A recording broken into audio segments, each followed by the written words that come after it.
Other People's Business. The Romantic Career of the Practical Miss Dale. By Harriet Lummis Smith. Indianapolis: The Bobbs Merrill Company Publishers.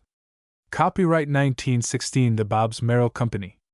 Chapter 1 Introducing Purses 2 The Lover 3 A Fitting for the Woman's Club V Diantha Grows Up 6 The New Arrival 7 A Confidential Chat 8 Eve and the Apple 9 A Day to Herself X Should All Acquaintance Be Forgot 11 Twixt the Cup and the Lip 12 A Confession Too Many 13 The Mail Bag 14 An Acquisition 15 A Woman at Last 16 Where Angels Fear to Tread the 17th Enid 18 A Stalled Engine 19 A Deferred Interment XX Checkmate 21 De Profundis 22 Eavesdropping 23 Wedding Bells 24 Fair Play Other People's Business Chapter 1 Introducing Purses.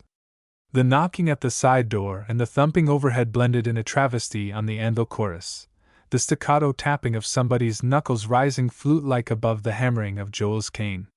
To some temperaments the double summons would have proved confusing, but Persis Dale dropped her sewing and moved briskly to the door, addressing the ceiling as she went. "'Twon't hurt you to wait." The stout woman on the steps entered heavily and fell into a chair that creaked in inarticulate protest. Persis' quick ear caught the signal of distress. "Ms. West, you'd be more comfortable in the armchair." "I fight shy of it because it's too comfortable. If I set back into the hollow, it's because my work's done for the day. And here's a palm leaf.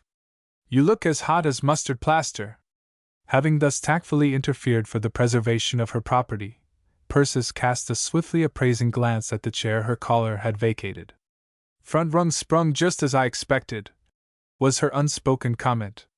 "It's a wonder that Etta West don't use more discretion about furniture." Mrs. West dabbed her moist forehead with her handkerchief, flopped the palm leaf indeterminately, and cast an alarmed glance heavenward. "Gracious, Persis, first thing you know, he'll be coming through." "'Twon't hurt him to wait," Persis said again, as if long testing had proved the reliability of the formula. "He called me upstairs 15 minutes ago," she added, "to have me get down the cyclopedia and find out when Confucius was born." "I want to know," murmured Mrs. West, visibly impressed. "He's certainly got an active mind." "He has," Persis agreed dryly. "And it's the sort of mind that makes lots of activity for other folks' hands and feet. Does that noise worry you, Miss West? For if it does, I'll run up and quiet him before we get down to business." Mrs. West approved the suggestion. "I brought my black serge," she explained, "to have you see if it'll pay for a regular making over, new lining and all, or whether I'd better freshen it up and get all the wear I can out of it, just as 'tis. But I declare, with all that noise over my head, I wouldn't know a Dutch neck from a placket hole. I don't see how you stand it, Persis, day in and day out." "There's lots in getting used to things," Persis explained, and left the room with the buoyant step of a girl. She looked every one of her 36 years, but her movements still retained the ardent lightness of youth. Beaten people drag through life. Only the unconquered move as Persis moved, as though shod with wings. The anvil chorus ceased abruptly when Persis opened the door of her brother's room. She entered with caution, for the darkness seemed impenetrable, after the sunny brightness of the spring afternoon. Joel Dale's latest contribution to hygienic science was the discovery that sunshine was poison to his constitution. Not only were the shutters closed, and the shades drawn, but a patchwork bedquilt had been tacked over the window that no obtrusive ray of light should work havoc with his health. Joel's voice was hoarsely tragic as he called to his sister to shut the door. "I'm going to as soon as I can find my way to the knob. It's so pitch dark in here that I'm as blind as an owl till I get used to it. Maybe 'twould help your eyesight if you was the one getting poisoned," Joel returned sarcastically in the querulous tones of the confirmed invalid. "I've suffered the pangs of 3 several deaths, as Shakespeare says, because you left the door part way open the last time you went to the cyclopedia." For 20 years Joel had been an omnivorous reader, and his speech bristled with quotations gathered from his favorite volumes, and generally tagged with the author's name. The quotations were not always apt, but they helped to confirm the village of Clematis in the conviction that Joel Dale was an intellectual man. By the time Persis had groped her way to the bed, She was sufficiently accustomed to the dim light to be able to distinguish her brother's restless eyes gleaming feverishly in the pallid blur of his face. "What do you want now, Joel?" she asked, with the mechanical gentleness of overtaxed patience. "Persis, there's a text o' scripture that's weighing on my mind. I can't exactly place it, and I've got to know the context before I can figure out its meaning. Be not righteous overmuch, either make thyself overwise. Why shouldst thou destroy thyself? That's the way it runs, as near as I can remember. Now if righteousness is a good thing and wisdom too, why on earth? Goodness, Joel! I don't believe that's anywhere in the Bible. Sounds more like one of those old heathens you're so fond of reading. And anyway," continued Persis firmly, frustrating her brother's evident intention to argue the point, "I can't look it up now. Ms. West's downstairs. Come to discuss the weighty question o' clothes, I suppose, bonnets and ornaments of the legs, wimples and mantles and stomachers, as the prophet says. And that's of more importance than to satisfy the cravings of a troubled mind. If the world was given up to the tender mercies o' women, there'd be no more inventions except some new kind of crimping pin, and nothing would be written but fashion notes. I'll have to go now, Joel." Persis Dale, having supported her brother from the time she was a girl of 17, had enjoyed ample opportunity to become familiar with his opinion of her sex. As the manly qualities had declined in Joel, his masculine arrogance had waxed strong.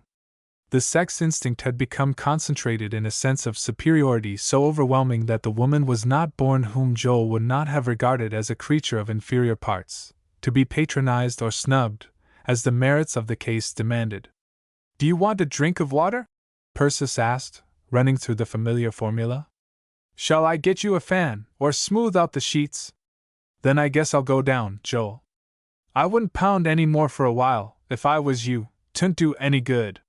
The sound of voices greeted her, as she descended the stairs, Mrs. West's asthmatic tones blending with the fluty treble of a young girl. "It's Diantha," thought Persis, her lips tightening. "I might have known that Annabel Sinclair would send for that waist 2 days before it was promised." The young girl sitting opposite Mrs. West was perched lightly on the edge of her chair like a bird on the point of flight, and the skirt of her blue cotton frock was drawn down as far as possible over a disconcerting length of black stocking. Her fair hair was worn in curls which fell about her shoulders.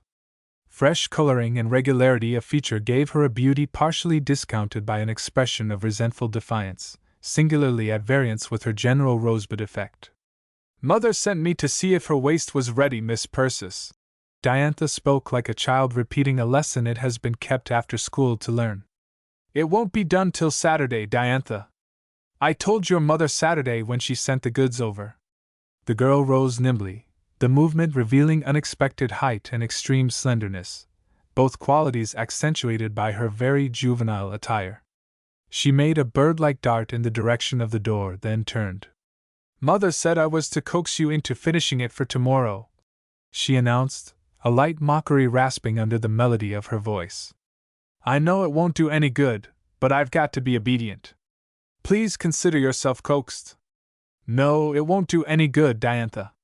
The waist'll be ready about 2 o'clock on Saturday." Persis stood watching the girl's retreating figure, and the serenity of her face was for the moment clouded. "Diantha Sinclair reminds me of a Lombardy poplar," remarked Mrs. West. "Nothing but spindle till you're most to the top. It does seem fairly immoral, such a show o' stockings. Annabel Sinclair seems to think she can stop that girl's growing up by keeping her skirts to her knees," returned Persis grimly. "A young lady daughter would be a dreadful inconvenience to Annabel." Then the momentary sternness of her expression was lost in sympathetic comprehension as Mrs. West bowed her head and sprinkled the black serge with her tears. There, Miss West. Cry if you feel like it. Crying's the best medicine when there's no men folks around to keep asking what the matter is. Just let yourself go, and don't mind me." "Of course you know," exclaimed Mrs. West, her fat shoulders heaving as she took full advantage of the permission. "Everybody knows. Everybody's talking about it. To think that a son of mine would stoop to steal a wife's affection away from her lawful husband. Don't make things out any worse than they are, Miss West. Your Thad can't steal what never was.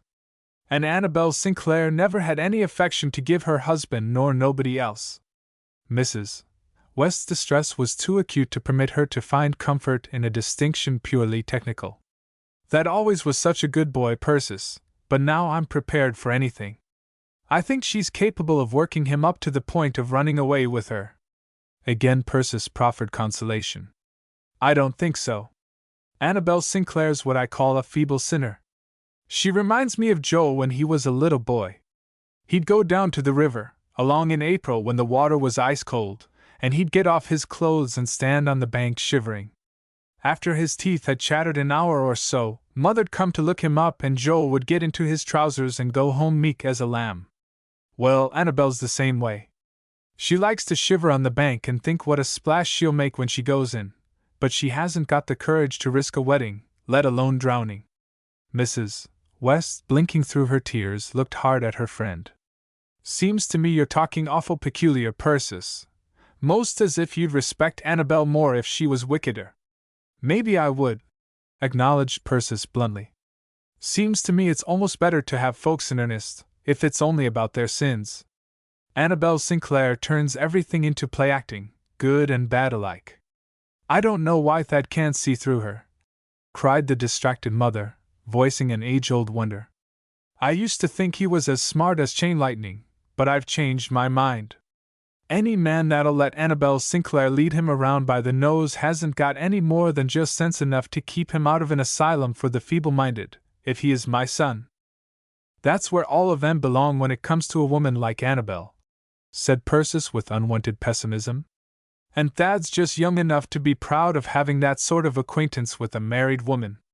Men are queer cattle, Miss West.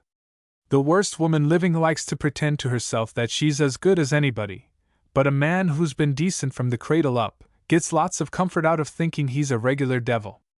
At the same time, she conceded, with a change of tone, the thing ought to be stopped. Of course it had. But how are we going to do it?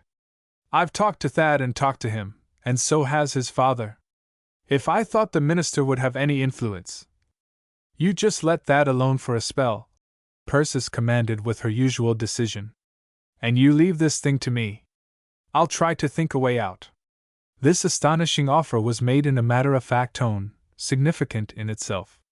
Persis Dale earned her living as a dressmaker and pieced out her income by acting as a nurse in the dull seasons, but her real occupation in life was attending to other people's business. She had a divine meddlesomeness. She was inquisitive after the fashion of a sympathetic archangel. It appalled her to see people wrecking their lives by indecision, vacillation, incapacity, by poor judgment and crass stupidity. Her homely wisdom, the fruit of observant years, her native common sense, her strength and discernment were all at the service of the first comer. Responsibility, the bugbear of mankind, was as the breath in her nostrils. I wouldn't do any more talking to Thad, Persis repeated, as Mrs. West looked at her with the instant confidence of inefficiency in one who indicates a readiness to take the helm. Don't make him feel that he's so awfully important just because he's making a fool of himself. Most boys attract more attention the first time they kick over the traces than they ever did in all their lives before. 'Tisn't any wonder to me that the elder brother gets a little cranky when he sees the fuss made over the prodigal, first because he's gone wrong and then because he's going right, same as decent folks have been doing all the time. What do you mean to do, Persis? Mrs. West's tone indicated that by some mysterious legerdemain the burden had been shifted. It was now Persis' problem. That'll bear thinking about, Persis returned with no sign of resenting her friend's assumption. And while I'm turning it over in my mind, let that alone, and don't wear yourself out worrying. The injunction probably had a figurative import, though Mrs. West interpreted it literally. Wear myself out. I can't so much as wear off a pound. I've been too upset to eat or sleep for the last 2 months, and I've been gaining right along. Most folks can reduce by going without breakfast, but seems as if it don't make any difference with me whether I touch victuals or not. She was rising ponderously when Persis checked her. Your surge, Miss West. We were going to see if 'twas worth making over. It's time to get supper, Persis, and there ain't a mite of hurry about that surge. Truth is, explained Mrs. West, lowering her voice to a confidential murmur. "'Twasn't altogether the dress that brought me over. I sort of hankered for a talk with you. There never was such a hand as you be, Persis, to hearten a body up." Persis found no time that evening for grappling with the problem for which she had voluntarily made herself responsible. The preparation of Joel's supper was a task demanding time and prayerful consideration, for as is the case with most chronic invalids, his fastidiousness concerning his food approached the proportions of a mania. Her efforts to gratify her brother's insatiable curiosity on points of history and literature had put her several hours behind with her sewing, and as she owned to a most unprofessional pride in keeping her word to the letter, midnight found her still at work. A few minutes later she folded away the finished garment and picked from the rag carpet the usual litter of scraps and basting threads, after which she was at liberty to attend to that mysterious rite known to the housekeeper as shutting up for the night, a rite never to be omitted even in the village of Clematis, where a locked door is held to indicate that somebody is putting on airs. Candle in hand, Persis paused before a photograph, framed in blue plush and occupying a prominent position on the mantel. "Good night, Justin," she said in as matter-of-fact a tone as if she were exchanging farewells with some chance caller. As the candle flickered, a wave of expression seemed to cross the face in the plush frame, almost as if it had smiled. It was a pleasant young face with a good forehead and frank eyes. The indeterminate sweetness of the mouth and chin hinted that this was a man in the making, his strength to be wrought out, his weakness to be mastered. Like the blue plush, the photograph was faded, as were, alas, the roses in Persis' cheeks. It was 20 years since they had kissed each other goodbye in that very room, boy and girl, sure of themselves and of the future. Justin was going away to make a home for her, and Persis would wait for him, if need be, till her hair was gray. He had been unfortunate from the start. Up in the garret, spicy with the fragrance of dried herbs and of camphor, were his letters, locked away in a small horsehair trunk. Twice a year Persis opened the trunk to dust the letters, and sometimes she drew out the contents of a yellowing envelope and read a line here and there. These were the letters over which she had wept long, long before, blurred in places by youth's hot tears, the letters she had carried on her heart. They were full of the excuses in which failure is invariably fertile, breathing from every page the fatal certainty that luck would soon turn. The letters became infrequent after old Mr. Ware's stroke, Persis understood. For them there could be no thought of marrying nor giving in marriage while the old man lay helpless. All that Justin could spare from his scant earnings, little enough, she knew, must be sent home. And meanwhile Joel, having discovered in a 3 months' illness his fitness to play the part of invalid, had apparently decided to make the role permanent. Like many another, Persis had found in work and responsibility a mysterious solace for the incessant dull ache at her heart. That was 20 years before. Persis Dale, climbing the stairs as nimbly as if it were early morning and she herself just turned 16, seemed a woman eminently practical. Yet, in the changes of those 20 years, though trouble had been a frequent guest under the sloping roof of the old-fashioned house and death had entered more than once, there had never been a time when Persis had gone to her bed without a good night to the photograph in the blue plush frame, never a morning when she had begun the day without looking into the eyes of her old lover. The most practical woman that ever made a buttonhole or rolled a pie crust, despite a gray shimmer at her temples and a significant tracery at the corners of her eyes, has a chamber in her heart marked private, where she keeps enshrined some tender memory. At the core, every woman is a sentimentalist. Chapter 2: The Lover. Thomas Harden, trudging through the dusk of the spring evening, his shoulders stooping and his hands thrust deep into his pockets, wore an expression better befitting an apprehensive criminal than an expectant lover. As he approached the Dale cottage where the light of Persis' lamp shone redly through the curtained window, his look of gloom increased, and he gave vent to frequent and explosive sighs. The sense of unworthiness likely to overwhelm the best of men who seek the love of a good woman was in Thomas's case complicated by a morbidly sensitive conscience and ruthless honesty.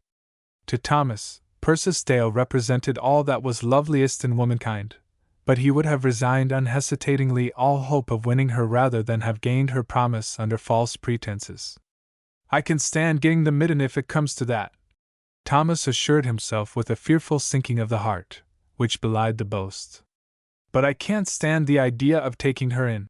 When she knew him at his undisguised worst, it would be time enough to consider taking him for a possible better. Unluckily for his peace of mind, confession was more intricate and protracted than in his complacency he would have believed. It seemed impossible to finish with it. Whenever he nerved himself to the point of putting the question which had trembled on his lips for a dozen years, dark episodes from his past flashed into his memory with the disconcerting suddenness of a searchlight, and further humiliating disclosures were in order before he could direct his attention to the business of love-making. Sometimes Thomas felt that his reputation for uprightness was a proof of hypocrisy, and that his friends and neighbors would shrink away aghast if they suspected a fraction of his unsavory secrets. Persis was alone when Thomas entered. Not till the last lingering tinge of gold had deserted the west would Joel venture to leave the room barricaded against the hostile element. But at any moment now he might think it safe to risk himself downstairs, and knowing this, Thomas resolved to waste no time in preliminaries. "How's your sister and the children?" Persis asked, shaking hands and returning to her sewing. She offered no excuse for continuing her work, nor did Thomas wish it. There was a delicious suggestion of domesticity in the sight of Persis sewing by the shaded lamp while he sat near enough to have touched the busy fingers, had he but won the right to such a privilege. "Nellie's well. Little Tom's eyes have been troubling him since he had the measles, but the doctor thinks it's nothing serious. Look here, Persis, I was wondering as I came along if you knew that I chewed." Persis' lids dropped just in time to hide a quizzical, humorous gleam in her eyes. The rest of her face remained becomingly grave. "I may have suspected it, Thomas. It's a filthy habit," he said, inordinately relieved by her astuteness and yet with wonder. She looked up from her work to explain. "It's this way, Thomas. Sometimes when I go into the store I catch sight of you before you see me, and maybe one of your cheeks will be all swollen up as if you had the toothache. Then you slip into the back room, and come out in quarter of a minute with both of them the same size.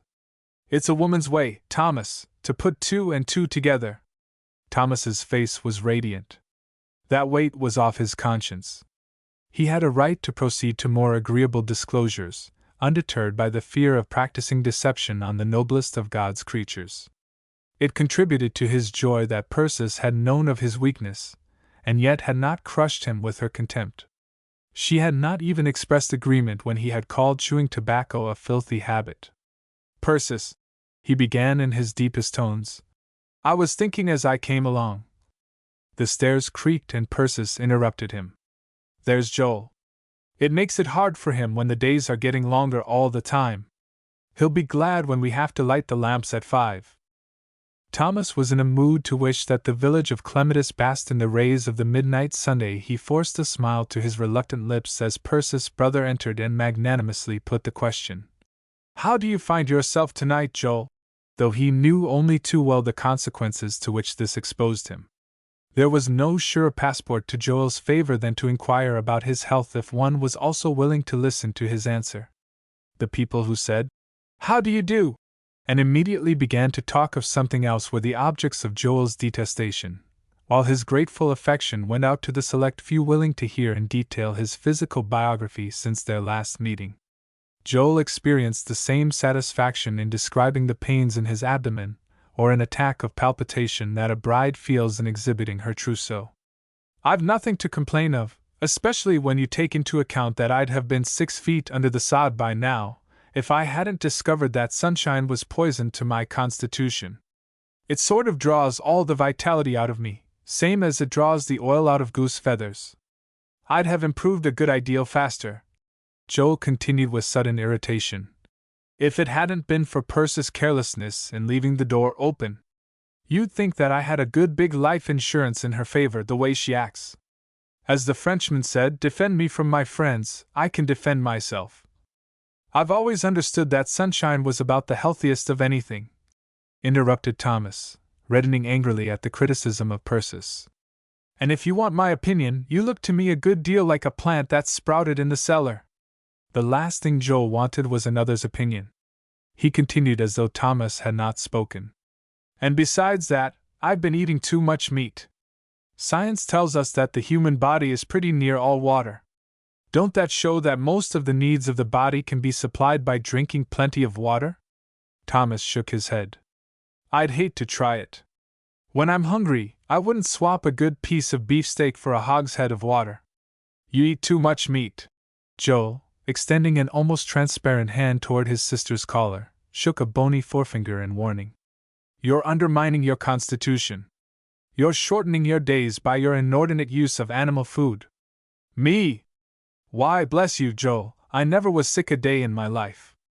Well, that don't prove that you never will be, does it? And anybody with half an eye can see that you're not in good shape. Flesh don't show nothing. A man who weighs 200 is the first to go under when disease gets hold of him. Your color, as like as not, is due to fever. How many times a day do you eat meat? Well, always twice, and sometimes. Joel groaned. Rank suicide. Suicide just as much as if you put a revolver to your head. It sounds well to talk about prime cuts of beef and all that, but when you come down to cold facts, what's meat? Dead stuff, that's all. It ain't reasonable to talk of building up life out of death. Persis' quick ear had caught the sound of stealthy movements in the adjoining room. She wove her needle into the seam, a practice so habitual that probably she would have done the same if the lamp had exploded unexpectedly, and crossing to the kitchen door, opened it without warning. A small, untidy woman, the shortcoming of her appearance partly concealed by the old plaid shawl that enveloped her person, dodged away from the keyhole with a celerity perhaps due to practice. It just struck me that there was more voices than two, she explained with self-accusing haste. And I didn't want to intrude if you was entertaining company. Sounded to me like Thomas Hardin's voice. Yes, it's Mr. Hardin. Will you come in, Miss Trotter? Persis' invitation lacked its usual ring of cordiality. Oh, I wouldn't want to intrude.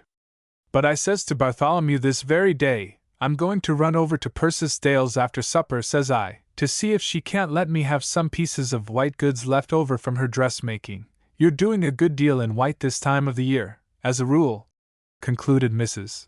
Trotter, a greedy look coming into her eyes.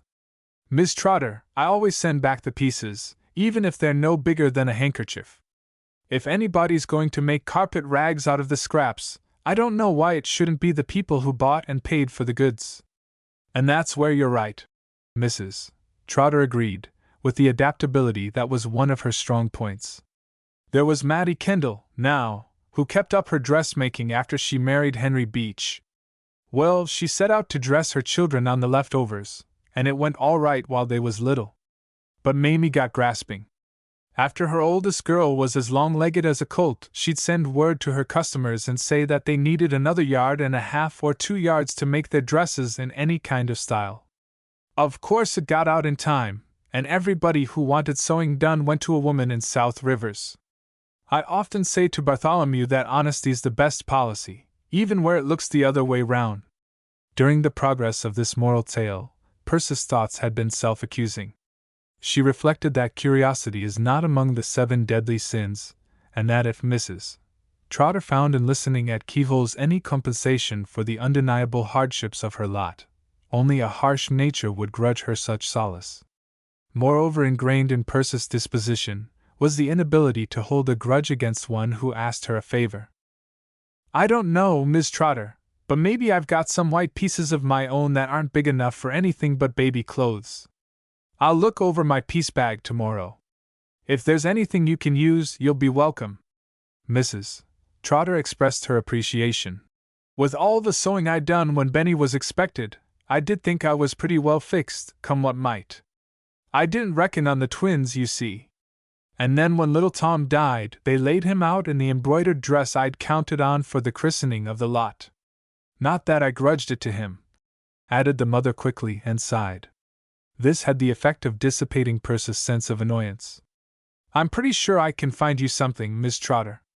And I'll speak to 1 or 2 of my customers. Some of them may have things put away that they're not likely to want again. Mrs. Trotter received the offer with a dignity untainted by servile gratitude. Me and Bartholomew feel that in raising up a family the size of ourn, we're doing the community a service. So we ain't afraid to take a little help when we happen to need it. And by the way, if you should find some of the white pieces you was talking about, maybe you wouldn't mind cutting out the little slips and just stitching 'em up on your machine. The needle of mine's been broke this 6 months, and anyway, something's the matter with the wheels. They won't hardly turn. Need oil, probably, commented Persis. She knew she was wasting her breath in making the suggestion. The shiftlessness which left the sewing machine useless junk in a family of 8 was a Trotter characteristic. If Bartholomew could have appreciated the value of machine oil, he would have been an entirely different man, and probably able to support his family. In view of this, Persis felt that she could do no less than add, "To be sure, I'll stitch 'em up. 'Twon't take much of any time. Now I'm not going to keep you a minute longer. I guess Thomas Hardin don't come here to talk to your brother the whole evening, Mrs." Trotter smiled pleasantly, but with a distinct tinge of patronage, the inevitable superiority of the wedded wife to the woman who has carried her maiden name well through the 30s. And indeed, in Mrs. Trotter's estimation, the hardships of her matrimonial experience were trivial in comparison with the unspeakable calamity of being an old maid. After Joel was once fairly launched on the subject of hygiene, it was difficult, as a rule, to introduce another topic of conversation under an hour and a quarter. Persis was almost startled, on her return, to find the two men discussing an alien theme. More surprising still, instead of sulking over the curtailment of the dear privilege of self-dissection, Joel was plainly interested. "It's one of the games where you can't lose, if you take their word for it," Thomas was explaining to his absorbed listener. "The company begins to pay you interest on your investment just as soon as you hand over the money, 6% every year up to the time the orchard gets to bearing. Then it goes up little by little, and by the 10th year they guarantee you 25%. Even that doesn't cover it.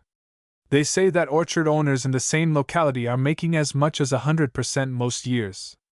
Anybody who could spare a few thousand would be sure of a good income for the rest of his days." "But there's the off years," objected Joel, a crackle of greed in his high-pitched voice. "There's not going to be any off years the way those fellows figure.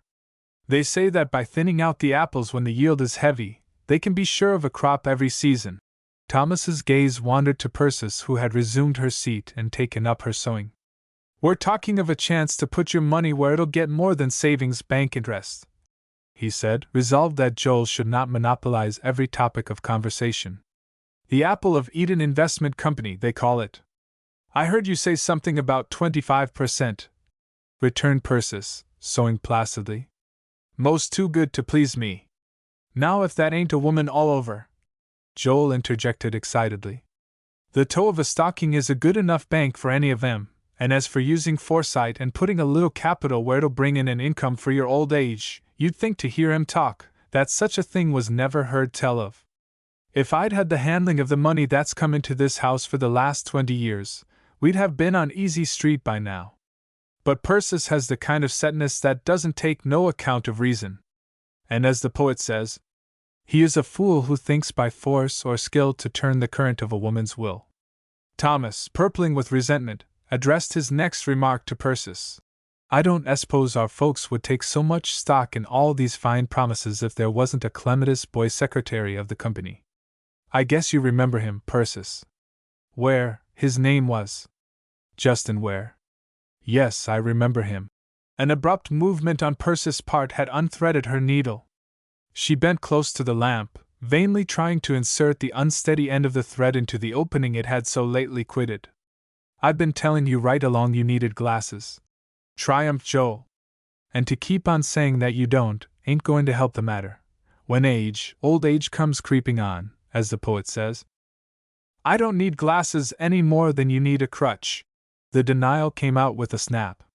Persis Dale, patient to the point of weakness, enduring submissively for 20 years the thankless exactions of her brother, proved herself wholesomely human by her prompt resentment. "My eyes are as good as they ever were," she insisted, and closed the discussion if she did not prove her point, by putting her work away.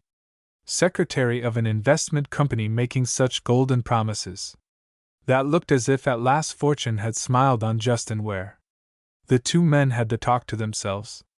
Persis' absorption was penetrated now and then by references to the miracles wrought by scientific spraying and pruning, or the possibility of heating orchards so that late frosts would no longer have terrors for the fruit grower, sober facts which the literature of the Apple of Eden Investment Company had enveloped in the rosy atmosphere of romance. Like many people who have never made money by hard work, Joel believed profoundly in making it by magic. His pallid face flushed feverishly, and his eyes glittered as he discussed the possibility of making $1,000 double itself in a year. It was 10 o'clock when Thomas again had the field to himself, and in Clematis only sentimental visits were prolonged beyond that hour. Thomas's opportunity had arrived, but with it unluckily had come the recollection of a misdeed for which he must receive absolution before the floodgates of his heart were opened. "Persis, do you remember that old Baptist minister who lived opposite the schoolhouse when we were kids? Elder Buck, everybody called him." With an effort she set aside her own recollections in favor of his. "Oh, yes, I remember. The one whose false teeth were always slipping down. His picket fence was all torn to pieces one night. He had a way of calling names in the pulpit, the elder had, children of the devil and that sort of thing, and it got some of the boys riled. And to pay him back, they tore down his fence. Persis, I was one of those boys." He looked at her appealingly, and felt his heart sink. Persis' eyes were lowered. Her face was grave and a little sad, as befits one who has been tendered irrefutable proof of a friend's unworthiness. Thomas gulped. Well, it was only what he had expected all along. A woman like Persis could not be asked to overlook everything. "Good night, Persis," he said huskily, and he thought it more than his deserts when she answered him with her usual kindness. "Good night, Thomas." Chapter 3 of Fitting. During the spring and summer Persis rose at 5:30, and though she slept little the night following Thomas Harden's disclosures, she refused to concede to her feeling of weariness so much as an extra half hour. Her fitful slumbers had been haunted by dreams of apples, apples in barrels, apples in baskets, apples dropping from full boughs and pelting her like hailstones, for all her dodging. There were feverishly red apples, gnarly green apples, and the golden sweets, the favorites of her childhood, all of them turning into goblins as she approached, and leering up at her out of impish eyes which nevertheless bore a startling resemblance to those eyes in whose depths she had once seen only the reflection of her own loyalty. It was small wonder that Persis woke unrefreshed. "I declare," she mused, as she twisted her hair into the unyielding knob, highly in favor among the feminine residents of Clematis as a morning coiffure. "A few more nights like that would set me against apple pie for good and all." But the developments of the day were soon to elbow out of Persis' thoughts the visions of the night. As she stepped out on the porch for a whiff of the invigorating morning air, her eyes fell upon a unique figure coming toward her across the dewy grass. In certain details it gave a realistic presentment of an Indian famine sufferer. In respect to costume, it was reminiscent of a bathing beach in mid-July. "Of all things!" Persis gasped, one hand groping for support, while the other shaded her incredulous and indignant eyes. "Have you taken leave of your senses, Joel Dale?" Her brother ascended the steps, wearing the expression of triumph ordinarily assumed in honor of his great hygienic discoveries. He replied to her question by another. "Persis, what do you suppose is at the bottom of all human ills?" Persis rallied. "I don't know as I'd undertake to speak for 'em all, but I should say that a good 9/10 was due to a lack of common sense." Joel disdained to take up the gauntlet. "Persis, it's clothes." His sister looked him over. Joel was attired in a pair of bathing trunks and a bath towel, the latter festooned gracefully about his body, low enough to show his projecting ribs. "If the style you're wearing at present was ever to get what you'd call popular," she agreed dryly, "I think it would make considerable trouble." Joel again refused to be diverted. "Clothes, Persis, are an invention of the devil. The electricity of the body, instead of passing off into the earth as it would do if we went around the way the Lord intended, is kept pent up in our insides by our clothes, and of course it gets to playing the mischief with all our organs. As old Fuller says, he that is proud of the rustling of his silks, like a madman laughs at the rattling of his fetters." "The sun is shining right on your bare back," remarked Persis acridly. "According to your ideas yesterday, you'd ought to be ready to drop dead." Joel magnanimously ignored the taunt. Like some greater men, he had discovered that to be true to today's vision, one must often violate yesterday's conviction. The charge of inconsistency never troubled him. Earth and air are stuffed with helpfulness, Persis, and the clothes we wear won't give it a chance at us. If the Lord had wanted us to be covered, we'd have come into the world with a shell like a turtle. Now, this rig ain't ideal because we've got to make some concessions to folks' narrowness and prejudice, but it's a long way ahead of ordinary dress. Joel Dale! The grim resolution of Persis' voice warned the dreamer of the family that the limit of her forbearance had been reached. I'm not going to stand up for clothes, though seeing that my living, and yours too, depends on 'em, it's not for me to run 'em down. But this I will say, as long as we live in a civilized land, we've got to act civilized. And as for having you show yourself on this lawn in a get-up that would set every dog in Clematis to barking, I won't. Go upstairs and dress like somebody beside a Fiji Islander, but first give your feet and legs a good rubbing. If you don't, the next thing you know, you'll be down with pneumonia. Perhaps Joel's tyrannical rule in the household for the last 20 years had been due in part to his knowing the time to yield, a knowledge that would have prolonged the sway of many a despot. He went upstairs in a rebellious mood which found expression in invectives against womankind, its blindness, its willfulness, its weak subservience to usage. But when he appeared at the breakfast table, the conventional shirt and trousers testified to the extent of Persis' authority. Little was said during the progress of the meal. Joel, saddened by the lack of enthusiasm with which his great discovery had been received, maintained a dignified silence. Persis, always moved to magnanimity by triumph, forbore to emphasize her victory by obtruding on her brother's reserve. Not till Joel had been fortified by a hearty breakfast, and had reached the advertising columns in his perusal of the weekly paper, did she venture to touch upon another delicate theme. Joel, I wish you'd open the shutters of your bedroom and run up the shade to the top. If ever a room needed airing and sunning, that's the one. I'm going to give it a good cleaning as soon as I can take the time, but this morning I'm too busy. Annabelle Sinclair's coming for a fitting at 10 o'clock and that young Miss Thompson at 11. And I'm as sure as I can be of anything but death and taxes that Annabelle will be late. Persis' apprehension would have taken on a keener edge, could she have been favored at that moment with a glimpse of the patron of whose punctuality she was in doubt. Ever since 8 o'clock, Diantha Sinclair had been opening the door of her mother's room at intervals of 5 minutes, and closing the same noiselessly, after a brief survey of the figure on the bed. As the tenantry of field and forest apprehend the approach of some natural cataclysm, by means of signs imperceptible to man's grosser senses, so to Diantha the curve of her mother's shoulder under the sheet presaged a storm. Her uneasiness was due to a horrid uncertainty as to which would anger her mother the more, to be wakened too early or to be allowed to sleep too long. By 9 o'clock, the second of the alternatives seemed to Diantha the more serious. She stole into her mother's room, and stationing herself by the bed, spoke in the softest of voices. Mama, your new dress. The opening showed a tact creditable to her years. After all, it is one thing to be wakened by the crashing of a boarding-house breakfast gong, and another to be roused by the music of a harp.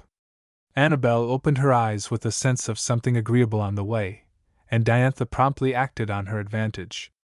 Mama, you are to try on your new dress at 10 o'clock, and it's 9 already. 9! Moaned Annabelle. You should have called me before. Yet she made no effort to rise and after a moment added sharply. What are you waiting for? Can't you see I'm awake? Diantha scurried like a rabbit, and her mother turned on her pillow for another half hour, an indulgence she would not have ventured under her daughter's observant eyes. Like many people who defy public opinion in large matters, she was acutely sensitive to criticism over trifles. Aspersions of her character she accepted philosophically, almost complacently indeed, because of her inward conviction that they were indirectly a tribute paid by jealousy to her superior fascinations. But a suggestion that a dress was unbecoming would make her unhappy for days. Her first act on rising was to run up the shade, in order to benefit by the full light of the morning Sunday. Then for some minutes she studied her reflection in a little hand mirror which gave back to her view a face rapt and absorbed. With Annabelle this rite was a substitute for morning prayer, and it brought her a peace not always secured by equally sincere devotions. Diantha's willowy height woke in her a sense of exasperated fear. It sometimes seemed to her that the girl's growth was with deliberate purpose, a malicious demonstration of the fact that her mother was not so young as she looked. The testimony of the hand mirror was reassuring, clear pink and white, the crisp freshness of apple blossoms. Annabel worshipped and rose from her knees, duly fortified against the mischances of the day, though her divinity had been only her own beauty. At 19, Annabel had married a man 20 years her senior, who like many of his sex assumed that a pretty wife is from the Lord and associated amiability, compliance, and other feminine graces with a rose-leaf complexion. The earlier years of their married life had been a succession of ghastly struggles in which both sides had been worsted, descending to incredible brutalities. Sinclair was essentially a gentleman, and long after those contentious years he sometimes woke from his sleep in a cold sweat, remembering what he had said to his wife and she to him. Her unwelcome motherhood had only widened the breach between them. Her hysterically fierce resentment of that which he had innocently assumed to be a woman's crowning happiness had extinguished finally the last gleaming embers of a flame which might have been altar fire and hearth fire both in one. The man's growing apathy at length gave the victory to the woman. If he did not hate his wife, Stanley Sinclair was so far from loving her that his thin lips curled mockingly over the recollection of what he had hoped on his wedding day. If there is pathos in the lost illusions of youth, those of middle life are grim tragedy. Sinclair wanted peace at any price. The masculine intolerance of rivalry was less insistent than it would have been in a younger man. Out of the wreck of things he asked to save only quiet and the chance to live a gentleman. His wife might go her way, so that she showed him a serene face and treated him with tolerable courtesy. And so tacitly the two made the great compromise. At 57, Stanley Sinclair was a cynically cheerful philosopher. He had long before discovered that technically his rights as a husband were safe. The woman whose vanity is stronger than her affections is shielded by triple armor, and Annabel's virtue was safe, at least while her complexion lasted. She was a glutton of admiration, and since the highest homage a man could pay her charms was to fall in love with her, she bent her energies unweariedly to bringing him to the point of candid love-making. With success, her interest waned. A lover might last 6 months or even a year, but as a rule he was displaced in considerably less time by some understudy whom Annabel had thoughtfully kept in training for the star role. In Annabel's creed, masculine admiration was the supreme good. It was the ultimate test of a woman's success, as the ability to make money tested the success of men. Beauty was precious, because it was the most effective lure. Talent was not to be despised, since it too could boast its captives. But the woman who claimed that she prized her gift for its own sake was guilty of an affectation which could deceive no one, not at least so shrewd an observer as Annabel. At 19 she had married a man more than twice her age. Since then her preference for youthfulness had been growing, a phenomenon not unusual in women of her type. At 37 she looked upon her husband as senile, patriarchal, as far removed from her generation as the Pilgrim Fathers. Men of her own age bored her. They were interested in business, politics, their families, 1,000 things besides herself. They had lost the obsession of personality, the UNI attitude which is the lifeblood of flirtation.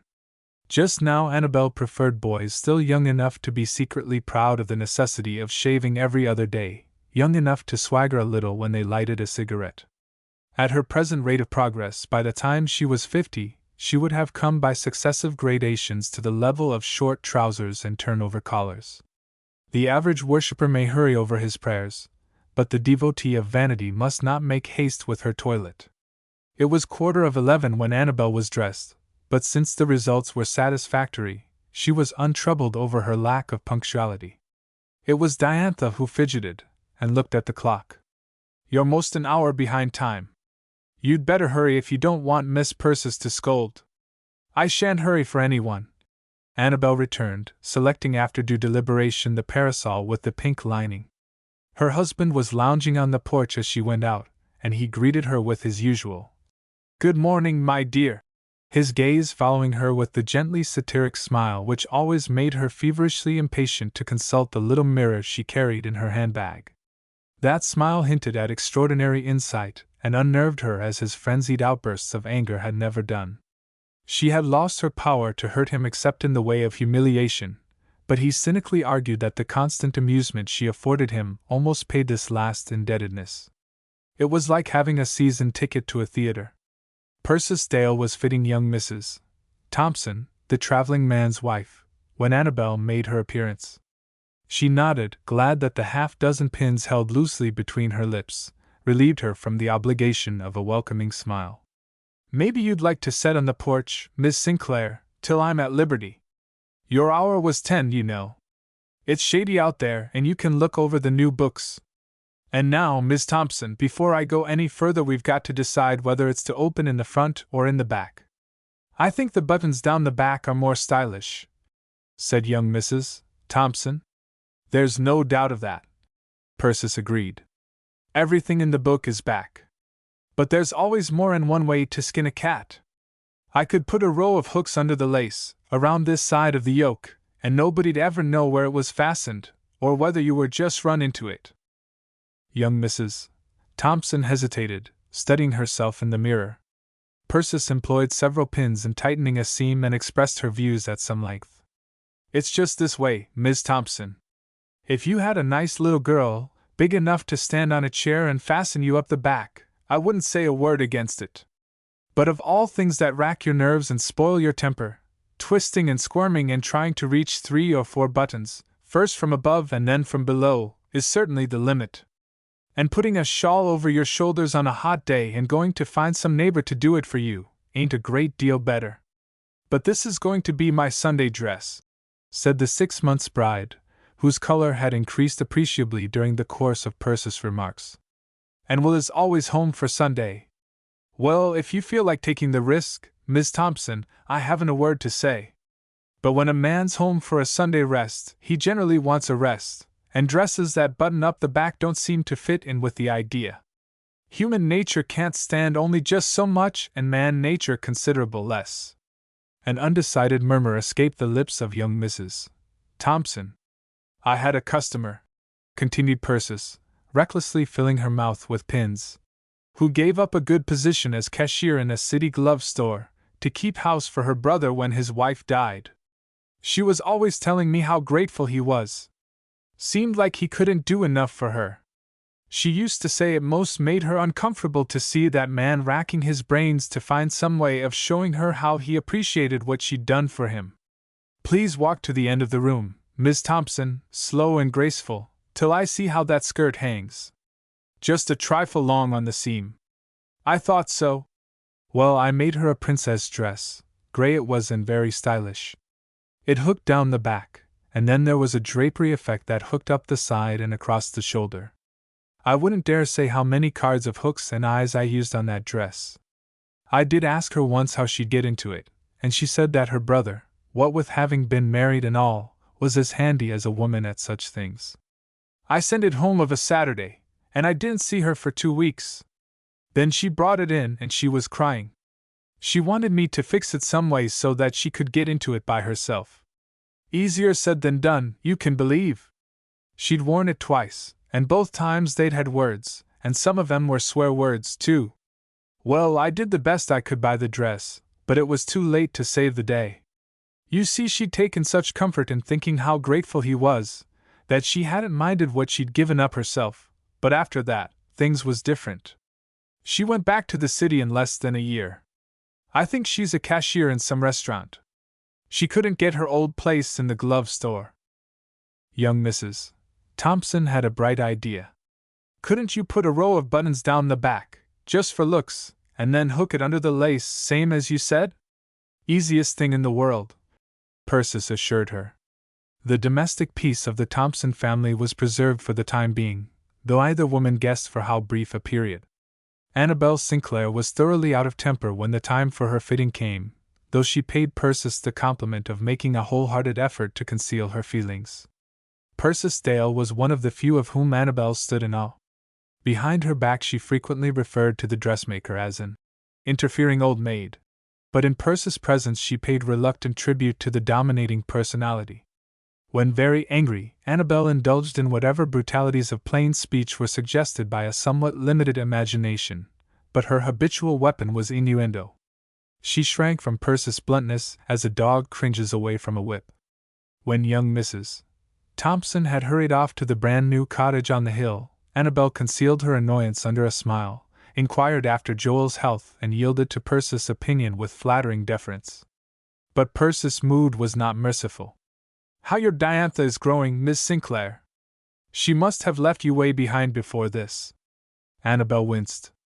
She had long been in the habit of referring to Diantha as my little girl. Of late she had fancied that her listeners looked amused at her choice of a qualifying adjective. "It's such a pity," she answered in her softest voice, "for a child to grow that way. People expect so much more of tall children. Well, girls often get their growth by the time they're Diantha's age. Let's see. She must be 6. I believe that seam twists," Annabel exclaimed. She chose her criticism at random with the sole purpose of distracting Persis' attention before the obnoxious word should be spoken. Yet it was true that she had been married 18 years.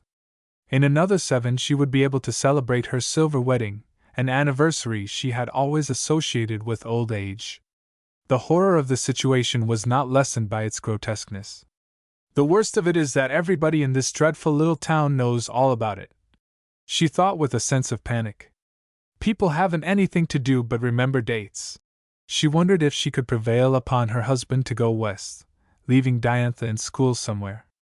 Then she could say what she chose of her little girl, without appealing to the risibilities of her audience.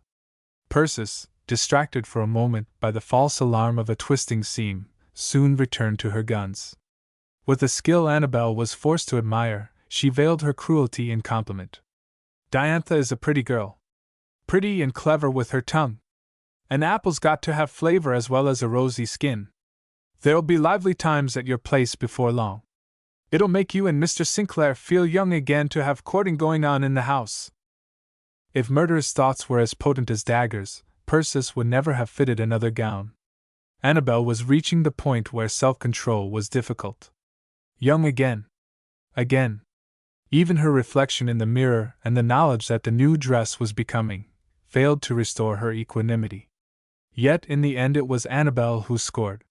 For when at length she crossed Persis' threshold, a young man happened to be passing. A ravishing smile banished Annabel's look of sullen resentment. Her white-gloved hand fluttered in greeting. The young fellow swung upon his heel, his boyish face flushing in undisguised rapture. He waited till Annabel reached the sidewalk, took the pink-lined parasol from her hand with an air of proud possession, and the two walked away together. From the window Persis looked grimly after them. "Make the most of this chance," she apostrophized the pair. "I'm getting ready to take your case in hand." Chapter for the Woman's Club. Persis Dale was under no misapprehension regarding her standing in the community. She fully appreciated the fact that she was a pillar of Clematis society, and would have accepted as her due the complimentary implication of Mrs. Warren's postcard, even if its duplicates had not offered a similar tribute to at least 30 of her acquaintances. The invitations were all written in Mrs. Warren's near Spencerian hand, the T's expanding blottily at the tips, the curves of the capitals suggesting in their sudden murky expansion the Mississippi River after its union with the muddy Missouri. "As one of the representative women of Clematis, you are invited to attend a meeting at the home of Mrs. Sophia Warren, Saturday the 12th inst at 2 p.m. Object of meeting, the organization of a woman's club for the purpose of expanding the horizon of the individual members and uplifting the community as a whole. Please be prompt." The arrival of the postman while Persis was busy with the fitting gave Joel time to examine the mail and frame a withering denunciation of Mrs. Warren's plan. He sprung the same upon his sister with pyrotechnic effect a little later. "A woman's club! Clematis is getting on. Pretty soon the women'll be smoking cigarettes and wanting to run for mayor and letting their own rightful sphere go to the everlasting bow-wows. Expand their horizons! What's the good of a horizon to a woman who's got a house to look after, and a man around to do her thinking for her? If women folks nowadays worked as hard as their grandmothers did, we wouldn't hear any of this nonsense about clubs. As good old Dr. Watts says, for Satan finds some mischief still for idle hands to do." Persis, arranging a cascade of lace over the voluptuous bosom of her adjustable bust form, stood back to get the effect. Maybe you're right, Joel, she acknowledged placidly. But I'm going to that meeting at Sophia Warren's Saturday if I have to sew all Friday night to get my week's work out of the way.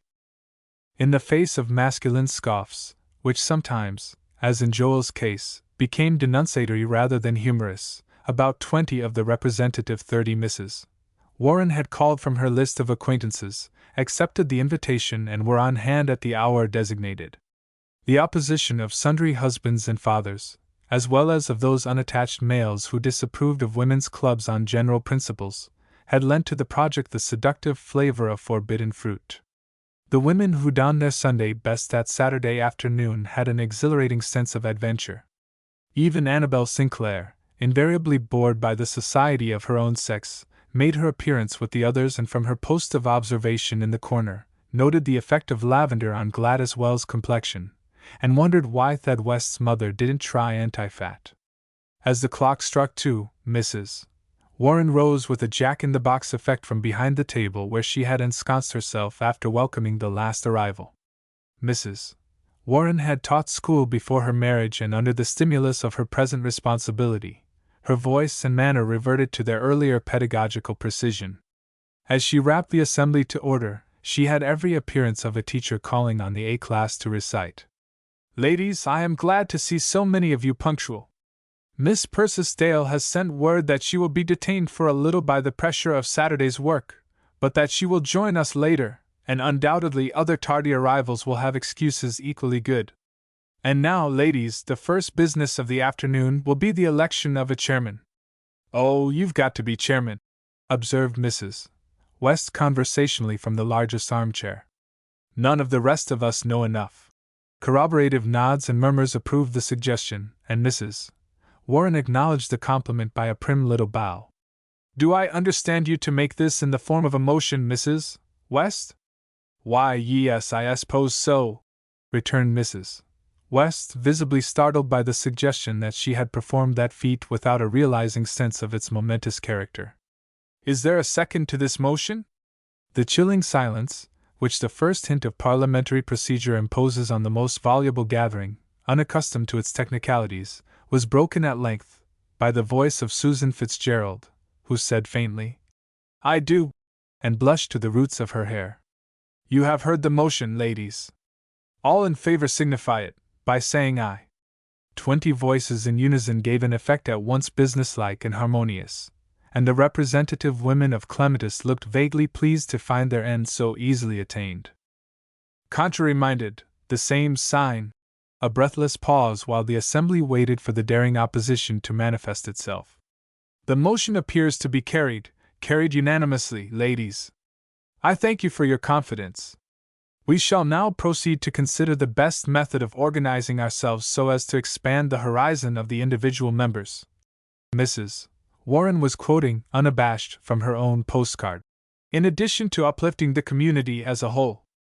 The chairman went into temporary eclipse by taking her seat, and the gathering, no longer frozen into speechlessness by the realization that there was a motion before the House, rippled out in brook-like fluency. I think a card club would be just too grand for anything, gushed Gladys Wells with an effect of girlishness, quite misleading. My cousin in Springfield belongs to a card club, and they have just the grandest times. Everybody pays 10 cents each meeting, and that goes for the prize.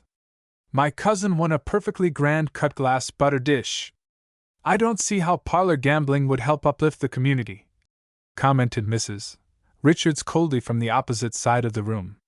The seemingly inevitable clash was averted by Susan Fitzgerald, who rose and addressed the chair, a feat of such reckless daring as to reduce the assembly to instant dumbness.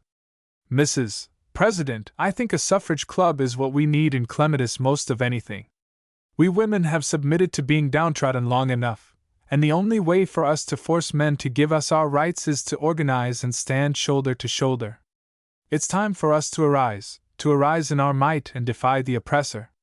Susan subsided, mopping her moist forehead as if her oratorical effort had occupied an hour, rather than a trifle over 30 seconds. Gradually the meeting recovered from its temporary paralysis. If it's going to be that sort of a club, I'm sure Robert wouldn't approve of my having anything to do with it," Mrs. Hornblower remarked with great distinctness, though apparently addressing her remarks to her right-hand neighbor. "Robert isn't what you'd call a tyrant, but he believes that a man ought to be master in his own house. If he thought there was any danger of my getting interested in such subjects, he'd put his foot right down, and that would be the end of it." The ghost of a titter swept over the gathering. Mrs. Hornblower, though fond of flaunting her wifely subjection in the faces of her acquaintances, never failed to get her own way in any domestic crisis where she had taken the trouble to form a preference. And on the other hand, poor Susan Fitzgerald, for all her blustering defiance of the tyrant sex, could in reality be overawed and browbeaten by any male not yet out of kilts. Before the phantom-like laughter had quite died away, Mrs. Hornblower added majestically, "But I don't want my opinions to count too much either way, as I may be leaving Clematis before long." The expansion of the horizon of the representative women of Clematis, with the incidental uplift of the community, was immediately relegated to the background of interest. "Leaving Clematis!" exclaimed a dozen voices, the accent of shocked protest easily perceptible above mere surprise and curiosity. Mrs. Hornblower, in her evident enjoyment of the sensation of which she was the center, was in no hurry to explain. "We're thinking of selling the farm and investing in an apple orchard," she announced at length. "Robert's worked hard all his life, and we think it's about time he began to take things easy. The Comp New York undertakes to do all the work of taking care of the orchard and marketing the fruit for a quarter of our net profits, and that'll leave me and Robert free to travel round and enjoy ourselves. We're looking over plans now for our villa." Even Annabel Sinclair straightened herself suddenly, galvanized into closer attention by that magic word. "I've heard tell that there was lots of money in apples," exclaimed Mrs. West. "But I didn't suppose there was enough so that folks wouldn't need to do any work to get it out. You see, people in general don't appreciate what science and system can do," patronizingly explained Mrs. Hornblower. "If you'd read some of the literature the Apple of Eden Investment Comp New York sends us, it would be an eye-opener." Ladies, expostulated the chairman. "We are forgetting the object of our meeting." Then, temporarily setting aside her official duties in favor of her responsibility as hostess, she hurried forward to greet a new arrival. "So glad to see you, Mrs. Leveridge. But I'm sorry you couldn't persuade young Mrs. Thompson to accompany you." "She'd agreed to come," replied Mrs. Leveridge, loosening her bonnet strings and sighing. "But at the last minute she found it wasn't possible." The room rustled expectantly. There is always a chance that the reason for a bride's regrets may be of interest. "Nothing serious, I hope," said Mrs. West insinuatingly. Mrs. Leveridge's sigh was provocative of further questions. "Well, no, and then again, yes. It isn't anything like a death in the family. But you don't have to live long to find out that death ain't the worst thing." "My goodness, Minerva!" exclaimed Susan Fitzgerald, aghast. "What's happened?" Mrs.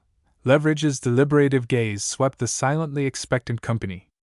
"Of course, I wouldn't repeat it everywhere. But I'm sure anything I say won't go a step further." 20 voices replied, "Of course not," with a unanimity which gave it the effect of a congregational response in the litany. Mrs.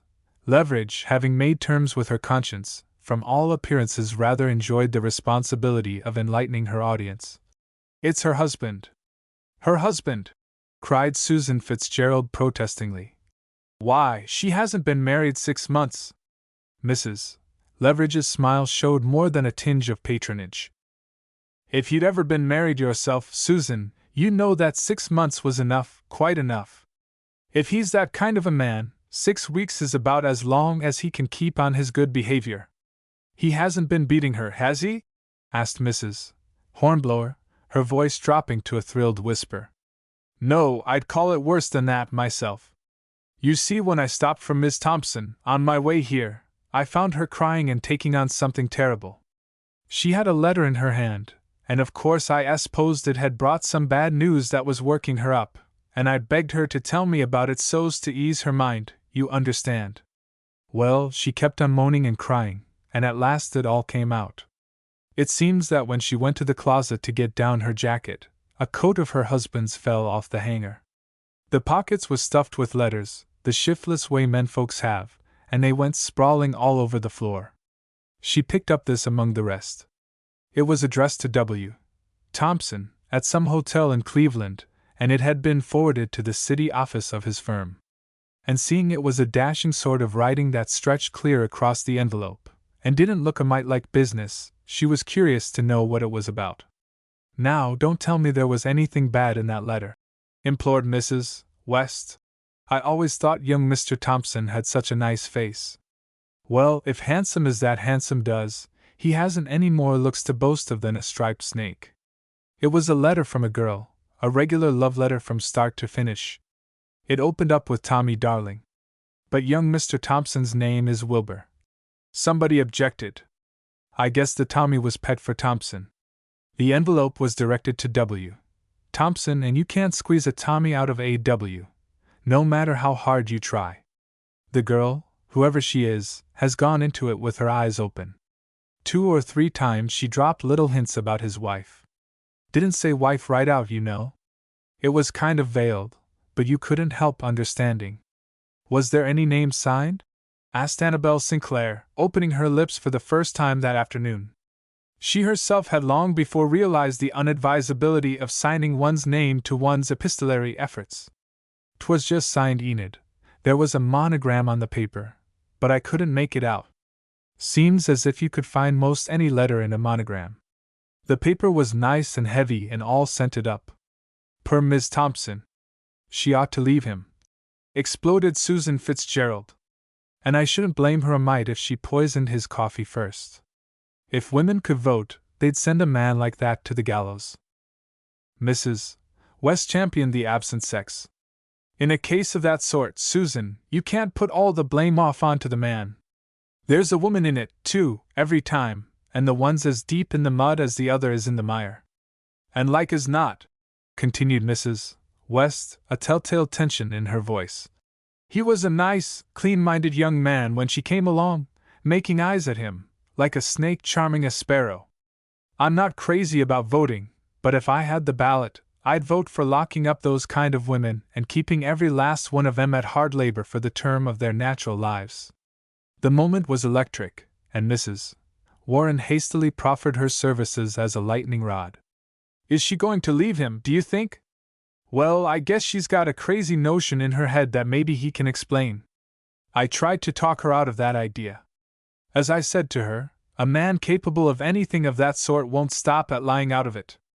And I should judge," concluded Mrs.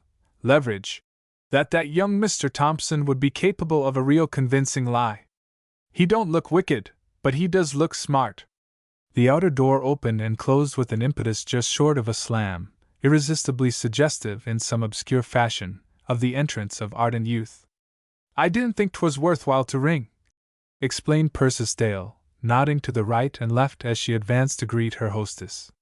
"Sorry to be so late. I guess you've got everything pretty nearly settled by now."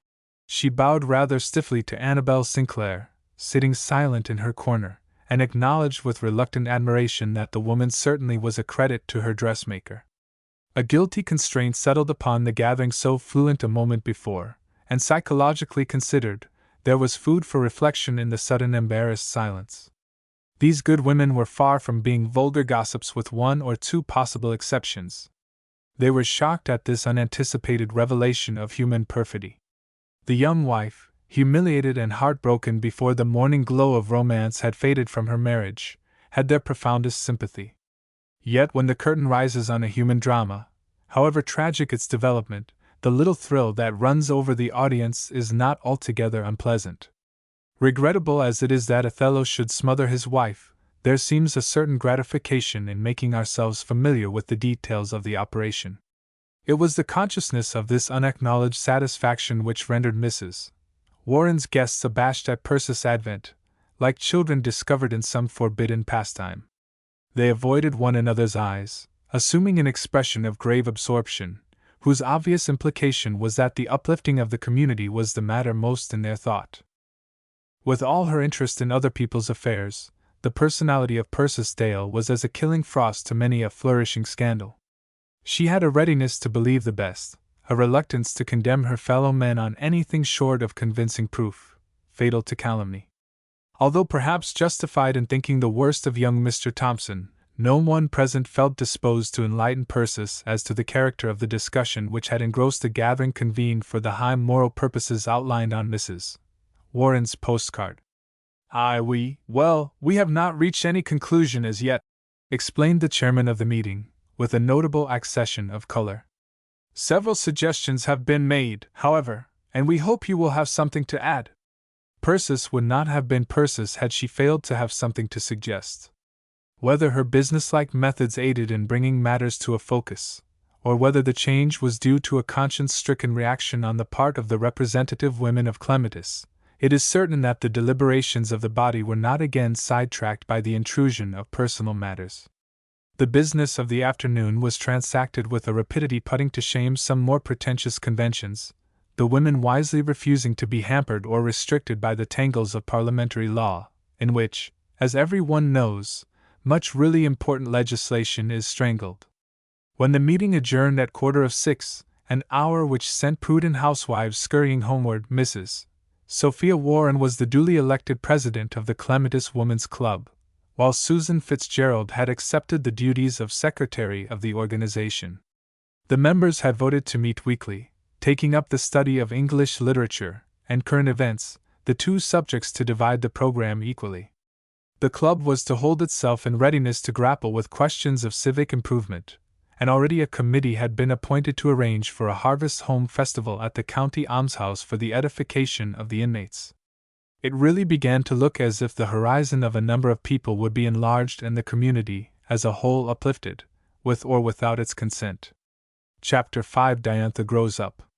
Now that Annabel Sinclair had no immediate use for Persis' services, Diantha's wardrobe could receive attention.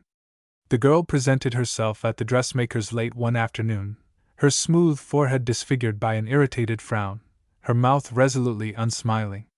Under one arm she carried a roll of cheap white lawn.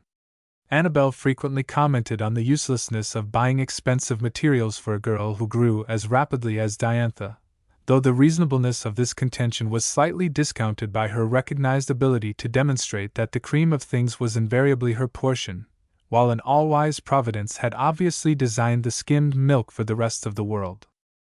Her eyes upon the girl's averted face, Persis measured off the coarse stuff, using her arm as a yardstick. Even with skirts as skimpy as they are now, this won't be enough by 1.5 yards. Better call it 2 yards. It's high time your skirts were coming down where they belong. You can't stay a little girl forever." Some magic had erased the fretful pucker between Diantha's brows. The grim, ungirlish compression of her lips softened into angelic mildness. As she turned upon Persis, she looked an older sister of the Sistine Cherubs. About how long do you think it had better be, Miss Persis?" "I should say." Persis looked her over with an impersonal air, lending weight to the resulting judgment. "I should say about to your shoe tops." Had she guessed the consequences of such an expression of opinion, she might have modified her verdict, or at least held it in reserve. A tempest swept the room. Persis was seized, whirled this way and then that, hugged, kissed, forced to join in a delirious two-step. With scarcely breath to protest, powerless in the grip of the storm she had herself evoked, she finally came to anchor between the secretary and the armchair, Diantha still holding her fast. "Shoe tops. You did say shoe tops, didn't you, darling Miss Persis?" "Yes, I said shoe tops, and I'm glad I didn't say a train. A real long dress would have been the death of me, it's more than likely. For all you're as tall as Jack's beanstalk, Diantha Sinclair, you're not grown up yet." Persis freed herself, smiling ruefully as she arranged her disordered hair. The delicious girlishness of the outburst in which she had involuntarily participated had the effect of challenging her own obstinate sense of being on the threshold of things, and making her wonder if perhaps she were not growing old. That the passing shadow on her face failed to attract Diantha's attention was due less to lack of insight than to youth's cheerfully selfish absorption in its own problems. "May I pick out the style from the grown-up part of the fashion books?" was the girl's breathless question. It's got to be simple, Persis warned her sternly. Then softening. But good land! Grandmothers nowadays are wearing simple little girlish things with ribbon bows in the back. Pick out what you want. Everything in this month's book is just about right for 16. As Diantha gave herself to rapturous study of the fashion plates, Persis studied her. She's in a fair way to make a beauty. Annabel at her best never held a candle to what this girl is likely to turn out. Annabel's looks are skin deep. Diantha's have top roots running to her brain and her heart, too. Only she ought to be happier. Most any girl face is pretty to look at if it's happy enough, same as most any flower is pretty if it grows in the sun. A harassing reflection troubled Diantha's bliss. Miss Persis, I haven't got a petticoat that comes below my knees. I'll make you a petticoat the same length as a dress. That's always the best way. A skirt that's too long looks as if you wanted to show the lace, and ones that too short looks as if you were trying to save on cotton cloth, and I don't know which is worse. To herself Persis added. If she went home and asked her mother for a long petticoat, the fat would all be in the fire. For a woman at least as conscientious as the average of her sex, Persis was singularly unmindful of the enormity of encouraging a daughter to act in defiance of her mother's wishes. Had she been called upon to defend herself, she might have explained that she had small respect for the authority of a motherhood which had never progressed beyond the physical relationship. Annabel, a reluctant mother in the beginning, had been consistently selfish ever since, and Persis gave scant recognition to parental rights that were not the outgrowth of parental love. Moreover, the project she had in mind was of too complex importance for her to allow it to be sidetracked by petty scruples. Like enough she'll refuse to pay my bill, thought Persis, with a grim smile, as she watched Diantha turning the gaily colored plates like a butterfly fluttering from blossom to blossom. I guess she won't go as far as that though. As long as there ain't another dressmaker in Clematis she'd trust to make her a kimono. If she says anything, that'll pave the way for me to give her a good plain talking to, and even if I never get a cent for the dress, I might as well give my missionary money that way as any other. The rush of the season, Clematis is sufficiently sophisticated to know in what months propriety demands overworking one's dressmaker and milliner, was already over, and the little frock made rapid progress. Cheap and plain and simple as it was, its effect upon the wearer, even in its stages of incompleteness, was so striking that Persis sometimes forgot her official duty in the satisfaction of a long admiring stare. And probably in her 16 years of existence, Diantha had never so nearly approximated all the cardinal virtues as in that idyllic week. She besieged Persis with offers of assistance, pleading for permission to pull basting threads or overcast seams. At home she was gentle, yielding, subdued. Her father, having learned through bitter experience how open to the attack of a million miseries love makes the heart, had resolved that fate should not again trick him. He had steeled himself against the appeal of Diantha's babyhood, and had watched unmoved her precocious development. The mocking politeness which characterized his manner toward his wife was replaced in the case of the daughter by a distant formality. Yet now, as Diantha went about the house with dreamy eyes and a half-smile on her lips, there were times when the father looked at her almost wistfully and wondered of what she were thinking. With all due respect to the human will, we must acknowledge ourselves creatures of circumstance in no little degree, when 2 yards of lawn, retailing at 12.5 cents, can prove so potent a factor in character and destiny. Diantha's mother might have prescribed quinine had she noted anything unusual in the girl's demeanor. But Annabel had reached a crucial stage in her flirtation with Thad West. The boy was developing a gratifying jealousy of the tenor singer in the Unitarian Church choir and must be treated with a nice commingling of indulgence and severity to prevent his asserting himself in the crude masculine fashion, and either terminating the intimacy or else permanently getting the upper hand. Annabel was enjoying the crisis of the game and found it impossible to spare from her own absorbing interests a thought for such a minor consideration as Diantha's moods. Diantha anticipated the time when she was to call for her finished frock by more than an hour.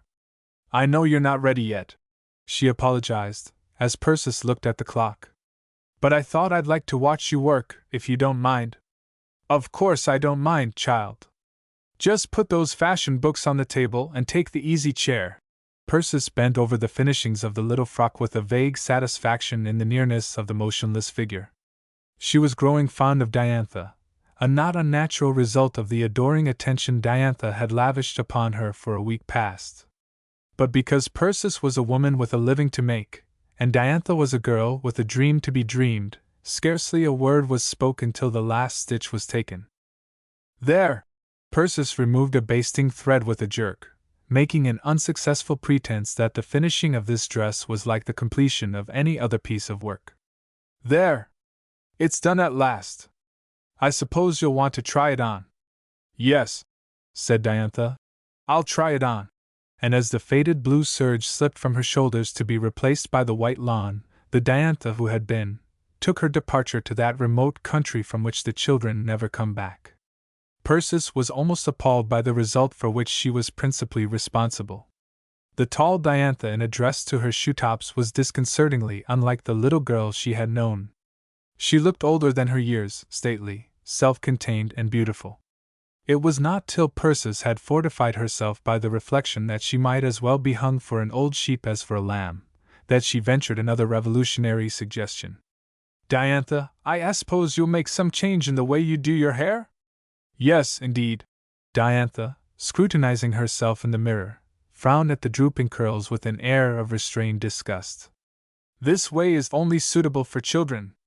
Persis' negligent gesture called attention to the open door of the bedroom. There's a box of hairpins on the dresser. If you like, you can fix yourself up and surprise your mother. Diantha vanished swiftly. She had no illusions regarding the nature of the coming surprise. Her mother would be very angry, but the sooner that storm had spent itself, the better.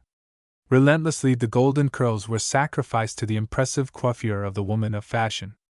For a novice, Diantha was remarkably deft, her skills suggesting periods of anticipatory practice with her door locked and no eyes but her own to admire the effect. During the progress of this rite, Persis in the adjoining room looked at the clock, glanced at the window, and then paced the floor, for once in her well-disciplined life too nervous to utilize the flying moments. Persis was in the dilemma of a stage manager whose curtain is ready to go up, and whose prima donna is about to appear, while the audience has failed to materialize. To such mischances does one subject oneself in assuming the responsibilities of a deputy providence.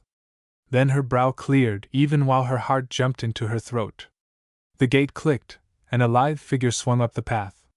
Persis took her time in answering the peremptory knock. Good afternoon, Miss Persis. Mother said that you. Walk in, Thad. Yes, I've a little package to send your mother. Sit down while I look for it. Would the girl never come? The curtain was rung up, the audience waiting. But the stage was empty.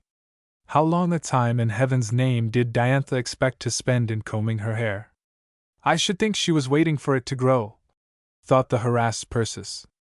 Very deliberately she opened and closed every drawer in the old-fashioned secretary, though she knew the upper contained only old letters and the second, garden seeds.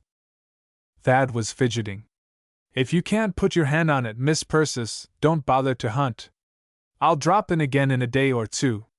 Just a minute, Thad. It must be right around here. It can't, Persis forgot the ending of the unnecessary sentence. For now Thad West was at liberty to leave whenever he pleased. A tall, slender figure advanced into the room.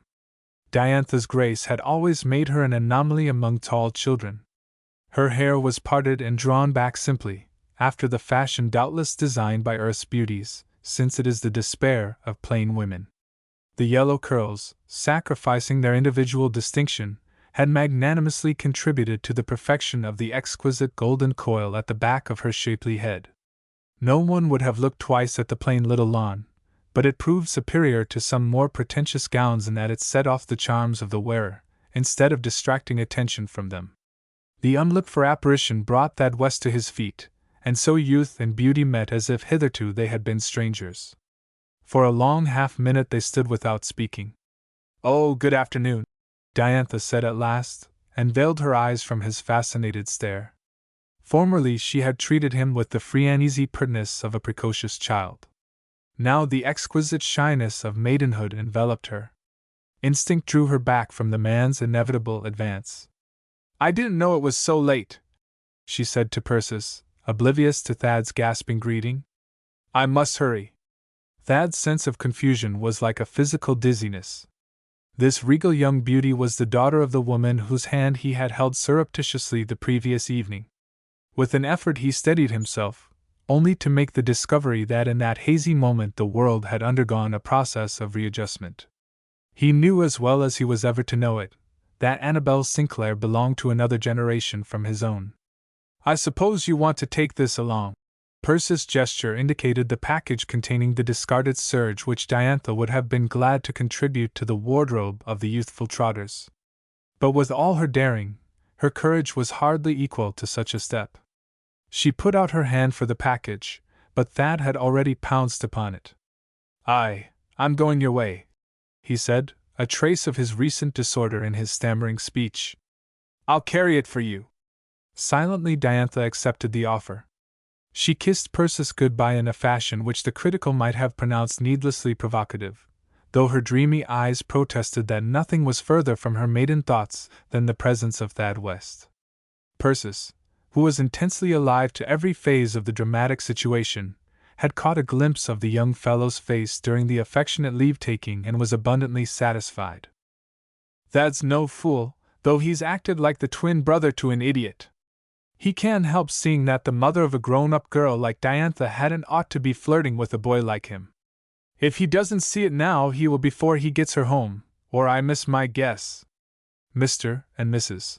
Stanley Sinclair were seated side by side on their front porch, presenting an agreeable picture of domesticity. The reason for Annabel's presence was that the tenor singer of the Unitarian choir was accustomed to pass the house at that hour. Sinclair stayed on simply because he suspected that his wife wished him indoors. He read aloud inane items of village news from the weekly paper, and only the veiled mockery of his eyes betrayed the fact that he was not the most devoted and the most complacent of husbands.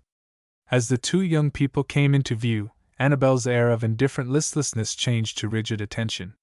She recognized the gallant figure of the young man considerably before she knew his graceful companion. Her husband's eyes were quicker. His paper dropped from his hand, and his emotions found vent in an explosive and needlessly profane monosyllable. The two culprits came up the walk, Thad with a fine color, Diantha extraordinarily self-possessed. The girl's eyes rested on her mother's face, then went in swift appeal to her father's. Their consternation was too obvious to be ignored. I wore my new dress home, she remarked casually. Then with sudden recklessness, do you like it? It's absurd, pronounced Annabel almost with a snarl. So a mother tigress might have corrected her offspring. Never had she seemed less prepossessing to her youthful adorer than at that moment. Anger aged her indescribably. The young man looked at her and dropped his eyes ashamed. It's no longer than other girls of 16 are wearing, said Diantha, and turned to Thad. Thank you for carrying my bundle. She took the package and vanished. Nothing in her outward composure indicated that her heart was thumping, and girlhood's ready tears burning under her drooping lids. Persis' device had been eminently successful, entailing consequences, indeed, she was far from anticipating. For Stanley Sinclair had waked to the fact that he was the father of a beautiful girl on the verge of womanhood, and his sense of parental responsibility, long before drugged, manacled and locked into a dark cell, had roused at last and was clamoring to be free from its prison. Annabel, his wife, had recognized a possible rival in her own household. And lastly, Thad West was the prey of an uneasy suspicion that perhaps, after all, the mother of Diantha Sinclair had been making a fool of him. Chapter 6: The New Arrival. Mindful of her promise to Mrs. Trotter, Persis had looked through her piece bag apparently with excellent results. For the little garments symbolic of humanity's tenderest hopes, the garments that are to clothe the unborn child, were growing rapidly under her skillful fingers. The first slip had been severely plain, and then Persis, yielding to a temptation most women will understand, began to fashion scraps of embroidery and odds and ends of lace and insertion into tiny yokes and bands. After many a long day's work she sat by the shaded lamp finishing the diminutive garments with stitches worthy of a bridal outfit. "Who is it that's expecting?" Joel demanded one evening, his sex not proving an impregnable armor against the assaults of curiosity. The brevity of Persis' answer indicated reluctance to impart the desired information. Ms. Trotter. Bartholomew Trotter's wife? And of course she's going to pay you for all this fiddling and falderall. Persis accepted the implied rebuke meekly. I guess I'm paying myself in the satisfaction I get out of it. I started in to stitch up some slips on the machine, but I just couldn't stand it. Machine sewing's all right for grown folks, but it does seem that when a little child's getting ready to come into the world, there'd ought to be a needle weaving back and forth, and tender thoughts and hopes weaving along with it. And specially if a baby's going to be born into a home like the Trotters, you can't grudge it a little bit of beauty to start out with. Well, I must say it's lucky that so far you women have been kept where you belong. Weaving hopes, indeed! As if 'twould make any difference to that young one of Trotter's whether it was rigged out like a millionaire baby or wrapped up in a horse blanket. Persis sewed on unmoved. I don't say the baby know the difference. It's just my way of showing respect for the human race. Her industry was not premature. One Saturday night she carried to the Trotters' squalid home a daintily fashioned, freshly laundered outfit which took Mrs. Trotter's restrained and self-respecting gratitude quite by storm. Forgetting for once the public obligation to provide for the needs of her family present and to come, she accepted the gift in a silence vastly more eloquent than her usual volubility. Then the muscles of her scrawny throat twitched, and a tear splashed down on the soft cambric. Nor did she, during the interview, recover her usual poise sufficiently to refer to the obligation under which Bartholomew and herself were placing the community, and Persis returned home in a mood of even more than her customary tolerance. That was Saturday night. Early Monday morning little Benny brought word that his mother was sick and wanted Miss Persis to come right away. Joel had not risen, and Persis scrawled a hasty note explaining her abrupt departure and set out for the Trotter establishment, stopping on the way to ask a favor of Susan Fitzgerald. Susan was finishing her early breakfast, her hair still wound about her crimping pins, the painfully strained and denuded effect which resulted being a necessary preliminary to the rippling luxuriance of the afternoon. Persis stated her errand tersely. Susan, they've sent for me from Trotter's, and there's no telling when I'll be home. I wish you'd go up to the house, if you've nothing particular on hand, and look after Joel. He's the helplessest man ever born when it comes to doing for himself. In her complex excitement, Susan fluttered like an impaled butterfly. Oh, dear me! I mean, of course I will, Persis. But what do you want me to do? Oh, just get his meals and amuse him till I get back.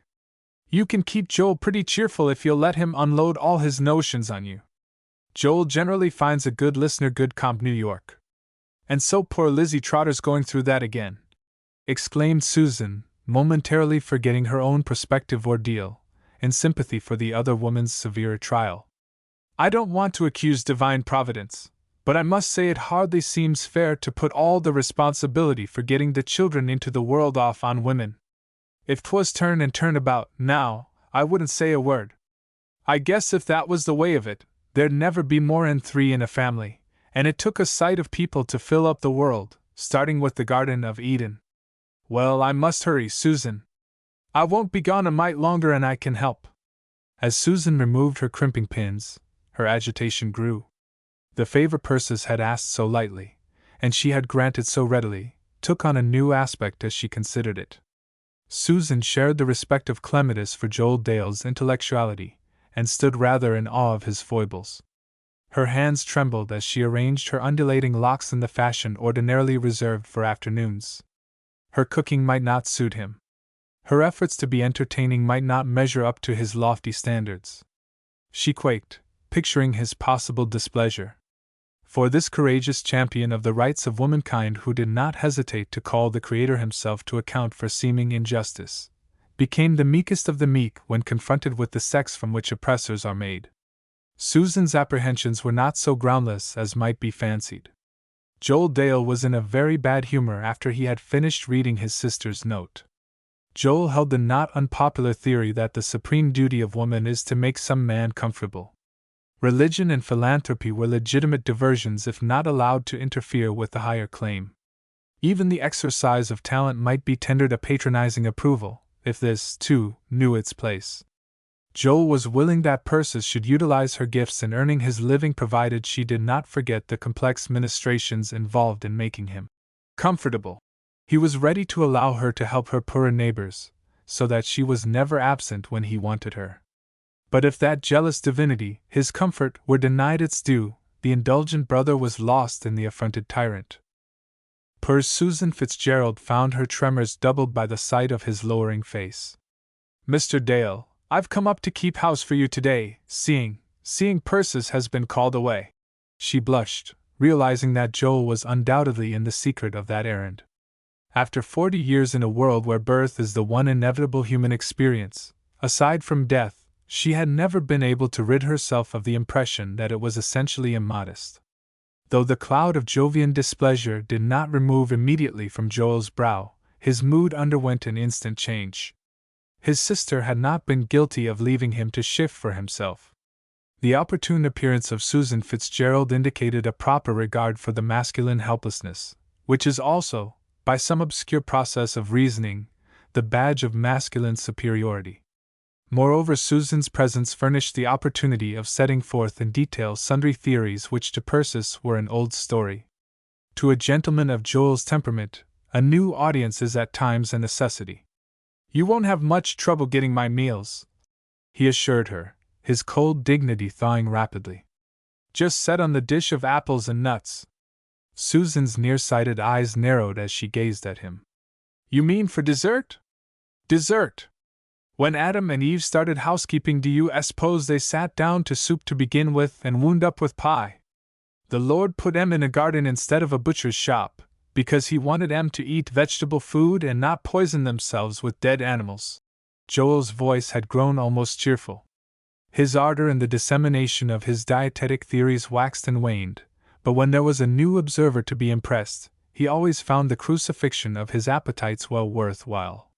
He seated himself at the table with a gesture which seemed to wave into some remote background the temptation of sausages and buckwheat cakes. "No trouble for me. Just set on the nuts and apples, same as our ancestors ate before they got wiser in their Creator and learned to cook their victuals. We're the only animals that ain't satisfied with raw food.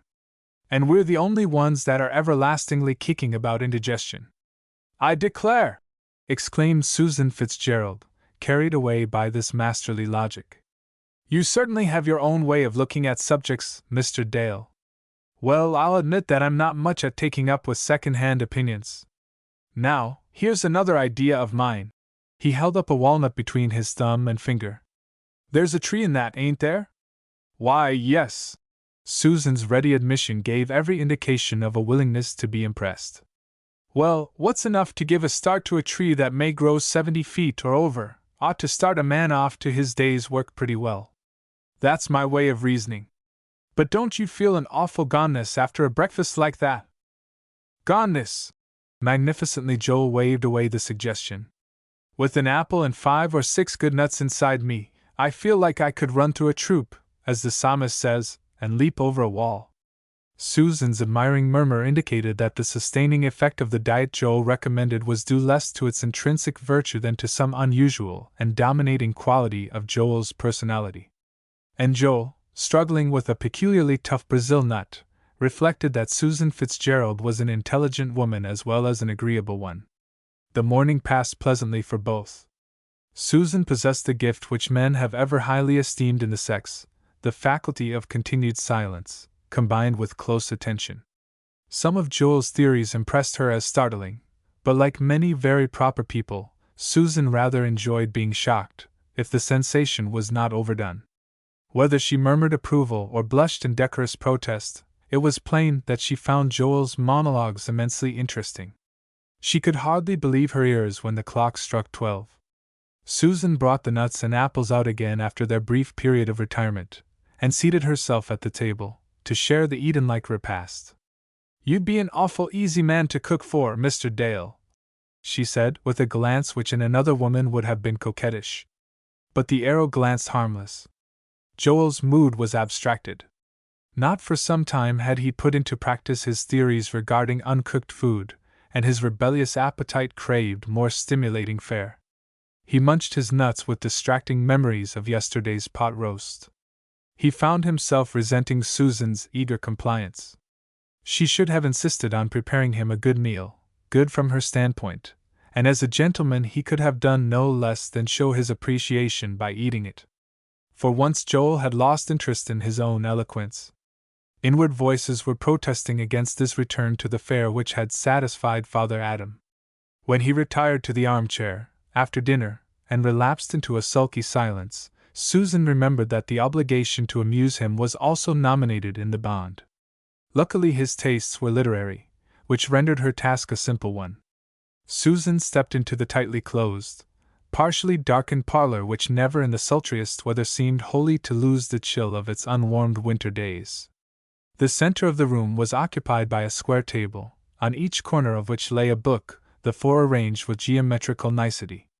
Susan was too familiar with clematis traditions not to know that the books on the center table were seldom of a sort one would care to open, but as she lifted the nearest volume, and saw that it was a collection of poems, she felt a comforting certainty that luck was with her. "You're a great admirer of Petra, ain't you, Mr. Dale?" "I've always understood so."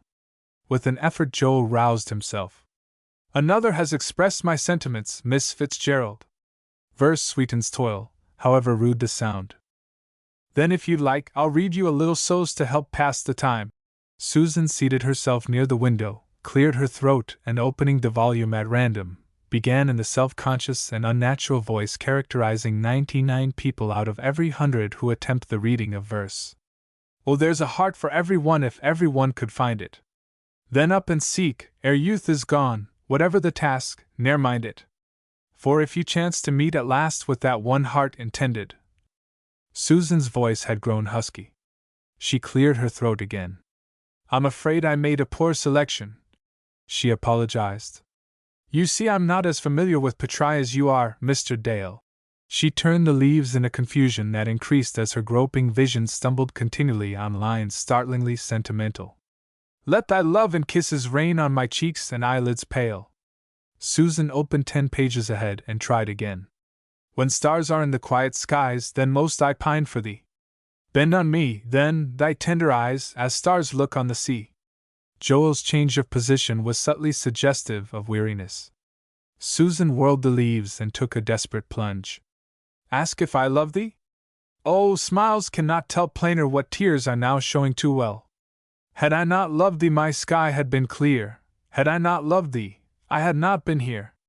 It was plainly impossible for a self-respecting single woman to continue. "Why, they're all silly!" she exclaimed, with a little nervous giggle. Her face flamed. What was she to say next? Not only to carry out Persis Dale's injunction, but to occupy the blank silence which contradictorily seemed echoing with that fateful refrain. "Had I not loved thee, I had not been here." When in doubt, play trumps. Susan Fitzgerald's chief interest in life was the question of woman's suffrage. And the confusion which had swept her mind bare of small talk had not jostled her substantial ideas on the familiar theme. She determined to broach the subject delicately and with caution. If Joel cared for discussion, this would occupy a good portion of the afternoon, and be a sufficient antidote for her unfortunate poetical selections. It was even possible that a strong, forceful presentation of the case might result in making a convert. Susan thrilled, realizing what such an accession would mean to the cause. "Mr. Dale," she began, feeling her way to a tactful introduction, "I am sure you must have a pretty good opinion of women. A man with such a sister as you've got couldn't help it." Her opening was unfortunate. No man is so reluctant to recognize feminine superiority as the one who profits most by the gifts of some woman. Joel's brow clouded, and his answer showed a cautious resolve not to be trapped into any compromising admission. "Oh, I haven't anything against women folks.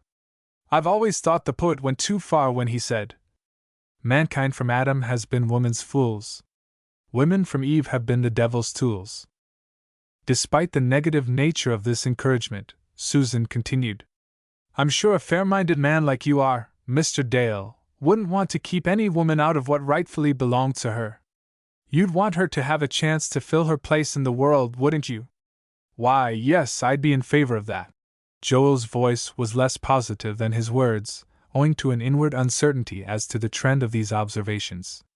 Well, Mr. Dale, there's lots of us that are ready to take up our share of the duties the Creator designed for us.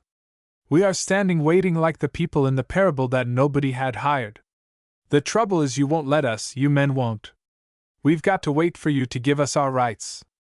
All our willingness doesn't amount to anything till you are ready. A sudden harassing suspicion assailed the target of Susan's eloquence, and no sooner had it entered his mind than a dozen details instantly corroborated it. Joel remembered the look which had accompanied Susan's declaration that he would be an easy man to cook for. The love poems had in themselves been equivalent to an avowal of passion even without her telltale blushes. And now at last he grasped the underlying meaning of her vague hints and obscure figures of speech. For though she talked of rights and duties and the designs of the Creator, there could be no doubt that she meant a husband. Joel rose to his feet, and his mute tempestuous indignation was not without interest as throwing light on the workings of the masculine mind. In such a design as he attributed to Susan, it would seem that the lady had much to lose and little to gain. She was vigorous, well-preserved, possessed of a competence, while Joel was doubly bankrupt. Yet his mood was far removed from humble gratitude. He was furious at her presumption, alert to defend his threatened prerogatives, angry at Persis for exposing him to such an attack under his own roof where ignominious retreat was his only safety. "I've just thought of a little matter I've got to look after this afternoon," he said, his manner nicely calculated to repel any tender advances. "I'll have to hurry along, and there won't be any occasion for you to linger. Please hang the key on the nail so Persis can let herself in when she comes." His sudden hauteur was not lost on Susan. She sighed as he withdrew. "Funny how real liberal-minded men won't listen to argument when it comes to some questions. But maybe he'll think over what I said and it'll have an influence sooner or later. Anyway, we've got to be prepared to sow beside all waters." The leather-covered book, whose failure to serve her purpose was indirectly responsible for the broaching of so delicate a question, caught her wandering attention. She picked it up, reading the title aloud. "Love Songs of Many Lands. No wonder I couldn't find one that was sensible. Well, I declare!" The book had opened at the flyleaf. "Persis from Justin," Susan read, bringing her nearsighted eyes close to the faded ink. She pursed her lips and shook her head in disapproving surprise. "Persis Dale must have known some man pretty well to let him give her anything so pointed. I should have thought she'd have felt awfully embarrassed if she ever read the poems. Justin! Justin! There was a Justin Ware, but I never heard there was anything between them." She returned the book to the chilly front room, adjusting it to the proper angle on the center table, as if it had been a part of a geometrical diagram, and finally, after locking the door and hanging the key where Persis, or any other arrival, would immediately notice it, she turned her downcast face toward home. "I'm afraid I hurt Mr. Dale's feelings. It beats all how sensitive some natures are. It's lucky I didn't get as far as what you would call the real telling arguments." If Susan Fitzgerald's mood was despondent, as she reviewed the activities of the day, such was not the case with Persis Dale. In the Trotter's shabby cottage, exultation reigned. Young Dr. Ballard, lean and boyish, looked ready to be congratulated on a good piece of work, though perfectly aware Hawk could never in this world, at least, collect his fee for medical attendance. Bartholomew's complacent self-importance almost straightened his bowed shoulders and redeemed the weakness of his sagging lips and feeble chin. Lizzie, his wife, spent and pallid, her gaunt temples hollowed and her face chiseled by suffering, smiled contentedly as she lay against her pillow, a creature lifted for the moment above the petty weaknesses, pitiable fruit of lifelong and grinding poverty, by the gracious dignity of motherhood. As for Persis, as she carried the new arrival downstairs to make the acquaintance of his brothers and sisters, her comely face was radiant. Weariness was forgotten. The hours of uncertainty, the long hours when life and death matched forces in that old duel renewed with each new existence, had all been forgotten. For a man was born.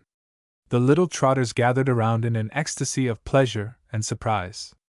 In a household where food was scanty, and every new pair of shoes was a serious economic problem, there was no lack of welcome for the newcomer. Chirpy little voices commented on the new brother's surprising pinkness, his diminutive proportions, and his belligerent fashion of clenching his fists. "He's got on the nice clean dress the angels made him," said Winnie, the observant. "See the lace in the sleeves." "I wish the angels had made him some hair instead," suggested Wilbur, plainly aggrieved. "'Cause he could have worn some of our old clothes, but he can't wear our hair." "He can have my jackknife when he gets big enough," declared Benny, the oldest of the flock. He drew the cherished possession from his pocket as if ready to surrender it on the instant.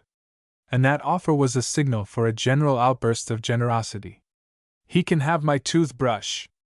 I'll give him my rubber boot. Maybe when he's big enough to wear it, somebody will give him one for the other leg. You're going to let the new baby have your high chair, ain't you, Essie?" Thus Winnie prompted the sister now compelled to relinquish the honors and dignities attaching to the post of baby of the family. And Essie, nodding her little tow head, laid a rose-leaf cheek against the crumpled carnation of the newcomer. "Nice litty brudder," she cooed. "Essie loves oh. My gracious me," thought Persis Dale, as she tucked the baby into the battered cradle, never long without an occupant. "It's queer that we ain't shaking our heads and groaning over this. The Trotters can't afford a new baby any more than I can afford a steam yacht. There ain't enough of anything to go around, and yet we're all holding up our heads and acting as if this was the best day's work we ever had a hand in. It's no use talking. Down in our hearts we know that life's a good thing, even when we've got to take poverty and hardships along with it. And that's why we start in singing psalms in spite of ourselves when a new baby comes." Chapter 7: A Confidential Chat. "I believe," said young Mr. Thompson, "that I've been owing you a little bill for some weeks, Miss Dale. It had completely slipped my mind." He looked old and worn, Persis thought, more like the man who must settle for the spring finery of a family of grown daughters, than a complacent young husband paying for his wife's first new gown since the wedding. There was a flatness in his voice that matched the weariness in his eyes, and forthwith a dozen questions raced through her alert brain. "Well, Mr. Thompson, I hope you like the dress. I always tell my customers that I'm as anxious to please their husbands as I am to please them. 'Tain't fair, from my point of view, to ask a man to pay out good money for clothes he just despises. Evasion is an art possessed in its perfection by few of the sterner sex." "Mrs. Thompson hasn't worn the dress yet," explained Mrs. Thompson's husband. "I dare say it's very pretty." He had taken a little roll of bills from his pocket, but his absent air showed conclusively that he was thinking neither of them nor of his answer. Persis lowered her voice confidentially. "If I was you, Mr. Thompson, I wouldn't encourage her in that way of doing. Maybe it seems like prejudiced advice, coming from a dressmaker, but I never could see there was any saving in hanging a dress away in the closet and not getting anywhere out of it, till it was clear out of style. You know how it is with young wives. They've got their hearts so set on having their husbands praise them for being saving that they make those little mistakes. You just tell her that you'd rather spend a little more money, if it came to that, and see her look her prettiest." "Mrs. Thompson is not," began the young husband and broke off uncertainly. His troubled eyes went to the kind resolute face opposite, and the little roll of greenbacks dropped to the floor unheeded. "Fact is," said the young fellow, carried away by that impulse toward confidence which the sight of Persis was likely to inspire in the least communicative. "Fact is we're having the deuce of a time." Persis nodded understandingly. "That ain't strange the first year or so. After the honeymoon's over, then comes the getting acquainted. I don't care how well folks have known each other beforehand, they've got to start all over again after they're married. But don't worry, it don't take long as a rule. You don't quite get my idea." Young Mr. Thompson scowled at the floor. "It's worse than you think. I'm in a fix, a devil of a fix. Part of it I'm to blame for. I'm one of those guys with a sense of humor, you know. I'm the regular George Cohan kind, and between my practical jokes and some interfering old maids, I beg your pardon. I'm not partial to 'em myself," smiled Persis reassuringly. There was an instant of understanding silence. "Well, anyway," groaned the young man, "with a little outside help, I've queered myself for good. And that's tough on a chap not a year married, believe me. He stared at the floor gloomily, and when he lifted his eyes, she saw the whole story on its way. You wouldn't call Thompson an unusual name, would you? One of the commonest, I should say. And there's nothing so strange about W. Thompson that you'd strain your neck getting another look at it on a sign. Half the men you meet are named William, to say nothing of the Walters and the Warrens, and the new crop of Woodrow Wilsons. Percy's murmur of agreement was admirably calculated to encourage the flow of confidence, not to check it. Look at that! Young Mr. Thompson pulled a letter from his pocket and slammed it down on the table. There's the proof that I'm a hound and a blackguard and that hanging would be too good for me. At least that's what all the women tell my wife. And take it from me, they know. Persis picked up the envelope and studied the superscription. It had originally been addressed to Mr. W. Thompson, Hollenden Hotel, Cleveland, Ohio, and later redirected in another hand to the firm by which Mr. Thompson was employed.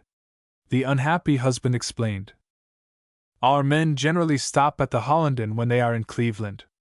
I never was there in my life. But Hudson, one of our fellows, blew in one night and noticing a letter directed to W. Thompson, he knew, of course, it must be for me. That's just the sort of Batinsky that Hudson is. If he'd run across a tombstone with W. Thompson on it, he'd have expressed it to me before he'd eaten his dinner. So he told the clerk he knew me and sent the letter on to the main office. Now, perhaps you'll appreciate the rest of my story better, if you'll read the letter. Gratified by the permission, for young Mr. Thompson had succeeded in piquing her curiosity, Persis drew the enclosure from the envelope and for an instant studied the monogram at the head of the sheet. When her gaze dropped to the address, her eyebrows lifted. Yes, I know, murmured young Mr. Thompson. Tommy darling. Tommy is short for Thompson, I suppose. Tommy rot, I call it. You might read it aloud if you don't mind. It'll help me to have a realization of what I'm up against. Persis complied. Tommy darling. Here I am writing you again for all I promised myself that I wouldn't, not ever. It makes me feel so dishonorable when I think of her. And then, dear, I think of you and everything else is forgotten for a little while. That lovely, sad, happy, heartbreaking afternoon together. I've lived on the memory of it ever since. I thought when we said goodbye that it was for the last time. I really meant it, dear. But now the thought of never seeing you again is like a great black wall shutting out everything bright and beautiful. I'm not brave enough to bear it. Tell me when and where we can see each other, Tommy. I'm not going to think of her, but only of you and me and the joy of loving and being loved. Enid. She seems, observed Persis Dale, folding the letter carefully, to be of a real affectionate disposition. Young Mr. Thompson passed the comment over without remark. They gave me the letter at the office. It was pretty near a month after it was written, and I judged the two of them had seen each other before that, and one lost letter wouldn't matter. And then it occurred to me that I'd have a little fun with Molly. Get me? Persis' look indicated understanding rather than approval. You can't think worse than I've said to myself 1,000 times. I put the letter in my pocket, and I had it all figured out how she'd find it and ask me about it, and then read it and be angry for about half a minute. And I took it for granted that I was going to be right there to explain and that I'd have the laugh on her before she had the chance to get to feeling real bad. It looked awful funny to me. It's a great thing to have a man-sized sense of humor. Persis was too interested to smile. Then the weather got warm and I changed to another suit and forgot to change the letter. I'd laid several little plots to help her to find it, like sending her to my pocket for postage stamps, but she didn't fall to M, and finally the letter got to be an old story. I pretty nearly forgot all about it. When she did find it, I was off on a trip and she talked the thing over with all the old women in the neighborhood before I got back. He ran his fingers through his hair. Explain! Well, she thinks it's a mighty slim story, and the deuce of it is that she's right. Any damn fool could make up a better one. I believe you could have done better yourself, Persis suggested smoothly, if you'd been in the story business. The young fellow looked at her, and a quick flush swept to the roots of his hair. That sounds, he began breathlessly. That sounds as if you took stock in me in spite of the way things look. I've lived long enough to know that looks are deceiving whether you're talking about women or just things. Persis studied the address again and compressed her lips. See that this letter don't get lost, strayed, or stolen, she directed, with that instinctive assumption of authority which is the badge of the competent. We might find it useful in clearing things up. The young man's ruddy color rose again. Then you think? He faltered and broke off. I think that when folks act fair and square, their lives ain't going to be ruined by a little mistake. Of course it's going to be cleared up. Careful, Mr. Thompson. You seem to be stepping on a lot of money. And it must belong to you, because I can't afford to carpet my room with greenbacks. His answering laugh showed the contagion of her optimism. Young Mr. Thompson picked up his money and paid his bill. I'm going home and coax Molly into putting on that new dress, he declared boyishly. It's the first dress I ever bought for her, and I'm crazy to see how she looks in it. Persis approved the suggestion. But don't be discouraged if she needs a lot of coaxing. It's as natural for women to primp and fuss and fix their hair up pretty ways when they're feeling happy as 'tis for plants to put out leaves in the spring. But heavy hearts are like winter weather. If you want any blossoms in December, you've got to work for 'em. She wrote, received payment, beneath Mr. Thompson's bill and went to the secretary for the change. Young Mr. Thompson pocketed his 45 cents and detained the hand that tendered it. Look here, Miss Dale, he said. You've braced me up wonderfully. I feel more like a man and less like a feather bolster than I did when I came in. I wonder if you couldn't. He hesitated and pressed her fingers persuasively. Couldn't you manage to drop a hint to Molly about appearances being deceptive, you know? I'll say more than that before I'm done with her, Persis promised briskly. And they shook hands over again, and young Mr. Thompson departed with an alert step that argued a corresponding lightness of heart. And because Persis Dale was a woman of action, she sat down at the secretary and penned a letter to a total stranger, to Mr. W.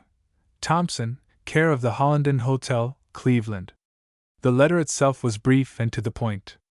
Dear Sir, I should like to know if you are expecting word from a young woman named Enid. In case you are, kindly communicate with the undersigned. Yours truly, Persis Dale. Brief as the letter was, its composition took some little time. The deftness which characterized Persis in most of her work did not extend to her epistolary efforts. She was still puckering her forehead over the page when Thomas Harden knocked. The door was ajar, and glancing over her shoulder, she called to him to enter. You'll excuse me for not getting up, Thomas. When once I sit down to an ink bottle, I stick to it till I finish. I'm in a hurry to get this letter off tonight. She wrote the address and dried the ink by moving the paper gently back and forth. Thomas's face showed relief.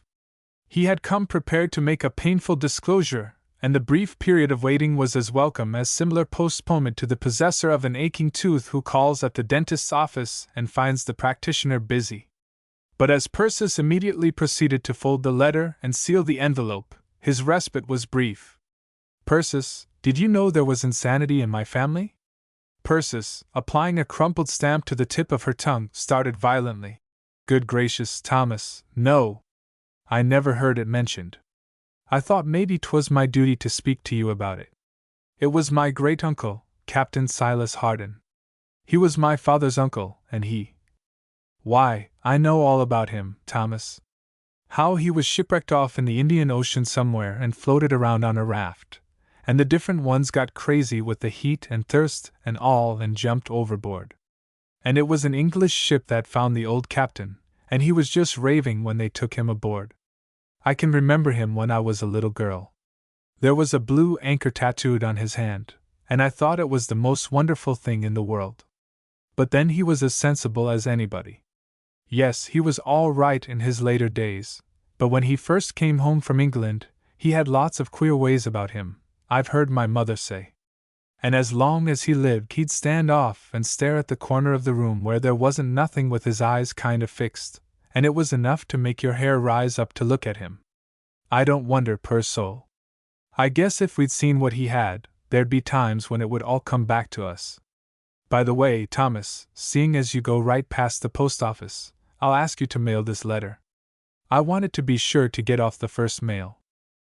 Thomas tacitly accepted the commission by holding out his hand for the letter. Then he read the superscription. W. Thompson. Why, there's a W. Thompson in clematis. This, replied Persis, and the confidence of her tone would have warmed the heart of young Mr. Thompson. This is a different one. Thomas waited to hear more, but no further particulars were vouchsafed. He felt mildly aggrieved. Didn't know you had acquaintances in Cleveland, he suggested by way of a stimulus to confidence. I haven't many. Persis compressed her lips, and Thomas looked again at the envelope.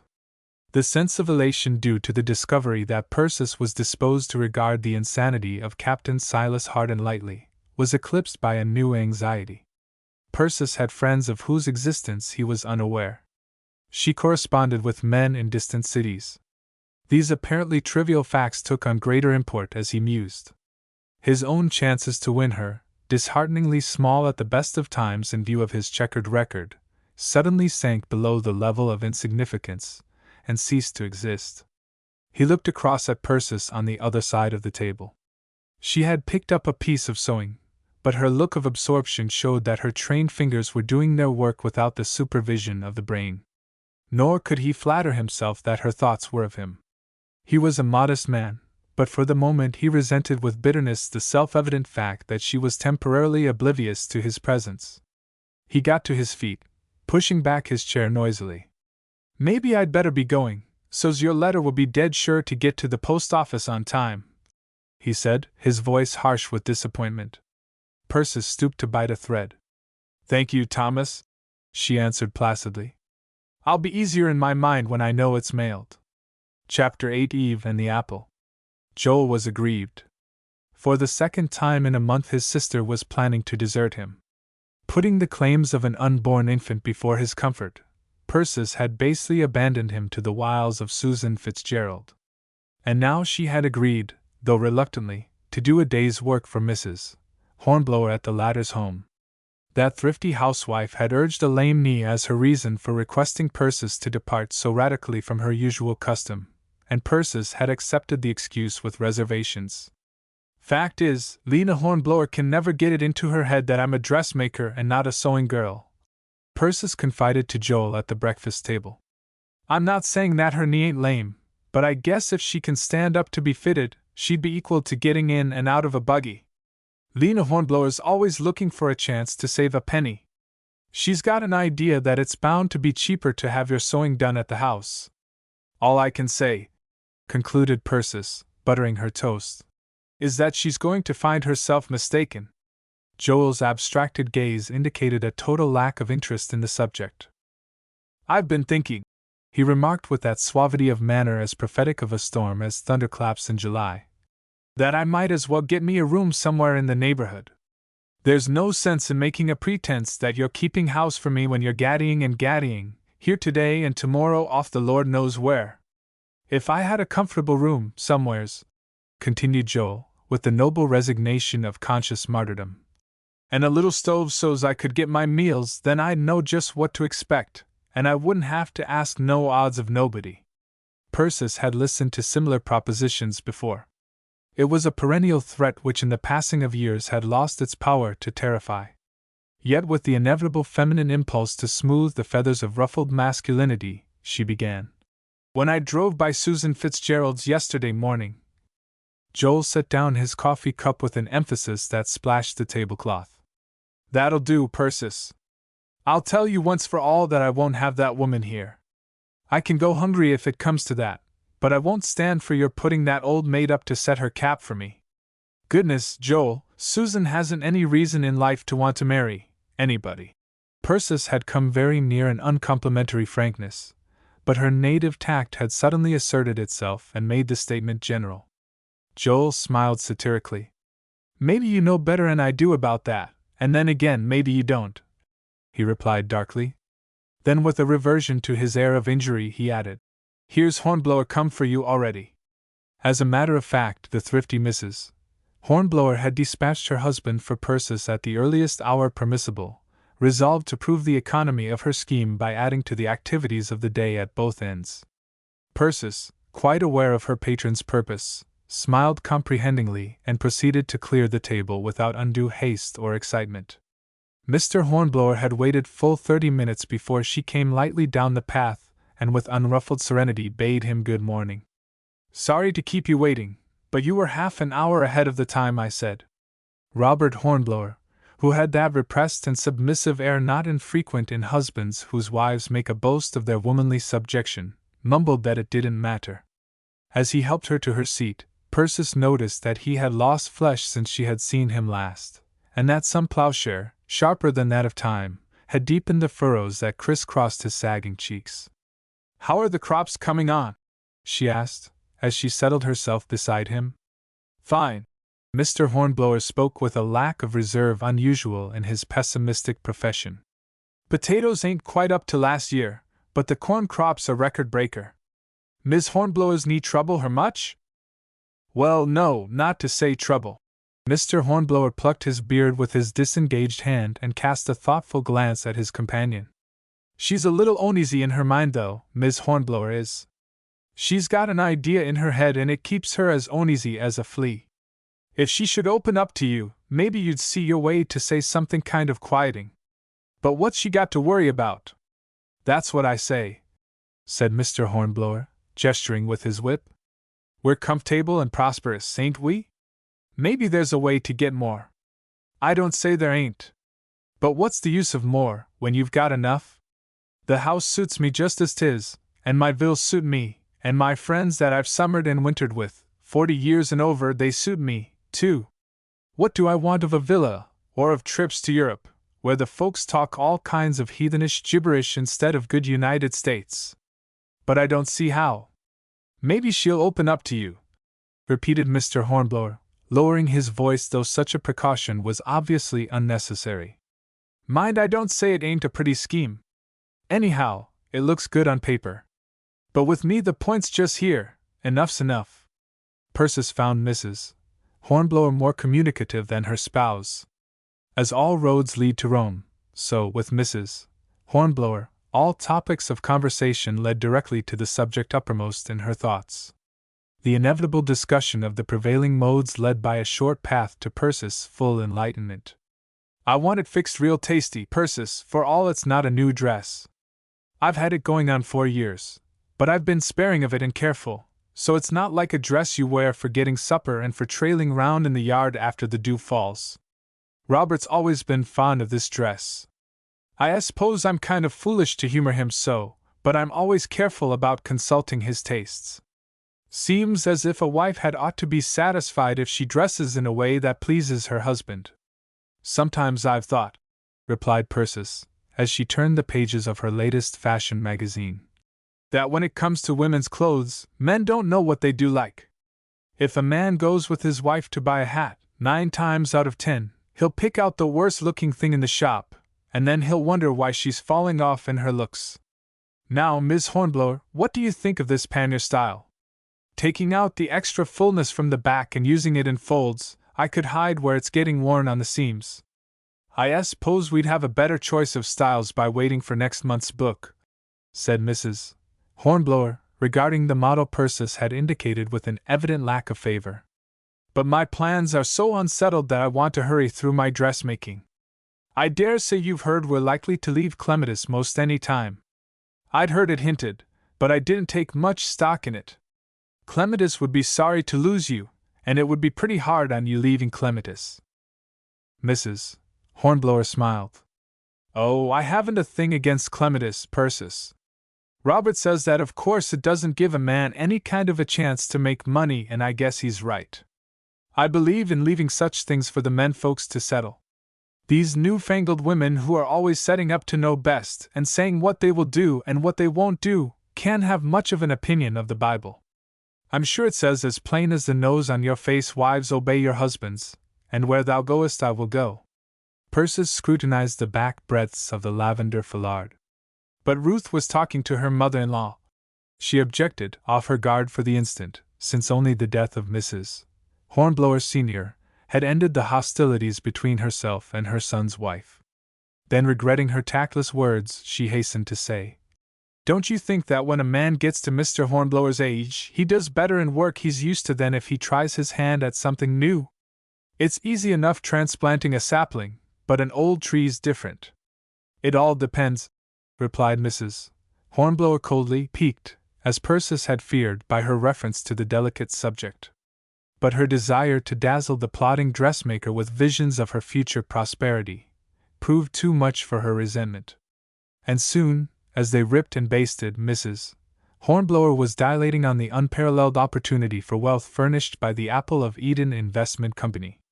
She quoted freely from its literature and outlined, with more or less detail, the carefree and opulent existence upon which the family of Hornblower would enter when the farm had been sold and the proceeds wisely invested. It's a disappointment to me that the whole thing isn't settled and done with by this time.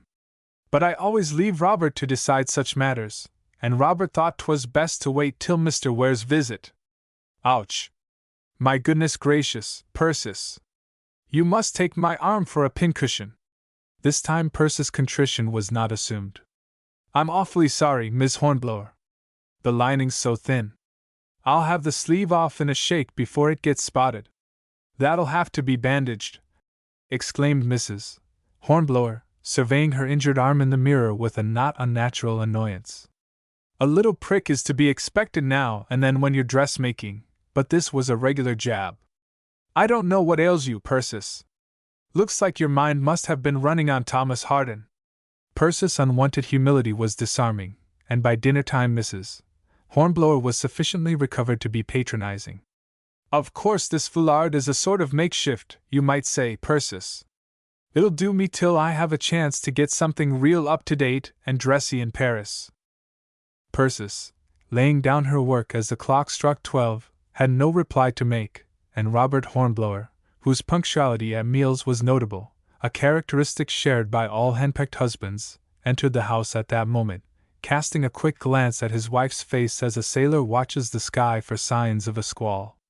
We've spent the morning fixing up your favorite gown, so as it'll be pretty near as good as new, Persis informed him, as she accepted a well-filled plate at his hands.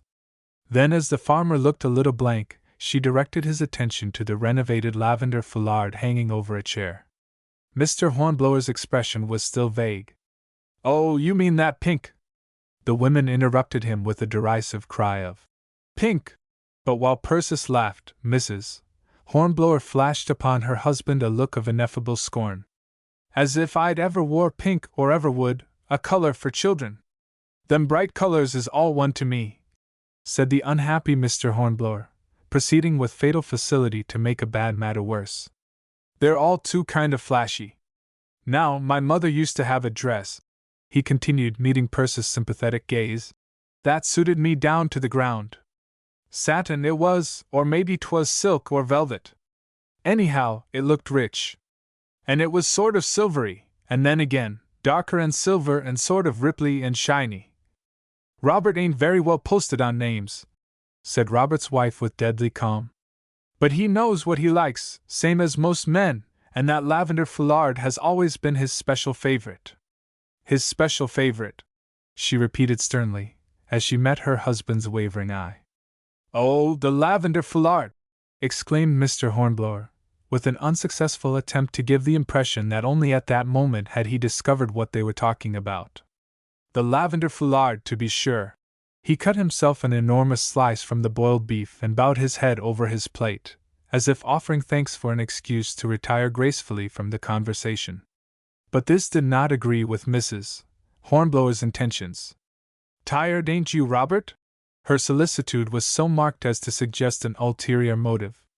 I guess this is about as busy a time of year as any, commented Persis. And Mr. Hornblower, having now reached a point in his struggle with the boiled beef where he could make himself intelligible, began ponderously. Oh, as far as that goes, Robert realizes that he ain't as young as he was, said Mrs. Hornblower, taking the words from his mouth.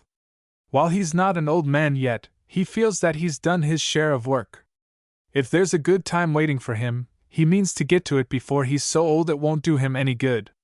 Sometimes I think, observed Persis sententiously, that enjoying oneself's a good deal like jam. You spread it on bread and butter, and you can eat a sight of it. But if you set down to a pot of jam and nothing else, it turns your stomach in no time. The sudden illumination of Mr. Hornblower's heavy features indicated that he had grasped Persis' metaphor. He broke out eagerly. Now, that's just what I was saying to my wife. If a man— Robert looks at it this way, explained Mrs. Hornblower, deftly cutting in. He says he couldn't enjoy himself just idling, but he don't look on travel and improving his mind in that light.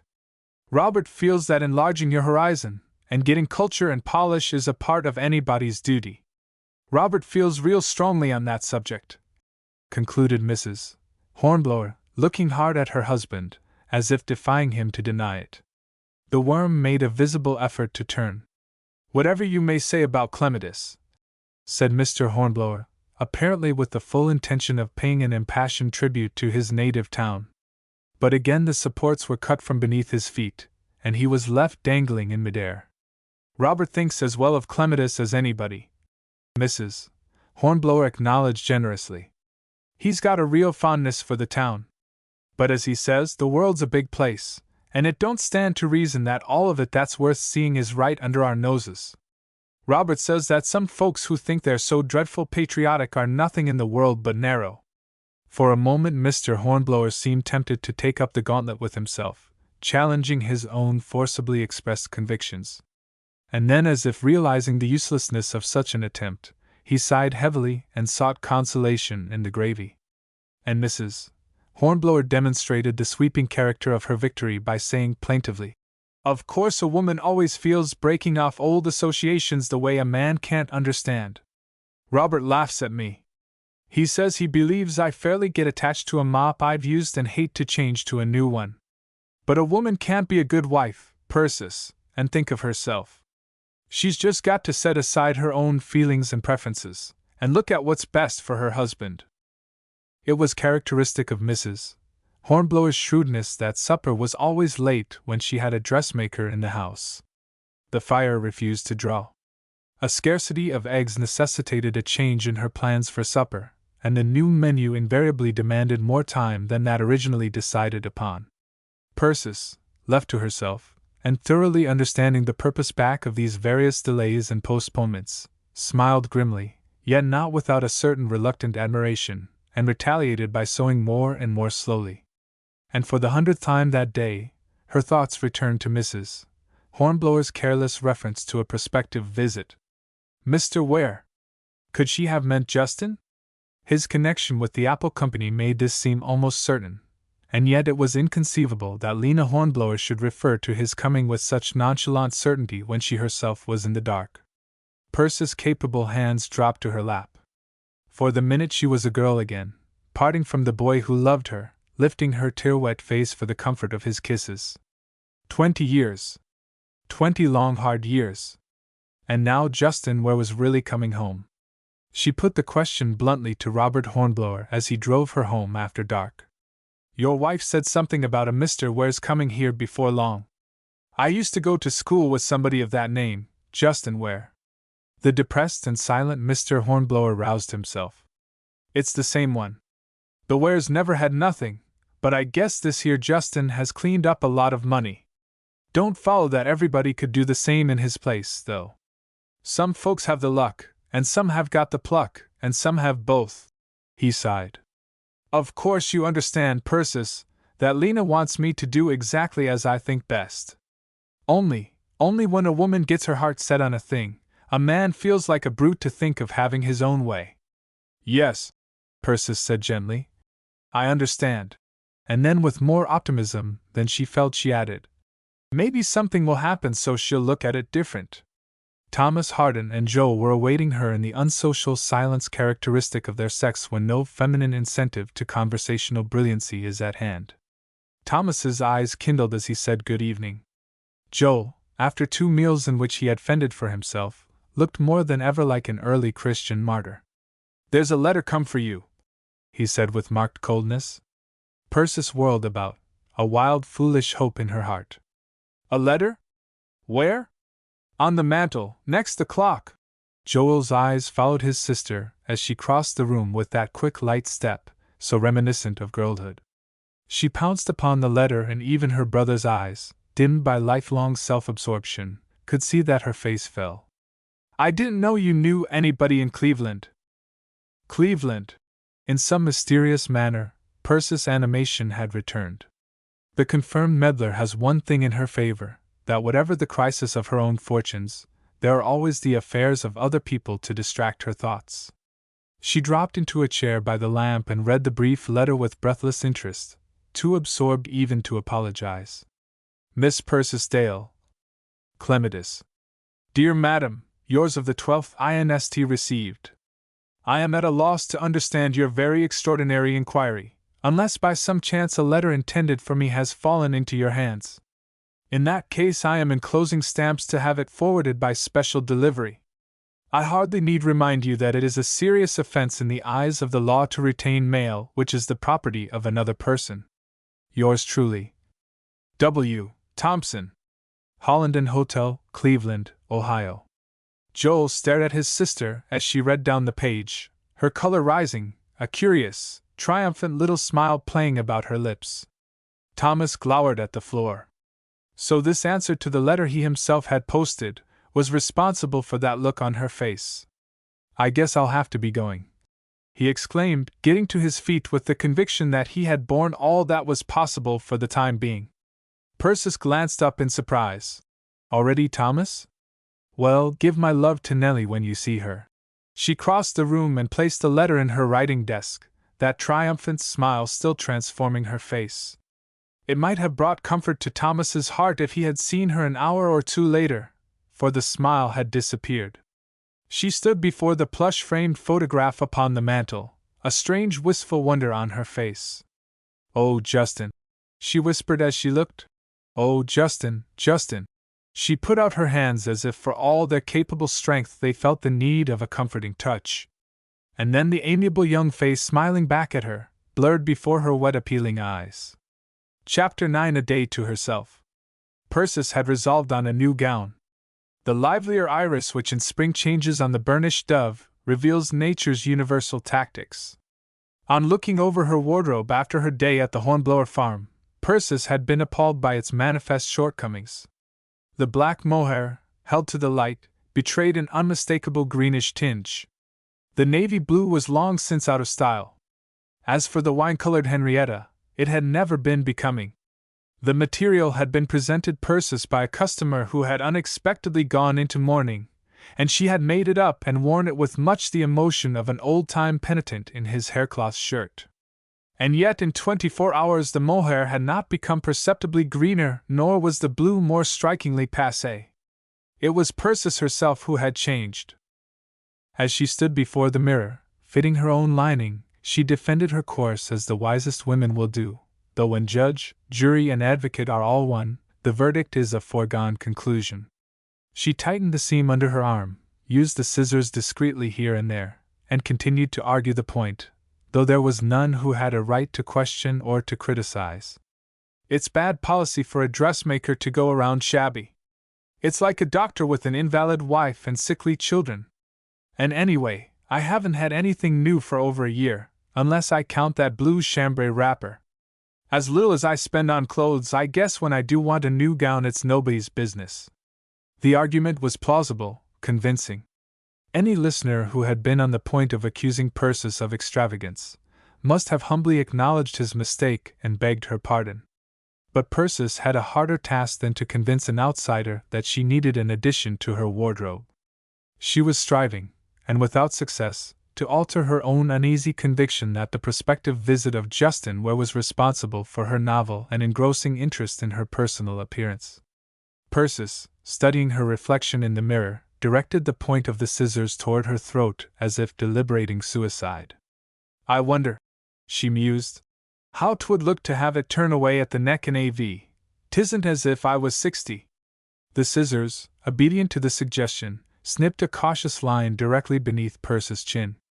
The cambric was folded back to give the desired V-effect, and Persis' countenance assumed an expression of complacence altogether justifiable. Then at this most inopportune moment, Joel entered. "Persis, have you seen my bottle of Rand's remedy?" Joel had reached the stage, perhaps the most dangerous in his unceasing round, when he was ready to accept implicitly the claims made for every patent panacea.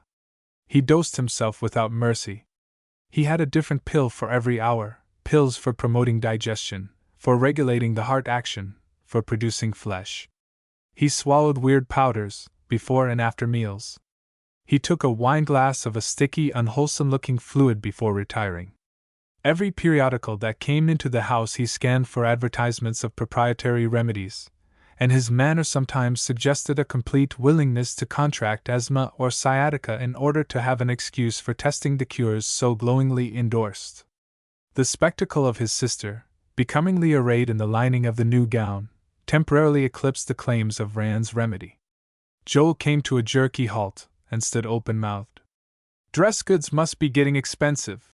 Having convinced himself that his eyes had not deceived him, Joel relieved his feelings by heavy sarcasm. It's a pity you can't afford cloth enough to cover you. I guess it's true that modesty's getting to be a lost art when a woman of your age will flaunt around. The goaded Persis spoke to the point. Seems to me I remember not so very long back when you were taking a constitutional out on the front lawn without much more than a bath towel between you and the public. What are you talking about? Joel reddened angrily. I'm a man, ain't I? Well, we won't discuss that, seeing it's nothing to do with the case.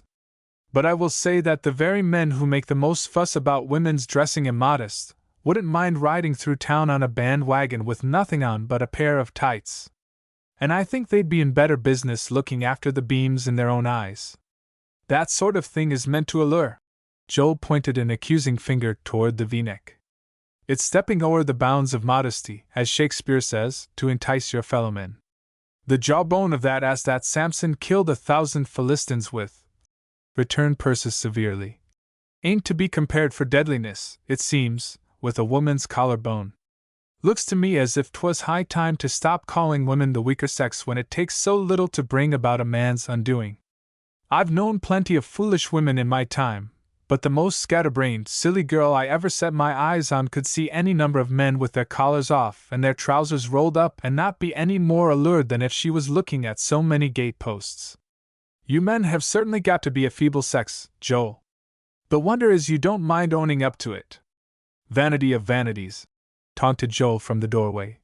All is vanity. He withdrew hastily, carrying with him the uneasy conviction that he had come off second best in the encounter. And Persis, her cheeks hot with indignation, cut the V-neck a good 1/8 of an inch lower than she had intended.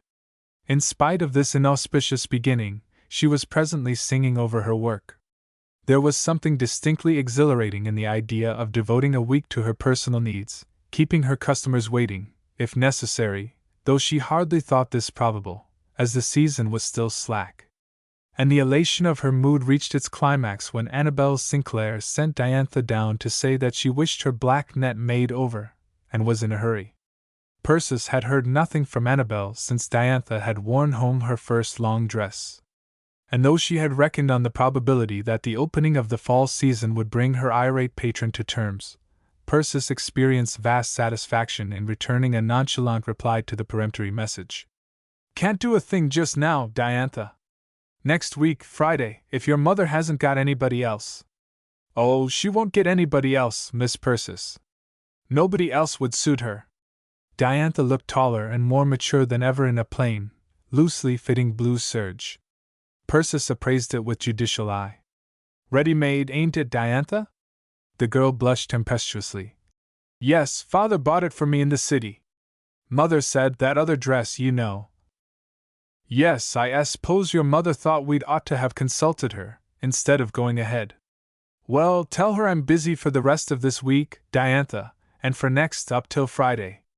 If this were a dismissal, Diantha failed to accept it. She perched on the arm of the big chair and watched with fascinated eyes the heavy shears biting their way through a filmy fabric of a delicate gray shade. How pretty!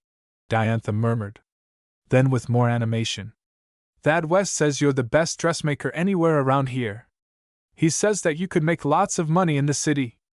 I'm quite set up by his good opinion, seeing he knows so much about it. That Persis' dry retort veiled sarcasm was far from Diantha's thought. She continued guilelessly. He's got such good taste, Thad has. Don't you think men have better taste than women, Miss Persis?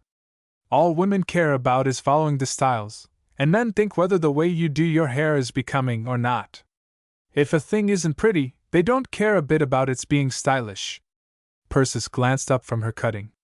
She had noticed this phenomenon before, the impulse of the girl who feels a proprietary interest in some particular male, to indulge in sweeping generalities concerning the opposite sex. When Persis had schemed to bring about the dramatic encounter between Thad West and the Diantha newly emerged from the chrysalis stage, she had but one end in view: to show the young man the essential absurdity of any sentimental acquaintance between himself and the mother of this blooming maid. With a vague uneasiness, she realized the possibility that she had overshot the mark. "I think Thad dresses beautifully himself," Diantha purred on. "When you're little you can't see but what men's clothes are all alike. Isn't that funny? Now, Thad's neckties." There was a heavy step upon the porch, and Persis was spared further harrowing details. "Oh, it's the doctor," Diantha cried, with a sigh for her interrupted confidences. "Is anybody sick?" "Nobody here," said Persis, and she echoed Diantha's sigh. The doctor's appearance suggested that she might be needed to act as nurse in some household too poor to pay for professional care. For a dozen years the old doctor had called on her freely for such gratuitous service, and his successor had promptly fallen into a similar practice. At this juncture Persis felt a most unchristian reluctance to act the part of ministering angel in any sick room. Nothing adds to a woman's apparent age so rapidly as working by day and caring for the sick at night. Persis had seen herself, on more than one occasion, take on 10 years in a week of such double duty. And just now she wanted to appear youthful and pretty, not haggard and worn. She greeted the doctor less cordially than was her wont for the reason that in her heart she knew she must do whatever he asked.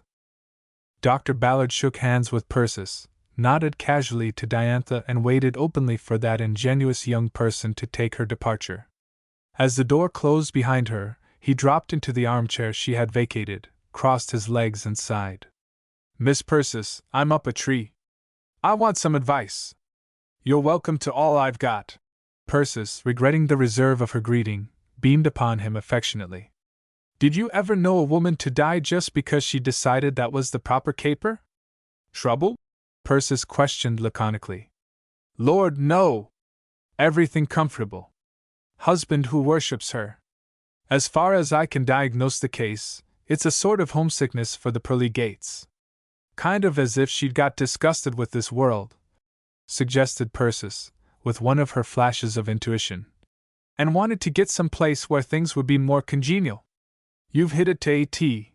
Now, what I want to know is this: can people keep up that kind of nonsense till they die of it? I've got a patient right now who's lost 30 pounds by it. She won't eat. She won't make an effort. She sits around smiling like an angel off on sick leave. And the same as tells me I can't do anything for her because she's wanted over the river. Husband's about crazy. What's her name?" Professional caution did not seal Dr. Ballard's tips.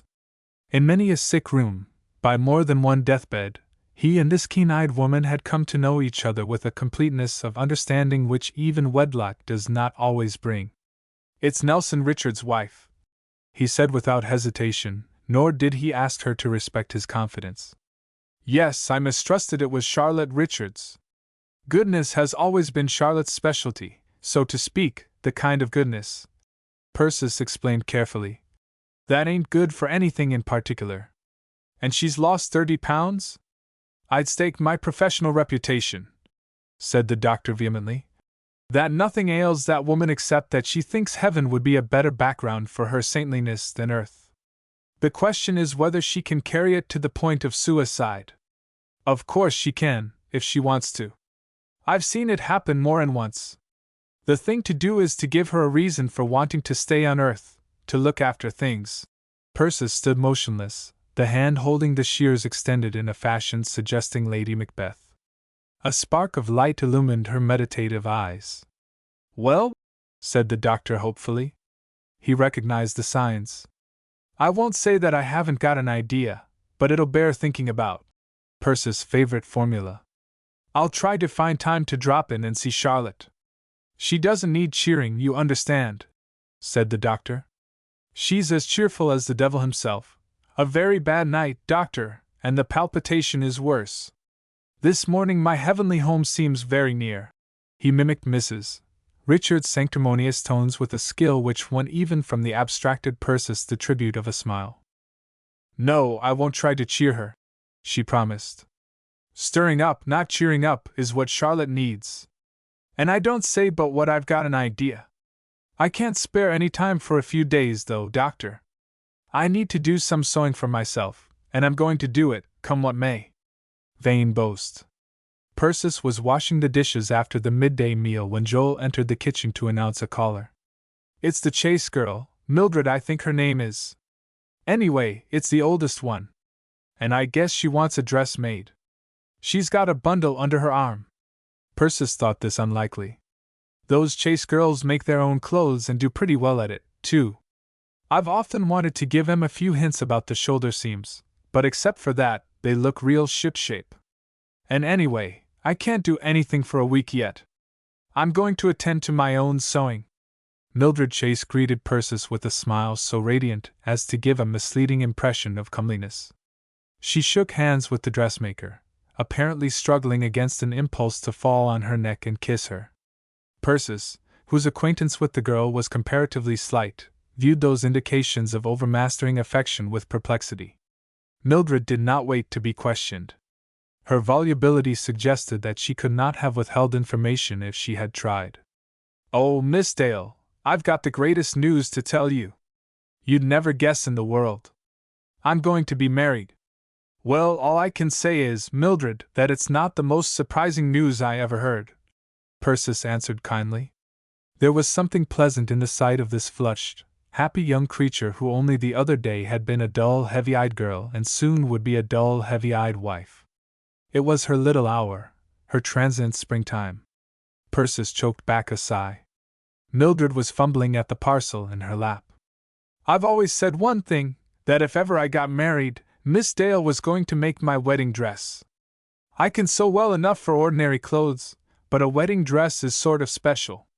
That calls for a regular dressmaker, and there ain't but one dressmaker in Clematis that counts. When's the wedding to be? Persis asked. A sudden sinking of the heart foretold the answer. It's a week from Saturday. It's so sudden that I can hardly believe it myself. We didn't think we could be married for a year, anyway, but Jim got a raise unexpected. They're going to send him west, and he's bound I shall go when he does. The parcel was unwrapped at last, its shimmering white contents contrasting with the girl's shabby dress and work-roughened hands, much as the dreams of the wedding day contrast with the hard realities that follow. Persis looked, hesitated, thought of the filmy gray, just cut and awaiting basting, thought of the hopes that linked the present with her lost girlhood, and ended as she had always ended, by unselfish surrender. It's pretty good, she said, touching it lightly with the tips of her fingers. And there's nothing I like better to make than wedding clothes, my dear. Certain important details came up for discussion, interrupted frequently by the outgushing of Mildred's artless confidences, to all of which Persis listened patiently. And when the girl took her departure, the impulse which had manifested itself on her arrival proved too strong to resist. She kissed Persis goodbye, and Persis returned the kiss. The rudimentary beginnings of a new gray gown were bundled together and tucked away to wait their fate, while Persis worked till a late hour on Mildred Chase's wedding dress. But tired as she was, with that undercurrent of depression which sometimes most unjustly is the attendant on generous sacrifice, she found time to write a letter to a gentleman named Thompson, in care of the Hollenden Hotel, Cleveland. Mr. W. Thompson. Dear Sir, yours received. Nothing could be further from my wish than to keep anything that belongs to somebody else. But you can understand that I don't feel like sending a young lady's letter to the first man who happens to ask for it, especially as Thompson is not what you would call an unusual name. If the young lady who wrote the letter will drop me a line asking me to forward it to you, I'll be happy to oblige her. She won't even have to write anything but her first name, unless she likes. Yours truly, Persis Dale. P.S. If the young lady will tell me your full name, when she writes, it will make you a lot surer to get the letter. W. Thompson is a name that fits lots of people. This epistolary weighed off her conscience. Persis went upstairs to bed, and for the first time in 20 years, she went without a good night to the photograph in the blue plush frame. Chapter 10. Should Auld Acquaintance Be Forgot? Justin Ware arrived in town the day Persis finished Mildred's wedding dress. She heard the news from Joel, who had been at the station when the train came in. This was not a happy accident, nor was it intended as a spontaneous welcome to the returning son of Clematis. Year in and year out, except when the state of his health prevented, Joel kept a standing engagement with the 4:20 train, and few left town or entered it without his knowledge. He's filled out considerable, Justin Ware has, but except for that he hasn't changed much. Got a seal ring and silk lining to his overcoat. He ain't what you call a flashy dresser, but he lays it all over the young chaps like Thad West who think they're so swell. Persis listened without comment. She had worked unusually hard that week, and the tired lines of her face acknowledged as much. She set them at defiance in a peculiarly feminine fashion by dressing that evening in the unbecoming Henrietta and doing her hair in the plainest, most severe fashion. At 7:30 Thomas Harden came. "That Ware feller is going to put up at the Clematis house. He's a big bug, all right. Wanted a private setting room, he did." Thomas chuckled. "Guess he's the sort that can't remember back further than he feels like doing. Old man Ware's private setting room was a keg o' nails in Saltpeter's store. Nobody else ever thought of taking that particular keg. Stood right back of the stove, I remember. You never caught old man Ware putting on any airs. Justin and me was always the best of friends," said Joe, puffing out his thin chest pompously, as if he felt himself vicariously honored by Mr. Ware's tendency to exclusiveness. "We took a shine to each other when we were little shavers.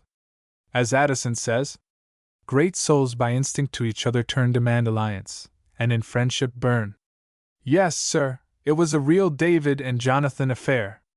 That's his picture upon the mantel now." Thomas Harden turned his head. "'Tis so," he assented. "Hasn't changed such an all-fired lot, only now he looks as if he'd cut his wisdom teeth quite a spell back." His gaze wandered to Persis, silently basting the breadths of a gray crepe skirt. "You must have been acquainted with him, too," he said politely, striving to include her in the conversation. "Yes, I knew him." Persis did not lift her eyes. "All the family knew Justin," Joel explained. "Him and me being such friends, he was in and out of the house same as if he belonged here. I didn't speak to him today, because I never was one to cheapen myself by doing my visiting on a depot platform. We'll have plenty of chances to talk over old times. There is nothing can equal the tender hours when life is first in bloom." It seemed to Persis during the next 2 days that wherever she turned she heard of Justin Ware. There was no escaping the subject. Without question, Justin's business methods were the acme of up-to-date effectiveness. An outbreak of war could hardly have stirred the town to more seething excitement than the advent of this well-dressed young man with his self-confident air and full pocketbook. Clematis was apple-mad. The Apple of Eden Investment Company and its optimistic promises eclipsed in interest the combined fascinations of politics and scandal. The groups in those local lounging places, which in rural communities are the legitimate successors of the Roman Forum, passed over prospective congressional legislation and Annabelle Sinclair's latest escapade in favor of apple orchards. The statistics which fell so convincingly from Ware's lips were quoted, derided, defended, denied. The hardest argument the objectors had to encounter was Ware himself. The atmosphere of prosperity surrounding him, his air of familiarity with luxury, could not be offset by logic. The program of the Clematis Women's Club was fairly swamped by the eagerness of the members to question Mrs. Hornblower as to the possibilities of profit in this form of investment. Persis, who had come to the meeting late, went away early while the discussion was at its height and missed a paper by Gladys Wells entitled, "No, Not at the End of the Thread." Persis Dale was not lacking in self-respect. But for 20 years her self-respect had been identical with her loyalty. She could not fancy the one arrayed against the other. She clung desperately to the hope that Justin would explain. For half her lifetime she had found excuses for his silence, and the habit was too strong to be smothered overnight. But even her prejudiced tenderness recognized the insufficiency of the grounds on which she had exonerated the lover of her girlhood from blame. It was no longer possible to judge his faith by her own, scorning all doubt of him as she would have scorned the grossest of temptations. She could have borne the news of his death without outward evidence of emotion, but this bewilderment and uncertainty taxed her strength almost to the breaking point. Through the days, with the help of her work, she kept herself so well in hand as almost to believe that the victory was lasting. But as the dusk settled down, the old questioning began. Would he come? Could he stay away longer? He had been in town 5 days without seeing her, 6 days, 7. Against her will and her judgment, she found herself waiting, listening, hoping. Footsteps echoed outside, lagging feet, reluctant to leave comfort behind, swift feet, hurrying to keep some tryst with joy. She heard them pass and repass while her pulses leaped with a hope she knew to be folly, and then steadied to the old monotonous beat. She grew to hate the face of the tall clock in the corner ticking off the seconds glibly, leering as the time grew late, as if it alone knew her secret and mocked her disappointment. Thomas Hardin, coming in on 1 or 2 occasions, had exclaimed at the sight of her colorless face. Ordinarily she knew his step, but now her strained nerves misinterpreted the most familiar sights and sounds. If the days were hard, the nights were torture. Even that poor, tormenting, futile hope that left her sick and shaken was better than hopelessness. There were no stars in the darkness that brooded over her heart after the sun went down. As she lay with clenched hands, counting the 10,000 woolly sheep whose agility in overleaping an obstructive wall is for some mysterious reason assumed to be soporific in its influence, she was conscious of a sort of terror of the thoughts lurking in ambush, ready to spring out upon her if she were off her guard for an instant. It was useless to tell herself that she was no poorer than before, that nothing had changed. In her heart she knew better. She had worked on through the gray years, facing a colorless future, without a word from her one-time lover, to tell her that he lived or ever thought of her, and yet a dream, too vague and illusory to be named hope, had been her stay and solace. Now, as she stared wide-eyed into the dark, she asked herself what was left. It was no wonder that the gray crape grew apace. For the first time in her well-disciplined life, Persis gave up the struggle with refractory nerves, left her bed night after night, and sewed till daybreak. For whatever might fail, her work was left, that grim consoler, who, masking benignity by a scowl, has kept 10 million hearts from breaking. The gown was finished at daybreak, one bright October morning, and that evening Persis tried it on, in the apathetic mood that mercifully relieves tense feelings when the limit of endurance has been reached. It was late, according to clematis standards. For almost 24 hours that dreadful, unbeaten hopefulness would be quiescent. Thomas Hardin had come and gone. Joel was in bed. Persis Dale put on her new gray gown and scrutinized herself in the mirror. She had lost interest in her personal appearance, but her professional instinct told her that the dress was a success. It would be real becoming if my hair wasn't strained back so. A dress can't do much for you when you look like a skinned rabbit, all on account of your hair. She recalled the coiffure in which Annabel Sinclair had presented herself the previous day, and loosening the coil of her hair, as glossy and abundant as ever, she imitated with a skill which surprised herself, Annabel's version of the latest mode.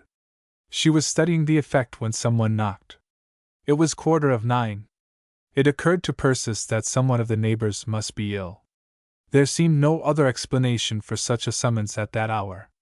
She crossed the room hurriedly and opened the door. A man stood outside, and after a moment of hesitation he entered, putting out his hand. "Good evening, Miss Dale. I hope you haven't forgotten me."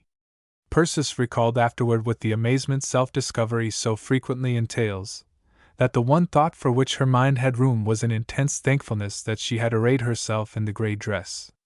That emotion was infinitely removed from vanity. The new gown had become an armor. Except for its age she would have been at too great a disadvantage in this encounter. The hand she extended was quite steady.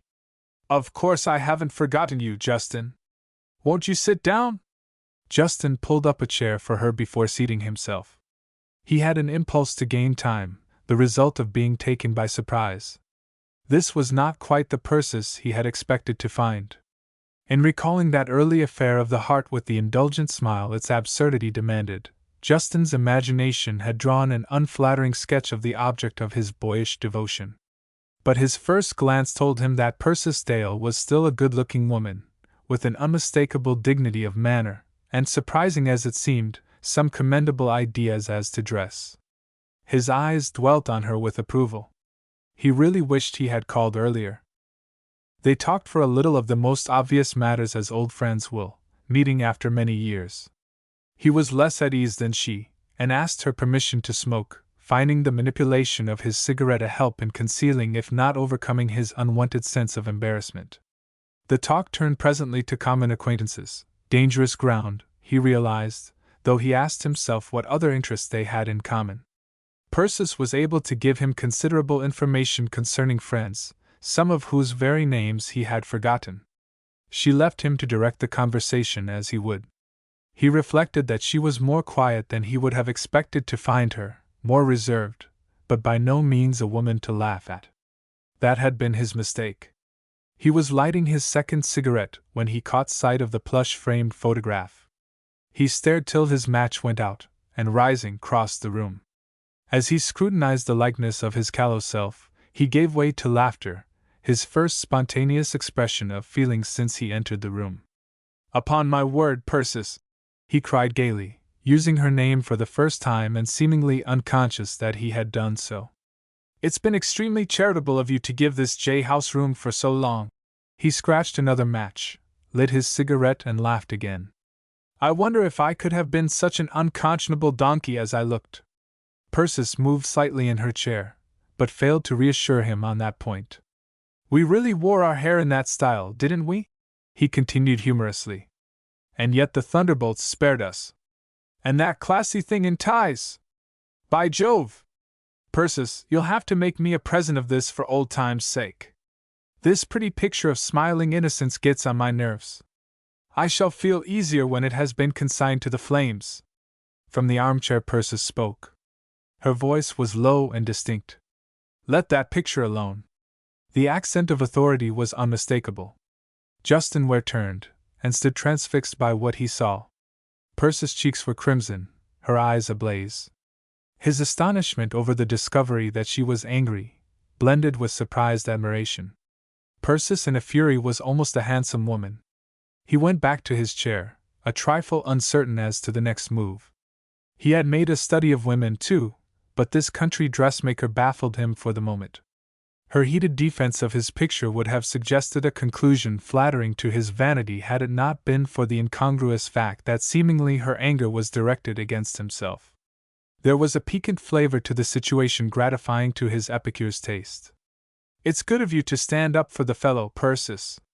You always were kind-hearted, I remember. But really, isn't this stretching charity too far? Such a rube is meant to be laughed at.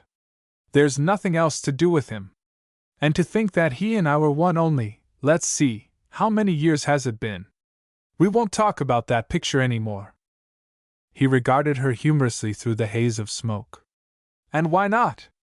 He's a friend of mine. I don't care to have him laughed at. But you forget my relation to the gentleman, my dear Persis. If any one should be sensitive, it surely is I. You've nothing to do with him," Persis declared, biting off her words in peppery mouthfuls. "You're as much of a stranger to him as you are to me. We'll just let him alone. There's things enough to talk about, I should hope, without making fun of that poor boy. Suppose I give you one of my late photographs in exchange for the cherub with the curly locks?" "I don't want it." Justin was a trifle taken aback. He had hardly made the offer before he had accused himself of indiscretion. To be sure, Persis was taking a very proper attitude. She showed no inclination to presume on the sentimental phase of their former acquaintance. She had said distinctly that they were strangers. And yet it was as well to be guarded.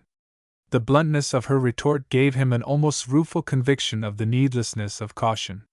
The flame of Persis' anger had burned itself out almost immediately, but the red embers still glowed in her eyes, and her cheeks were hot. She changed the subject with no pretense at finesse. "You seen Minerva Leveridge yet? I don't seem to recall any one of that name. She was Minerva Bacon, And she married Joe Leverage, old Dr. Whiteley's nephew. You must remember him.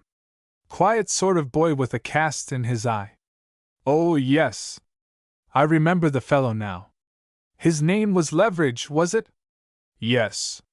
He died 6 or 7 years ago. He left Minerva comfortably fixed, judging from the mourning she wore. When a widow's crape veil reaches to her heels, it's pretty sure her husband left her some life insurance. You been to the Sinclairs yet? Why, yes. Justin looked a little guilty. As a matter of fact, he had found time to drop in to see Annabelle more than once. I met Mrs. Sinclair on the street near the hotel one afternoon, and she asked me to call. That's why she was in such a hurry for the net, thought Persis. Aloud she said, Her Diantha is an awfully pretty girl, as much of a belle as ever her mother was. No? I haven't happened to see the girl, but it's hard to think of Mrs. Sinclair as the mother of a grown daughter. Ware realized with amazement that he would not again be allowed to broach the subject of the photograph. He had that fondness for playing with fire which so frequently survives in the adults of both sexes, and he gave the conversation a semi-sentimental twist more than once, only to be brought back sharply to practicalities by the lady in grey. There was no doubt that Persis meant to be mistress of the situation. I shall see you very soon again, he said, as he shook hands for good night. He would probably have said this in any case, such consolatory assurances being instinctive with him, but for a wonder he meant it. He had looked forward to this meeting with reluctance, and had only made the call because even his complacent conscience had assured him that to omit it would be inexcusable. And virtue had been unexpectedly rewarded. He had enjoyed himself. He wanted to call again. Good night, said Persis, and neglected to assure him of her pleasure in the anticipation of his speedy return. She withdrew her hand. Good night, she repeated. And if she recalled their last parting in that very room, she was not sure whether the contrast was a ground for laughter or for tears. Chapter 11 Twixt the Cup and the Lip. The night following Justin Ware's visit, Persis slept as soundly as a tired child. It was not that the interview had relieved her apprehensions nor in any way set her mind at rest, but after prolonged uncertainty, even the realization of one's worst forebodings may come as a relief. She slept late and rose more weary than when she went to bed. Yet in spite of that numbing sense of lassitude which clung like weights to her limbs, and for all her unaccustomed aversion to the thought of work, she knew her battle was won. Never again would she watch and listen and strangle at their birth, pour futile prayers for some assurance that a man's heart was still hers. As if some evil spell had been broken, she recalled with pangs of self-reproach various duties she had neglected, in her unwonted self-absorption. She had not even kept her promise to Dr. Ballard to see his obdurate patient. Persis realized how completely she had regained her poise when she chuckled over the plan which had suggested itself as she listened to Dr. Ballard's diagnosis of Mrs. Richard's ailment. I'm so kind of headachy and restless that my sewing's bound to be a fizzle. I'll run in to see Charlotte this afternoon. It's a shame I haven't been there before. Don't know what the doctor'll think of me. Considering that she was merely planning a little friendly call on a sick neighbor, Persis made her toilet with surprising care. In putting up her hair, she again selected Annabelle Sinclair as a model. She donned the gray crepe, a startling innovation, for in Clematis to wear a new dress on weekdays, for any occasion less important than a wedding or a funeral, argued constitutional extravagance. As a final step in her preparation, she rubbed her cheeks violently with a rough crash towel, the resulting brilliant complexion successfully obliterating all traces of weariness, the flotsam and jetsam of anxious days and haunted nights. And then, with a jauntiness remarkable under the circumstances, Persis departed, resolved by fair means or foul to distract the thoughts of Mrs. Nelson Richards from the occupancy of a reserved apartment in the heavenly mansions. Charlotte Richards had always been a pretty woman of that ethereal type of beauty that is not noticeably diminished by fragility. Persis, looking her over, estimated that the £30 the doctor credited her with losing had been appreciably increased since he made his appeal for aid. At the same time, the dressmaker admitted with grudging admiration the effectiveness of the picture the invalid presented as she lay back in her rocking chair, bright-colored pillows heaped about her, a slender figure in black, the wide blue eyes matched by the blue veins in the temples, and with violet shadows below. In the bright, prosaic little sitting room she looked as out of place as a Raphael's cherub in a kindergarten, a creature unmistakably belonging to another sphere. "Dear Persis," breathed Mrs. Richards, and extended a transparent hand. "You'll forgive my not getting up," she added gently. "Don't mention it."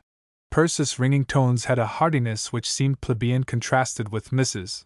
Richards' subdued murmurs. "You look the picture of comfort in that big chair. I'd hate to have you disturb yourself." The faintest imaginable shadow crossed the other's face. "I have very little strength, Persis. Day by day I am growing weaker. But don't think I am complaining. I am quite happy as I lie here picturing the glories of the New Jerusalem. I've found that rare beef was the best thing in the world for that kind of thoughts," responded Persis. "I'd buy the round and scrape it. You can take it raw if it's ice cold, but I like it best made into a ball and just scorched on both sides, enough to heat it through." The invalid's smile was distinctly superior. "You are trying to encourage me, Persis, but you have nursed too many of the sick not to see that I'm very near the river. Earthly remedies are of no avail," declared Mrs. Richards, who had the constitutional incapacity of numberless people to speak of death and the hereafter, and yet remained simple and unaffected. "But I do not find the thought depressing. Far from it. My heart is light when I think of the joys that await me. I didn't know but on your husband's account you'd feel like making an effort." Mrs. Richards sighed. "Poor Nelson! Yes, my heart bleeds when I think of Nelson left in his loneliness. But it won't be for long. He will soon follow me." Persis elevated her brows. "Well, no, Charlotte. Don't deceive yourself about that. Nelson will feel you're going, and for a time he'll take on something terrible. But he won't die of it. He comes of good long-lived stock, Nelson does, and though he's no boy, he's likely got 25 or 30 years ahead of him. And that brings me around to what was in my mind when I came over." She relapsed into silence, studying a figure in the carpet, and apparently not quite certain how to continue. "Well?" questioned Mrs. Richards, and for the first time during the interview there was a querulous note in her voice. "It's about Nelson's future. Of course, as far as you're concerned, there's no reason to worry. There's some folks that are naturally constituted to enjoy heaven, and there's others who seem to belong to this earth. Nelson's one sort and you're another." This time her pause was protracted. "Well?" Mrs. Richards prompted feverishly. "Go on." "I really don't know, Charlotte. Maybe I've been a little mite impulsive speaking out this way. Perhaps I'd better not say anything more." "Anything more?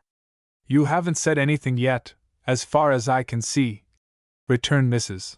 Richards tartly. "Don't be mysterious, Persis. Well, for some days now, I've been deliberating opening up my mind to you. They do say that folks that are kind of on the borderline between the two worlds can see things plainer than other people. But I won't say another word unless I get your solemn promise that what I tell you don't go any further." "Of course I shall respect your confidence, Persis." Mrs. Richards swallowed impatiently. "I always tell Nelson everything, but except for him.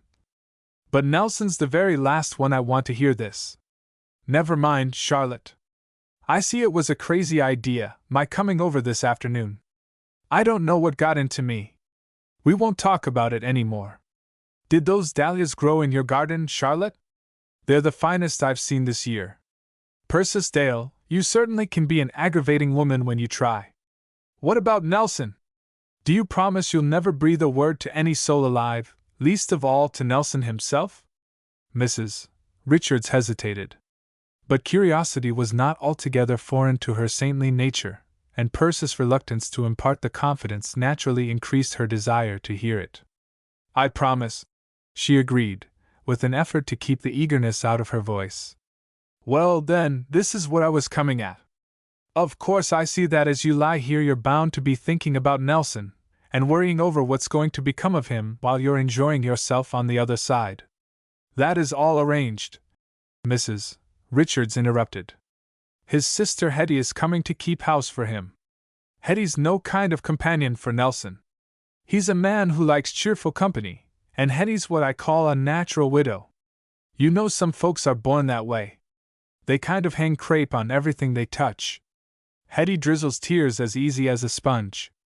Well, really, Persis, as long as Nelson and I are satisfied with the arrangement, I don't know as you have any call to trouble yourself. Persis met the invalid's irritated protest with an air of disarming frankness. Of course you wouldn't see, and that's just what I'm coming at. I suppose Nelson has told you that he and I had a little boy and girl affair when we was both of us too young to know our own minds. Mrs. Richard's incredulous gasp indicated with sufficient clearness that she had not been favored with her husband's confidence regarding that chapter in his past. You and Nelson? Yes. Now, I don't mean, Charlotte, that we was ever engaged. Mother thought I was too young to have steady company, and Nelson was just a boy, and he took her snubbings to heart more than he would have done if he'd been older. He's always given me to understand, said the wife with dignity, that I was the only woman he ever cared for. I guess they generally say that, don't they, Charlotte? It's kind of like the honor and obey in the marriage service. Women say it when they know they can't honor and they won't obey. It's just a form. But as far as Nelson goes, explained Persis thoughtfully, I dare say he could fix that up with his conscience without any trouble, seeing our sweethearting never got beyond a few kisses at the gate. He did give me a ring once, but 'twas nothing but carnelian. Land! Who'd think of that twice? Mrs. Richards, breathing hard, had no comment to offer on that delicate point. Now the case is just this. Persis spoke briskly. After you're dead and gone, Nelson's bound to marry again. A widower just can't help himself. What with all the women scheming to catch him, he's got about as much chance as a potato bug turned loose in a chicken yard. Queer thing, the difference between bachelors and widowers, mused Persis, straying temporarily into generalizations. By the time a bachelor's as old as Nelson, the women have kind of given up on him. But if a man's been married once, it proves that he's got a soft spot somewhere, and all that's needed is for them to keep on trying till they find it. But as I was saying, Charlotte, I thought that it might ease your mind to know that he ain't going to be allowed to throw himself away.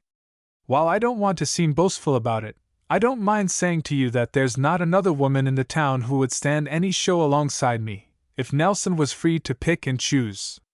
And I'll give you my solemn promise that he shan't put anybody in your place that you'd be ashamed to acknowledge for your husband's second wife.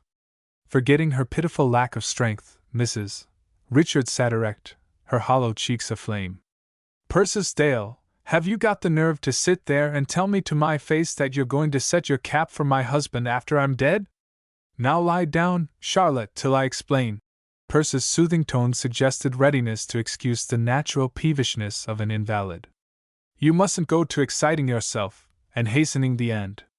Mrs. Richards promptly resumed her recumbent position.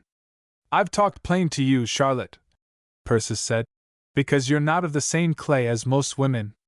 You've always been wrapped up in celestial things since you was a girl. But a woman can't live with a man as long as you've lived with Nelson and not feel responsible for him. And I've told you this so there won't be a single shadow on your mind these last days. I'll look out for Nelson. She spoke with the air of one accepting a sacred trust.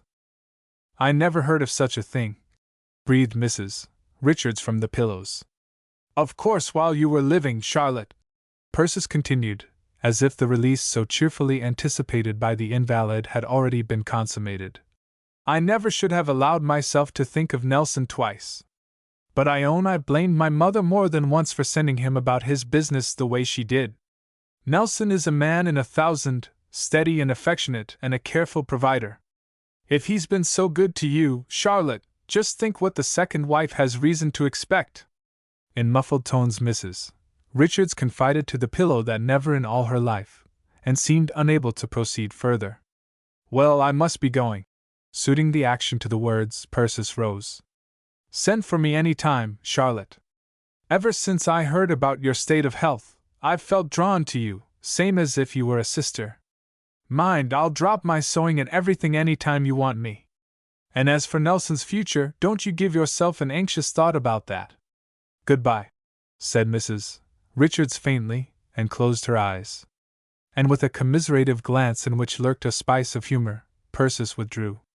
At the door she encountered Nelson Richards hurrying home early from his work to spend as much time as possible with his wife. Anxiety had left its signature on Nelson's jovial face. He walked with dragging step and drooping shoulders, apprehension counterfeiting age. But at the sight of Persis he roused himself from his customary abstraction. "Hello, Persis. Well, I declare you're a sight for sore eyes." He regarded her with frank admiration, an unconscious tribute to the effectiveness of the gray crepe. "Looks like you was renewing your youth," he continued with heavy gallantry. "Ain't seen you look so handsome since you was 16. Persis had not invented the episode of Nelson's boyish admiration. In all important details she had held rigidly to the truth, though it is doubtful whether those innocent, sexless kisses at the gate had been recalled in the past dozen years by either party to the transaction.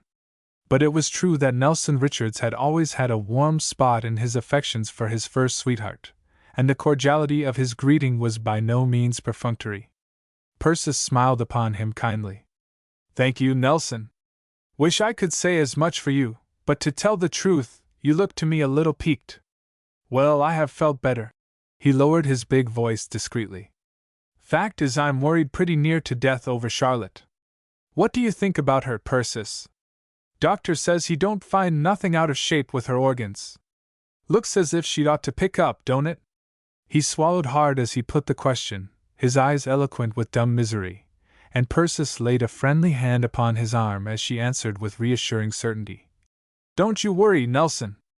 I feel it in my bones that Charlotte's going to be better before long. I'd as soon take your say-so as any doctor's." The big man looked at her gratefully. "Come in as often as you can, Persis. There ain't nobody we'd rather see." He tramped into the house, armed in his splendid masculine obtuseness, stooped to kiss his wife's hot cheek, and said, as was inevitable, the last thing he should have thought of saying. "Saw Persis Dale out here just now, and I'll be darned if she ain't getting better looking every day." "I can't see that that's enough to excuse profanity," said Mrs. Richards witheringly. "Persis Dale is a coarse, scheming creature." Then, as her husband burst into astonished protests, she showed signs of hysteria. "Oh, of course you'll stand up for her. I wouldn't have expected anything else. You go out to the ice chest, Nelson Richards, and heat up that cup of beef tea you set away last night." Left to herself, she lay back upon the pillows, gazing at the ceiling with vindictive eyes. "As long as she hasn't got the decency to wait till I'm in my grave," said Mrs. Richards tearfully, "I'll fool her.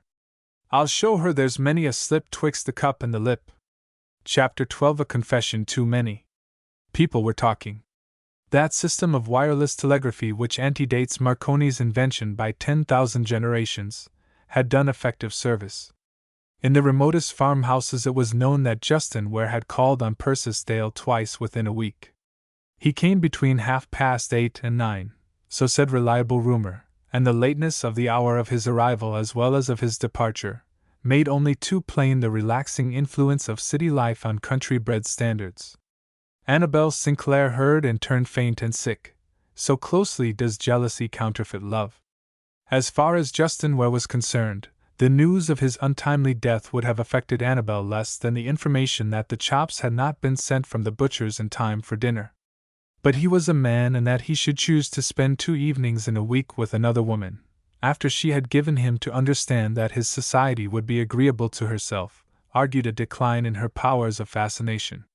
She told herself that she hated Persis, that she hated Justin, that she loathed life and the miserable business of being a woman, and she ended by finding pretexts for daily excursions past the Clematis house, always arrayed in the most fetching street costumes. When on the 3rd day she encountered Justin, that gentleman responded gallantly to her pensive tender reproach. His was no Jericho heart to demand a 7-day siege. He had found Persis Dale unexpectedly interesting, but Annabel was unexpectedly pretty, and a liking for pickles does not preclude a taste for sweets. Thomas Hardin's married sister, Mrs. Gibson, heard the news with consternation. She had long been aware of the state of her brother's affections, this indeed arguing no especial insight, since an infant in arms would have possessed sufficient intuition to read the heart of the guileless Thomas. Mrs. Gibson had regarded Persis in the proprietary light of a prospective sister-in-law, even going so far as to criticize her with the frank freedom which is the prerogative of kinship. When the first rumor of Justin's attentions reached the good woman's ears, she made a hurried trip to town for the sole purpose of interviewing her brother. As good luck would have it, business was slack at the moment of her arrival, and Thomas left two lanky countrywomen to the care of his assistant, and followed his sister to a dingy space in the rear which, primarily serving as a storeroom, was also by virtue of a certain gloomy privacy, peculiarly adapted to the discussion of a subject of such delicacy. Mrs.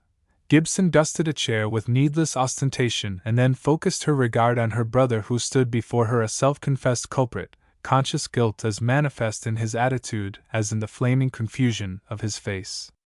"Thomas, what's this I hear about Persis Dale?" "I don't know, Nellie." "What have you heard?" Mrs. Gibson's glance expressed her scorn of the evasion. "Is it true that Justin Ware is going with her?" "Why, I've heard, Nellie, that he's been over there once or twice." "Old friend of Joel's," explained Thomas, with a futile effort to speak convincingly. "Fiddlesticks! If I thought you really believed that any man would walk from the Clematis house out to the Dale place for the sake of hearing Joel Dale talk about the latest cure-all, I'd be ashamed to own you for my brother. If he goes to see Persis. Now, what do you mean to do about it?" "Nellie, I haven't any right to interfere. If she wants Justin Ware's company, it's her own business. She's not beholden to me." "No," snapped Mrs. Gibson. "And why ain't she?" "Because you've been shilly-shallying along as though 'twas her business to pop the question. You men are getting nowadays so you can't do a thing for yourselves, you just hang back and leave us women to do it all." Thomas squirmed like an impaled beetle. "Guess I'd better go back into the store, Nellie. George means well, but he hasn't much of a headpiece. Thomas Hardin, you stay where you are till I'm done with you. Now tell me straight. Have you ever asked Persis Dale to marry you?" "Well, Nellie, to be candid, I never have got really to the point. I want her to know the worst about me first. I wouldn't take her in for all the world, and then have her sorry afterward." "Take her in? Of course, you'll take her in. If all men stopped for that, weddings would have gone out of fashion long ago. And it's well for women's peace of mind that they don't have to know the worst about the men they marry. I'm ashamed of you, Thomas. To think you've got no more gumption than to stand around like a ninny and let that city man walk off with the woman you've always wanted. If she'd rather marry Justin Ware," Thomas began and failed to finish his sentence, his voice strangled by his inward anguish. His sister snorted. "Good Lord! Thomas, a woman's going to marry the man that asks her. By all accounts that Ware won't be mealy-mouthed. If he wants her, he'll not stand back and let another man have the first say." There was a reasonableness in this presentation of the case which impressed Thomas, as his air of irresolution showed. "Then you think I've got a chance, Nellie?" His sister groaned her exasperation.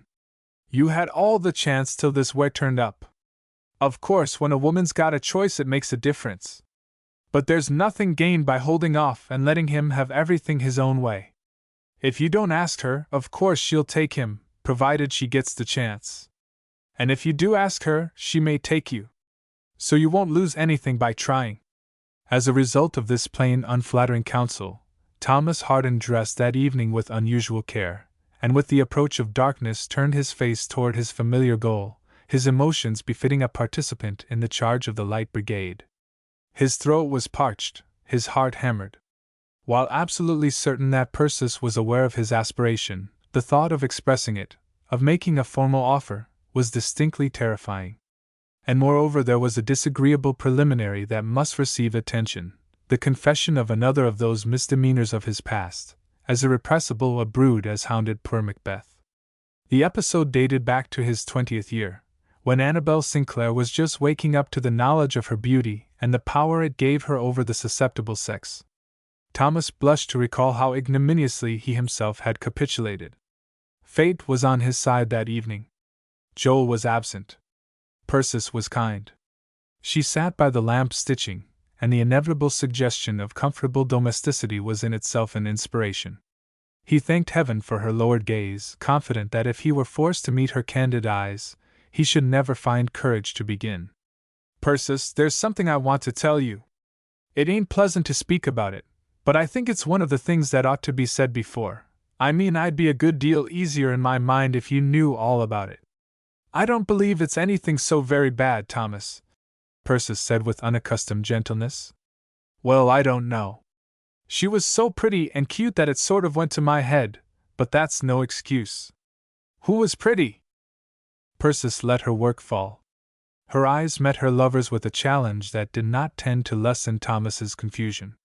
"Well, Persis, you've a right to know. Of course I wouldn't mention it to anybody else. Not that she was a mite to blame," interpolated Thomas with instinctive chivalry. "For it was all my fault from start to finish. It was Stanley Sinclair's wife." Absorbed as he was in relieving his conscience of its intolerable load, it did not occur to Thomas to emphasize the fact that on the occasion when he had played so culpable a part, Annabel still bore her maiden name. It was a good 2 years before the dignified Stanley Sinclair had recognized in the giddy, shallow, little beauty the fitting mate for his staid maturity. And that his failure to make this point clear might lead to a serious misapprehension on Persis' part, failed to present itself as a possibility to the honest blunderer. "Well?" Persis' tone was crisply interrogative. "What happened?" "Why, she looks so like a kitten, Persis, that you can't hardly help petting, that I put my arm around her. And He cleared his throat, his eyes, fortunately for his resolution, fixed upon the floor. "Well, I might as well make a clean breast of it. I did kiss her. Of course I ought to be ashamed." "Yes," Persis agreed icily. "You ought."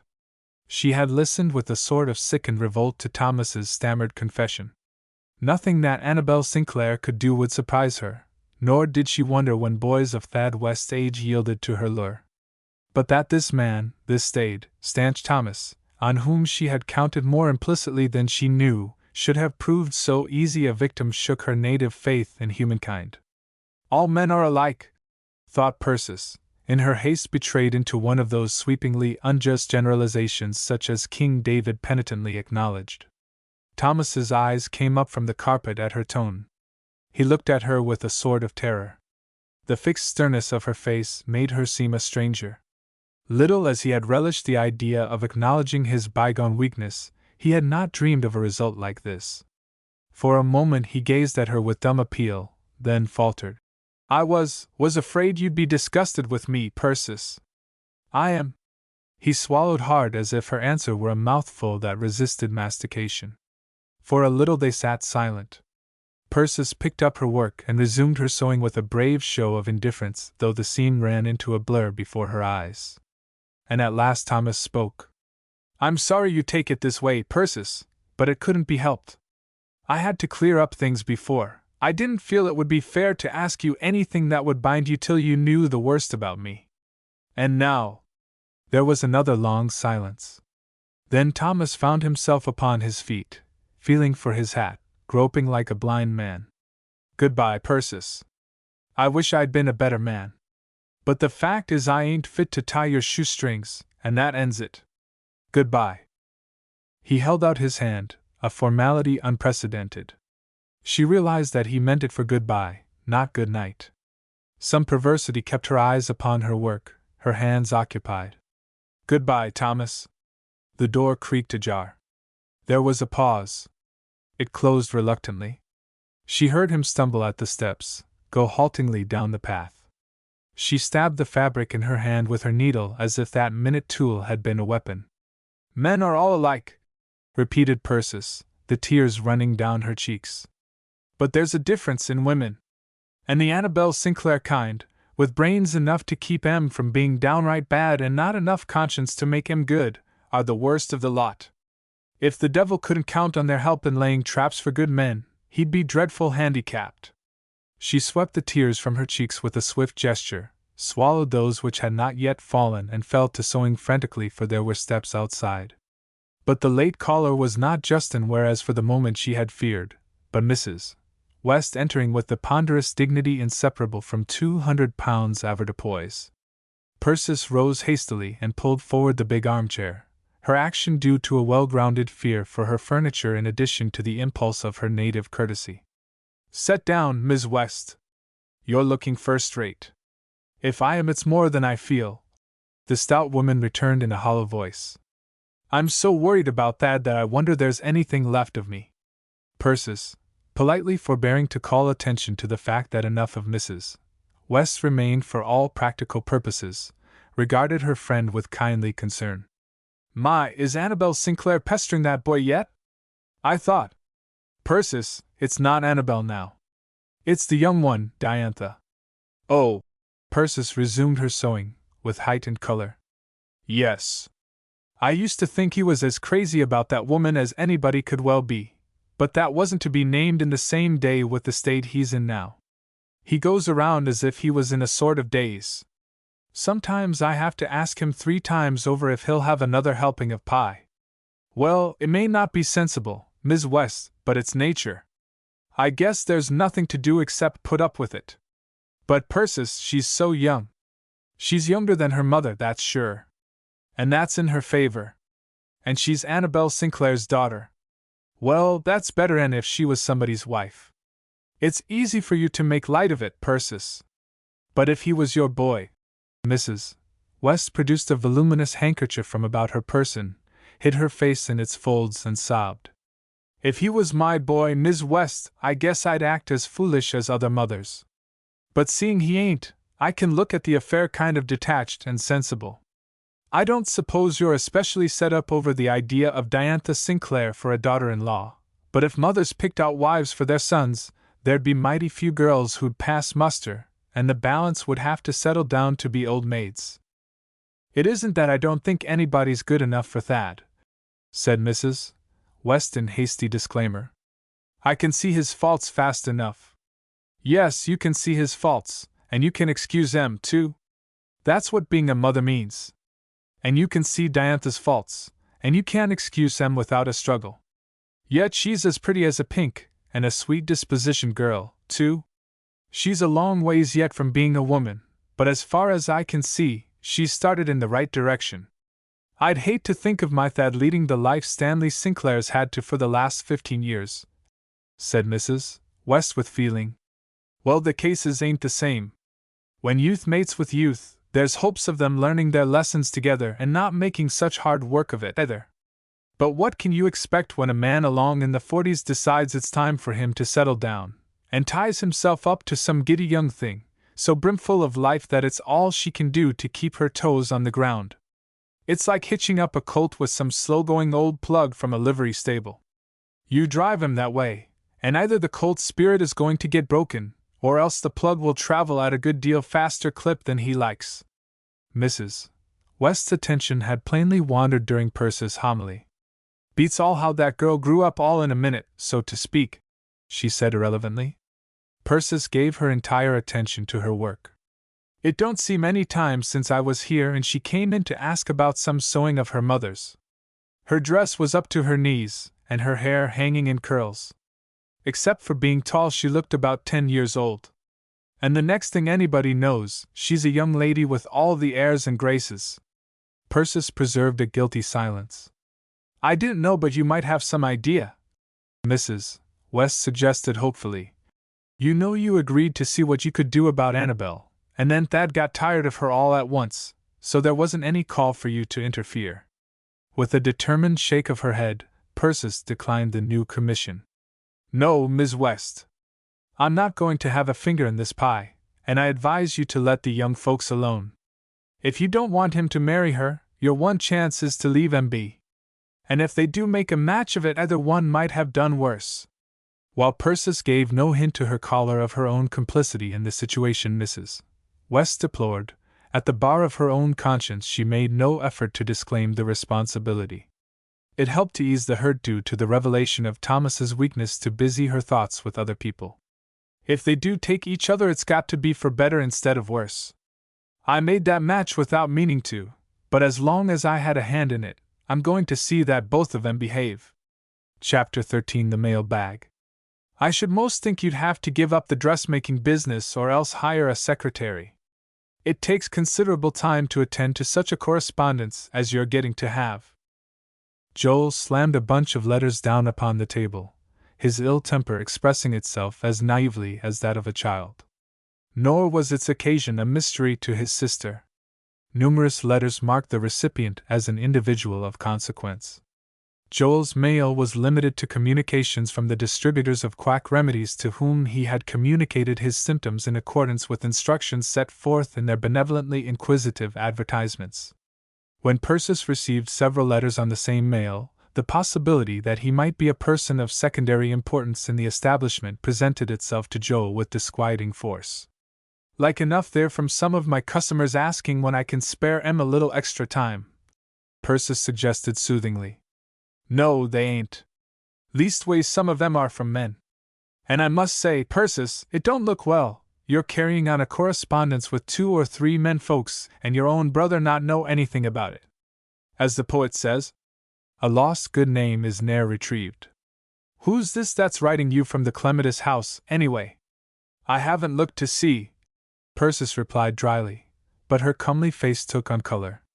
Looks bad when a man right in the same town's ashamed to say what he's got to say to your face.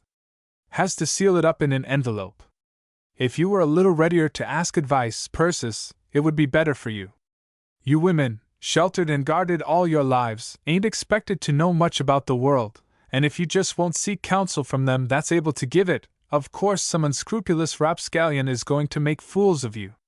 Well, Joe, Persis promised with unimpaired good humor. If I ever get in a tight place where I need your advice, I'll ask for it. But she made no move to investigate the contents of the promising pile upon the table, and without attempting to mask his umbrage, Joel withdrew his offended dignity to the porch. Even then, in splendid refutation of the theory that curiosity is the cardinal vice of her sex, Persis completed the task on which she was engaged before putting herself in a position to answer Joel's inquiry as to the identity of the correspondent using the stationery of the Clematis house. It was her first letter from that source for many a year, and she scrutinized the address long and thoughtfully. I shouldn't even have known his handwriting. If anybody told me that 6 months ago, I'd have laughed in his face. But now instead of laughing she sighed, and her face remained grave throughout the reading of the communication. Dear Persis, I am unexpectedly called out of town, and shall not be able to see you Thursday as I had expected. I do not think, however, that I shall be away more than 6 weeks or 2 months at the longest. There are some good business prospects here, which I have not as yet brought to a satisfactory termination, but apart from that, the temptation to see more of my old friends is too strong to be resisted. Sincerely yours, J.M.W. I guess he means the Hornblowers by business prospects, mused Persis, and replaced the letter in its envelope. For Mrs. Robert Hornblower's anticipations of a life of luxurious ease had been temporarily thwarted by the unexpected and unprecedented opposition of her hitherto compliant husband. Even a worm will turn. Robert Hornblower, after a lifetime of meek submission, had suddenly become contumacious and unruly. The wifely authority, exercised so long under another name, had as yet been powerless to bring him to the point of disposing of his farm. The man had aged under the strain, had lost flesh and color, along with sleep and appetite, and yet to the surprise of his acquaintances and his own secret amazement, he had proved that he had a will of his own by stubbornly reiterating his refusal to be coerced into acting against his best judgment. And while Mrs. Hornblower was confident of ultimate victory, it was not easy for her to forgive her husband for delaying in so unjustifiable a fashion their entrance into the promised land. The second letter to receive Persis' attention was addressed in a hand which, like Justin's, seemed hauntingly familiar. Persis studied the postmark with the result of piquing her curiosity, rather than satisfying it. Warren, New York. First time I ever heard of that place to my knowledge. Beats all how folks can know your name, when you hadn't even found out that their town was on the map. With a mounting and pleasurable sense of her own importance, Persis opened the letter and looked first at the signature of the writer. Then with an exclamation of interest she gave herself to the perusal of the communication, forgetting Justin Ware for the moment as completely as if he had never existed. My dear Miss Dale, a friend of mine, Mr. Washington Thompson, has asked me to write requesting you to forward him at once a letter of mine which has come into your possession, though I am at a loss to understand how. I have told Mr. Thompson that after all this time the letter is perfectly worthless, but he does not seem to be of that opinion. Accordingly, I am troubling you by this request. Mr. Thompson will be at the Monroe Hotel, Cincinnati, from the 12th to the 15th, and for the week following at the Hollenden Hotel, Cleveland. Yours truly, Enid Randolph. Warren, New York. Persis sprang to her feet and ran out upon the porch. The irate Joel, nursing his wrongs in dignified silence, experienced a new sense of injury at the sight of her radiant face. Joel, when you happen to pass young Miss Thompson's, I want you to stop and tell her that I've got a piece of goods here that maybe belongs to her. Ask her if she'll come in the first time she's by. You might say, Joel, that I'd be much obliged if she'd make a point of coming soon, as I have a general cleaning up along about this season, and I like to get rid of all the odds and ends that are cluttering up things. Nothing in Joel's expression indicated that he had even heard the commission, but his look of gloomy abstraction did not deceive his sister, who was perfectly aware that he understood her request and would take a certain satisfaction in executing it. She returned to her mail, making short work of an advertisement of a new substitute for silk linings and another which offered a fashion periodical at bargain prices. The last letter in the pile again aroused her curiosity, for the upper left-hand corner bore the legend, Delaney and Briggs, attorneys at law. Lawyers, too? Well, I don't blame Joe for feeling exercised. She recalled the implied threat in a recent communication from Mr. Washington Thompson regarding the return of his property, and the thought crossed her mind that possibly he had invoked legal aid for its recovery. She was standing as she began to read. Halfway down the page she uttered an exclamation and staggered to a chair. She finished the letter, laid it down, took it up again and reread it. Then rising, she busied herself with various tasks about the room, doing over several things she had already completed and ignoring some obvious needs. This accomplished, she read the letter for a third time and brought out her sewing. After 5 minutes of desultory work, she folded the garment and laid it away. For the next 2 hours she might have served as a study of contemplation. Her chin upon her hands, her eyes musing, she sat motionless, almost rigid, as the big clock ticked off the seconds. Joel shuffled into the room on the stroke of 12. Miss Thompson says she'll likely go by sometime today or tomorrow and she'll stop in. Persis did not reply, and for the first time Joel noticed his sister's unusual attitude. He looked at her, and then at the clock. Ain't dinner ready? Dinner? Yes, dinner. What ails you? You act as if you'd never heard of such a thing as mealtime. I didn't think it was time for dinner yet, Persis answered, rousing herself. Again Joel inspected her sharply. Haven't you been sewing this morning? No, I did start, but I didn't feel like keeping it up. Joel's face expressed mingled concern and amazement. That Persis should sit idle a morning from choice was extraordinary enough to be alarming. Don't you feel well? Me? Oh, yes, I'm all right. Persis went into the next room and began her preparations for the meal. It took her longer than usual. Joel watched the clock with frowning vexation, but some quality abnormal and vaguely disquieting in his sister's manner kept him from putting into words the impression that a man who is kept waiting a full hour for his dinner is hardly used. His mood softened when at length appetizing odors diffusing themselves through the house indicated that the pot roast of day before yesterday, which under Persis' thrifty management had as many final appearances as a prima donna, was soon to grace the table as an Irish stew.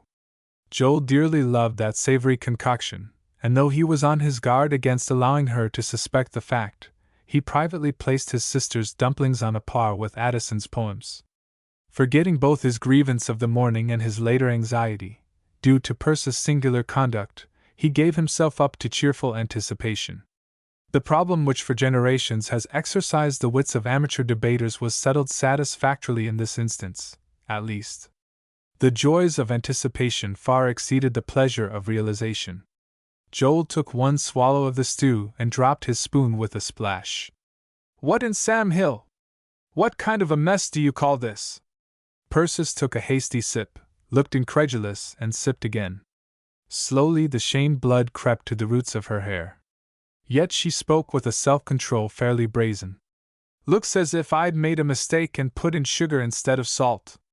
Joel's gaze swept the table, hawk-like in its searching eagerness. Where's the dumplings? Well, I declare, I forgot the dumplings. He experienced a chill of actual terror. This was his sister Persis the practical and reliable, this woman who sugared the stew, and allowed the chef d'oeuvre of the dinner to slip her mind. He was immediately aware of a singular flush staining her cheeks, a feverish glitter in her eye. The gentleness of his comment took her by surprise. I guess, Persis, it was only that you was thinking of something else. That was it, Joel. She hesitated, then moved by his forbearance spoke out plainly. I was thinking, Joel, how it would seem to be rich. Again his heart jumped.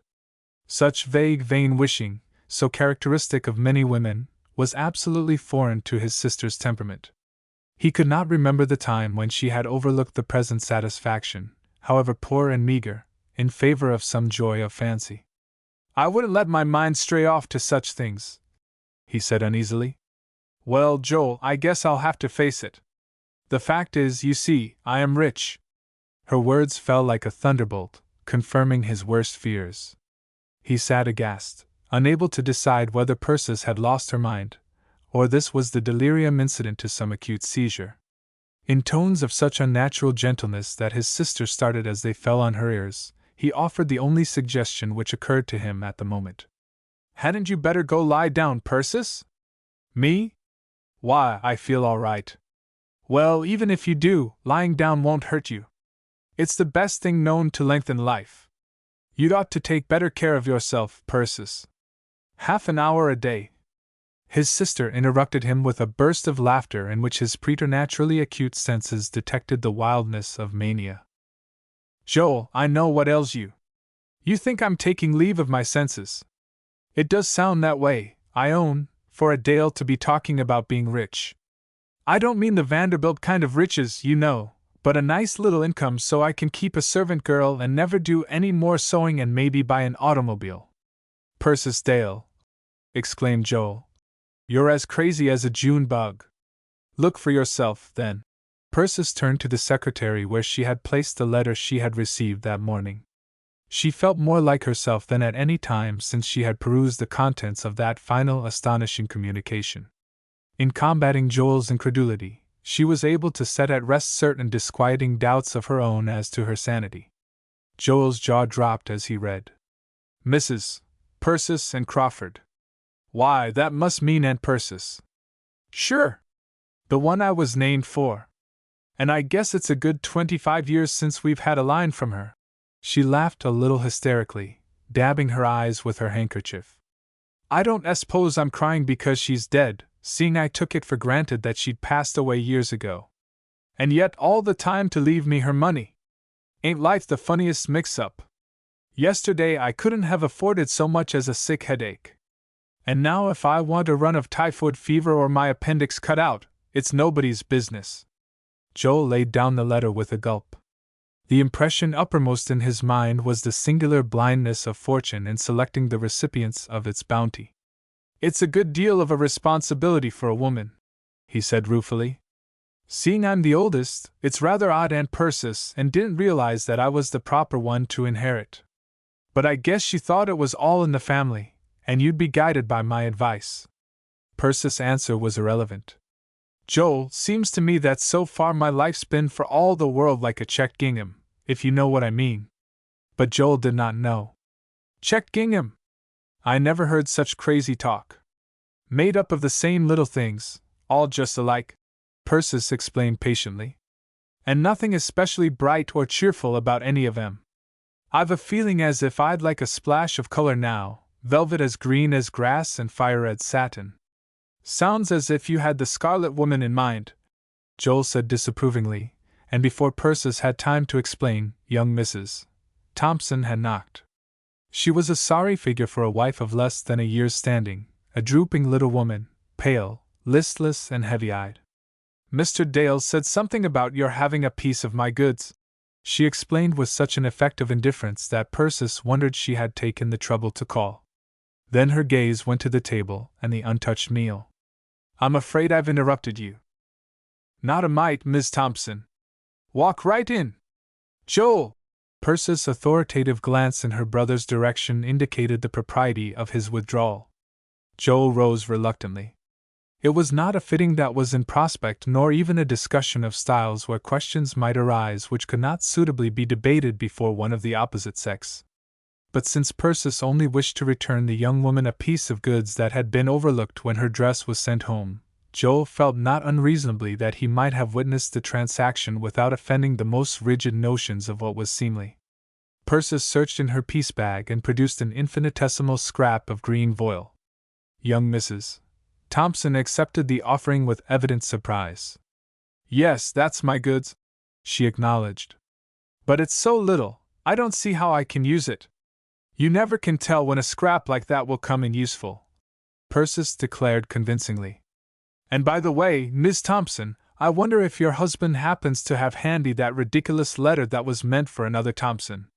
The worthless scrap of green dropped from the young wife's shaking hands. Why, what makes you think?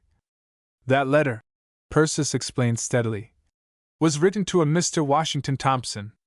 I don't wonder he shortens it to A.W., do you? To have Washington for your first name must be a good deal like having the Washington Monument in your front yard, sort of overpowering. Of course, as Enid says, Enid's the girl, you know, a love letter as old as that ain't of no real use. Love letters and eggs are a good deal alike.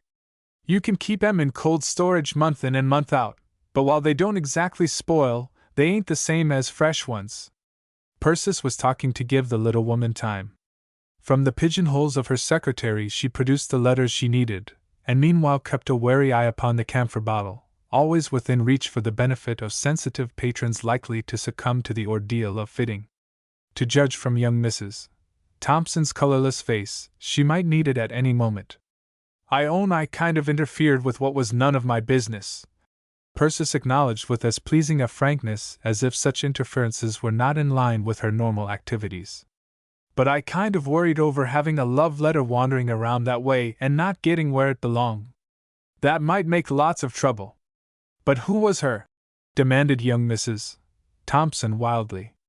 And Persis, whose sense of responsibility for her kind extended even to her unknown correspondence, looked grave as she answered. Dearie, I don't know. But I'm sure of one thing, that it wasn't you.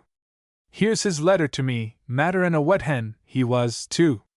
And here's hers. You see it's the same writing as the one your husband has.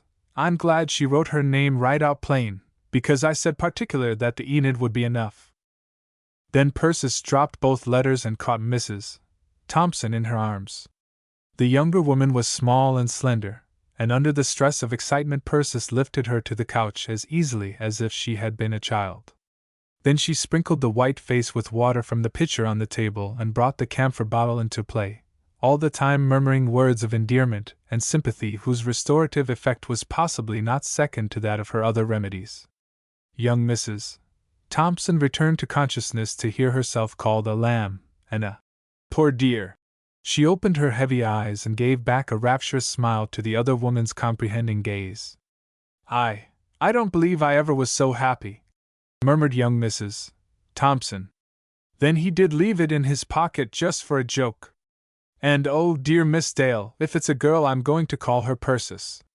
Chapter 14 An Acquisition. The Dale homestead was undergoing repairs. For years Persis had patched up the roof when it leaked and papered with her own hands such rooms as had become too dingy to be longer tolerated. Now she was giving free rein to her exuberant fancy in the matter of improvements. A telephone had been installed in the house the day following the communication from the legal advisers of the late Persis and Crawford, and this in spite of Joel's passionate protests. Maybe a hoax for all you know. Better wait till the money's in your hand before you run into extravagance piling up debts for us to work off later. I guess it's a true saying that if you put a beggar on horseback, he'll ride to the devil. Within a week the innovations had reduced him to a condition of disapproving dumbness. Paperhangers and plasterers had taken possession of the old house. The roof was being reshingled. The new electric lights gave to each successive evening an air of festive brilliancy. The sagging porch was in process of reconstruction. It was the dull season from the builder's standpoint, and Persis had no difficulty in securing workmen in sufficient numbers to hurry the work with what seemed to herself, as well as to Joel, almost magical dispatch. A generous check deposited to her credit in the Clematis Savings Bank had relieved Joel's earlier apprehensions. The bequest was no hoax. But his constitutional parsimony rebelled against the outlay as if each expenditure had meant want in the future. While his dignity demanded that he should cease the protests that were disregarded, his air of patient martyrdom expressed his sentiments with all the plainness of speech. The feminine half of the population of Clematis was in despair.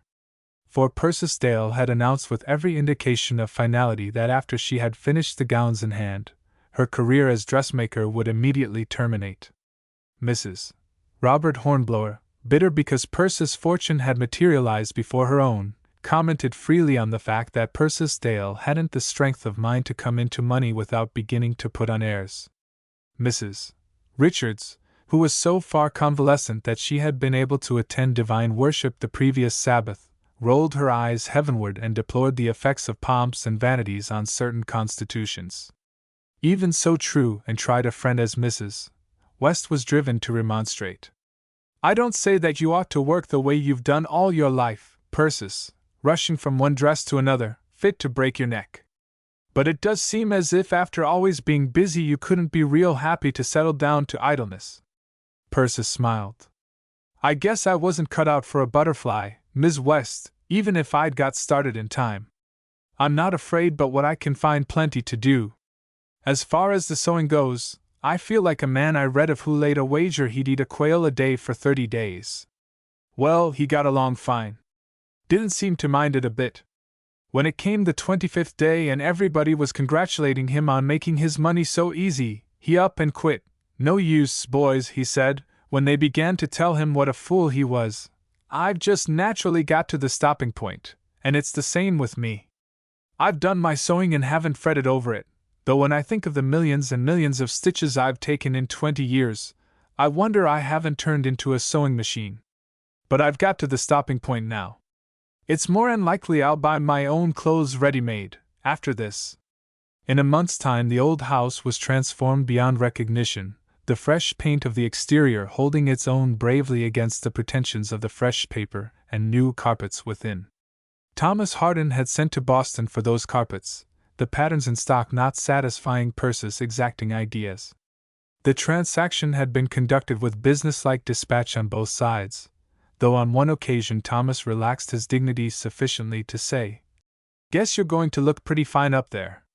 Persis dryly admitted the prospective improvement. 'Some folks can't bear to part with what's old, but I own I've got a liking for new things. When I can afford a change, I'm glad to have it. Friends the same as carpets.' Thomas thought with a little bitterness for which he at once reproached himself. For, after all, Persis' friendship had been stanch and steadfast till his own confession had disclosed his unworthiness. He atoned for his momentary lapse by making her a substantial discount on the linoleum she wanted for the kitchen. The seal of silence Joel had placed upon his lips was broken when the question of engaging a servant girl came to the fore. "Ain't you going to leave yourself nothing to do?" he demanded wildly. Then with a cunning for which few would have given him credit. "You'll get as fat as Etta West sitting around all day and being waited on." Persis listened unmoved, her rather enigmatic smile suggesting that she clearly foresaw a way out of that difficulty. "I'm not afraid but what I can find enough to keep me busy. Besides, I need a servant girl to look after things when I'm away." "Away? Are you going away?" "I'm going whenever I happen to feel like it. And the first time will be next week, Monday." "Persis, where are you going?" "To the city for a week or so." Joel deliberated. He rose and paced the room, halting at length in a dramatic posture, face to face with his sister. "Persis, I've got no love for the city, as you well know. As the poet says, God the first garden made and the first city Cain, but I'm ready to sacrifice myself for what's best for you. I'll go along." Persis regarded him without any indication of fervent gratitude for the sacrifice so nobly announced. It's good of you, Joel, but it won't be necessary. He waved her protest away with a dominating gesture. It is necessary. It won't do to turn a woman like you loose in a city like Boston. As long as you didn't have any money, it wasn't so much matter. But now there'll be folks to sell you gold bricks, and when you unwrap 'em, they won't be nothing but plain, ordinary bricks after all. They can't sell me bricks if I won't buy 'em, Joel. You don't know what they can do. You never went up against a professional sharper. Women ain't any match for that kind. They'll probably give me a bed at the hotel that hasn't been used since sometime last winter, but never mind. I'm going along to protect you. Joel! Persis' tone, for all its gentleness, showed plenty of decision. Thank you, but this time I don't want you. What's that? Some other time, when you feel like running up to the city for a few days, we'll go together. But just now I've got some business to attend to. You mean I'd be in the way? Yes. Persis. Joel spoke in heartbroken accents. I guess the good book ain't far wrong in calling money the root of all evil. Up till you come into this prop tie, you was all a man could ask for in a sister. Like many another, Joel found his blessings brightest in retrospect. But now you're as set as a post and as stubborn as a mule. It's pretty dangerous, Persis, when a woman gets the idea she knows all that's worth knowing. As the poet says, a little learning is a dangerous thing. I feel in my bones that there's trouble coming out of this wild goose chase of yours. It was not characteristic of Joel to keep his grievances secret. Wherever he went for the next few days, he fairly oozed reproach and resentment. And on the Monday, when Persis took the 10 o'clock train for Boston, it was generally understood that she had declined the pleasure of her brother's company, and was bent on an errand whose nature she alone knew. She'll put up at a hotel, I suppose, said Mrs. Hornblower. She'll have to, for there's nobody in Boston she knows well enough to visit. A single woman staying alone at a hotel sounds dreadful and improper to me. Robert would never allow me to do such a thing, never for a minute. And nobody even knows what she's gone for. But Annabel Sinclair thought she knew. I shouldn't wonder, she told Diantha, if when Persis Dale gets back we'd see startling changes. Her confidential tone was balm to Diantha's spirit. For since the daughter's sudden leap into maturity, the relations between the two had been strained, the instinct of sex rivalry overmastering such shadowy maternal impulses as had outlived Diantha's babyhood. The girl responded eagerly to the advance. Yes, I shouldn't wonder if she'd have lots of new clothes. She'll need more than clothes to make her presentable, and she knows it, too. Annabel's voice was rasping. They have beauty shops in the cities, you know, where they fix over old women who want to look young, skin off the wrinkles and all sorts of things. She flashed a glance at the mirror. There was always a mirror convenient in the Sinclair establishment, and smiled with malicious enjoyment. Annabel did not need skinning. Diantha edged away with sudden distaste. I don't think Miss Persis would do anything like that, Mama. Why not? Her mother spoke fiercely. It's the sensible thing to do when you need it. After her good looks are gone, there's nothing left for a woman. The bitterness of a participant in a losing fight flung a black shadow across her fairness. For defy time as she would, the day must come when he would triumph. She looked again at herself in the mirror, as if already he had stolen the bloom from her cheek and the gold from her hair, and shuddered at the thought of what must be. Persis had said to her brother that she might be away a week. On the 6th day came a brief note to the effect that her business was not quite finished, and that she would let him know when to expect her. Another week went by, and one afternoon Joel received his first telegram. He stood staring at the sinister brown envelope with its black lettering, and a chilly fear clutched his heart. One catastrophe after another suggested itself, each to be discarded in favor of another more appalling. Persis had lost her money. She had met with an accident. She was dead. His bony hand shook till the envelope rattled, and the small boy who had brought the message eyed him with curiosity. Any answer? The question was reassuring. It suggested that Persis was still to be reached by mundane means of communication. Joel regarded the lad appealingly. Say, son, do you know what's in this? Nah. The boy's tone showed impatience tinged with contempt. "Why don't you look and see for yourself?" The suggestion seemed reasonable, and Joel followed it. The typewritten enclosure blurred before his eyes, and so strong is the force of apprehension that he seemed to see words of ominous import staring up at him through the confusion. Then the mist cleared and his forebodings with it. "Home on 4:20 train, not necessary to meet me, tell Mary to have plenty for supper. Persis Dale." Joel felt the sense of grievance which is the almost inevitable sequel to groundless fears. "There's no answer," he told the boy gruffly. The urchin sidled away and Joel stood rigid, regarding the slip in his hand. His first move was to count the words. 17! Joel groaned. What extravagance! If she had said, unnecessary, instead of not necessary, there would have been a saving of one to begin with. And the closing injunction might have been omitted altogether. Tell Mary to have plenty for supper. What an extraordinary request to telegraph from the city of Boston! Could it be that in the metropolis of New England she had lacked for food to satisfy the pangs of appetite? So absorbed did he become in attempting to solve the riddle that he almost forgot to impart the contents of the telegram to Mary. The fresh-colored farmer's daughter, who had found life extremely monotonous without the vivacious presence of her mistress, heard the news with elation and showed no surprise over the concluding request. "I've heard how they feed folks in them city places. Ma's cousin was a waiter in a Boston boarding-house onct, and she says she was fairly ashamed to set before folks the little dabs that was served out, for all the world like samples. I guess after 2 whole weeks of that kind of food, Miss Dale's good and hungry." Joel noticed with irritation that Persis had carried her independence to the point of suggesting that it was not necessary for him to meet her, though she was well aware that his presence at the station when the 4:20 train came in had taken on almost the sacredness of a religious rite. "Looks as if she wasn't in any dreadful hurry to see me," Joel mused. It occurred to him that it would be a fitting return for Persis' perverseness for him to retire to his room and refuse to leave except at her humble and reiterated entreaty. It is unfortunate that so often the course of conduct consistent with one's dignity involves a painful sacrifice.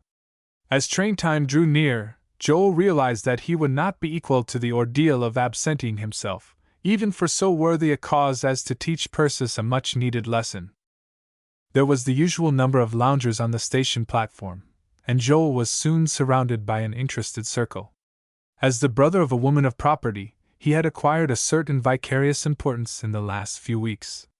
Information as to what Persis was doing, or about to do, was sought eagerly in all directions, and Joel's vanity was flattered at finding himself the center of attention, even though in his heart he was well aware of the reason. "Sister having a good time up to Boston?" inquired a florid man, who despite the chilliness of the late fall day was in his shirt sleeves. The uncertainty in Joel's mind as to whether Persis had spent her time attending the theater or in the surgical ward of a hospital caused him to evade a direct answer. "Oh, so. I'm expecting her home on this train." The countenances of the group brightened. Some of them had come a long distance to await the 4:20 train. Pressing work was on the consciences of several. It was agreeable to know that their sacrifices were not thrown away. They would see Persis Dale step off the train and would be able to tell their wives at supper whether, as far as their obtuse masculine powers of observation had been able to determine, she was arrayed in the spoils of city shops. The train screamed at the crossing half a mile below, and made its appearance with the usual accompaniments of smoke and rattle. Passengers looked with weary interest at the crowd on the platform, and the crowd on the platform watched eagerly for alighting passengers. A farmer living in the vicinity left the smoking car to be given scant welcome, for the lookers-on were anticipating something more impressive. A fat old woman with a basket and a couple of shawl straps was also coldly received. Then someone caught Joel's arm with an exclamation, muffled but profane. There was a parlor car at the rear of the train, a concession to the passengers for Montreal. From this a rather striking procession was descending. It was led by a dark, handsome boy about 12 years of age, while a fair girl, a little younger, followed behind. Another boy and then another girl, smaller and chubbier than their predecessors, were next to receive the assistance of the obsequious porter. And lastly, he gave his attention to a woman who carried a baby in her arms. The woman wore a hat and coat new to clematis, but there was something not unfamiliar in her erect carriage, and the capable fashion in which she directed the movements of her little flock. "Straight ahead, children. Algy, you walk right toward that hack with the 2 gray horses, and the rest of you follow Algy. Well, here's Uncle Joel come to meet us." Someone pushed Joel forward. With his jaw dropping and his eyes protruding, he looked like a criminal urged on toward the scaffold rather than a man of affectionate disposition welcoming home a family circle unexpectedly enlarged. The hoarse gurgle which escaped his lips might have gasped for a greeting, or it might have presaged an epileptic seizure. "Well, Joel," Persis nodded affably, at the same time patting the baby which, frightened by the proximity of so many strange faces, was beginning to whimper. "As long as you're here, you might as well see about our trunks. Give Uncle Joel the checks, Algy. No, not that pocket. You put 'em in the right-hand one." The crowd surged nearer and a piping voice made itself heard above the confusion. "Miss Dale, looks as if you was going to have lively times with all that company." Persis cast a benignant gaze in the speaker's direction. She had never held curiosity in low esteem as do the more rigid moralists, acknowledging, indeed, her full share of that characteristic. And moreover she was quite willing that her old friends and neighbors, the most of whom had congratulated her so heartily on her recent good fortune, should know of her latest acquisition. "I guess we'll have a lively time all right, Mr. Jones, but these children ain't what you call company. I adopted the whole lot up to Boston, and every one of the 5's a Dale, as hard and fast as the law can make 'em." Chapter 15. A Woman at Last. Even if Joel's command of English had enabled him to express himself freely regarding his sister's latest acquisition, the opportunity was not immediately forthcoming. The demonstrations of 5 excited children, introduced into an environment entirely unfamiliar, proved absorbing to all the household. With the exception of the baby who clung shyly to Persis, refusing to leave her side, the new reinforcements to the Dale family at once organized exploring expeditions about the premises. Little feet clattered on the stairs and shrilly sweet voices announced discoveries from garret to cellar. Joel, who had improved the first opportunity to withdraw to his own room, pushed the heaviest chair against the door in lieu of a key and sat in the chair. And though his knob rattled a number of times, the investigations of the juvenile explorers ceased at his threshold. When the summons of the supper bell sounded through the house, Joel was uncertain whether to indicate his displeasure by remaining in his room or to present himself as usual, allowing Persis to see with her own eyes the condition to which her selfishness had reduced him.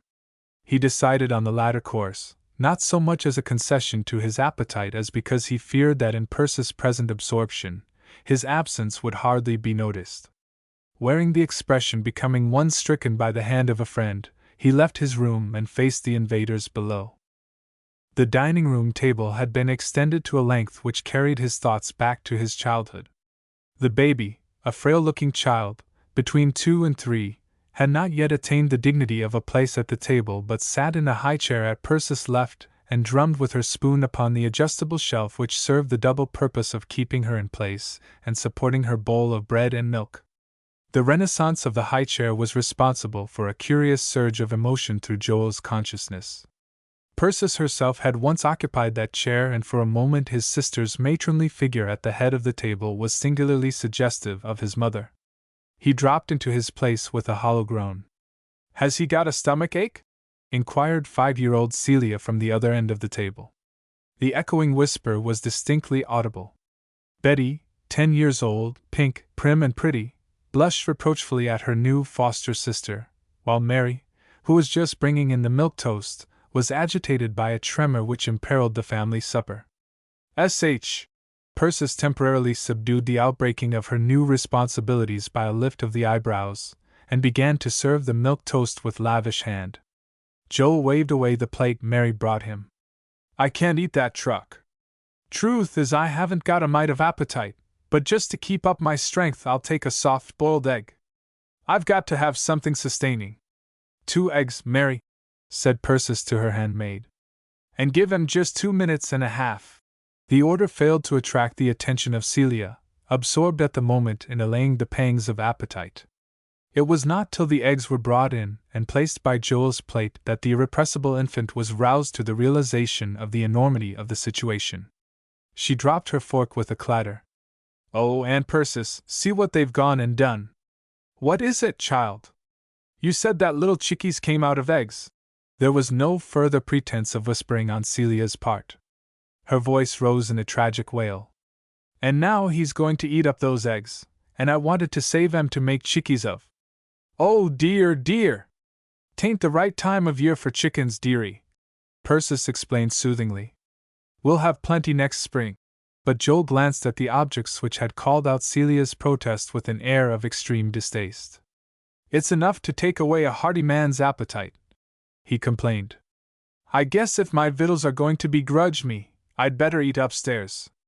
"Don't gobble, Malcolm," said Persis, ignoring her brother's burst of ill temper and addressing the little lad on her right.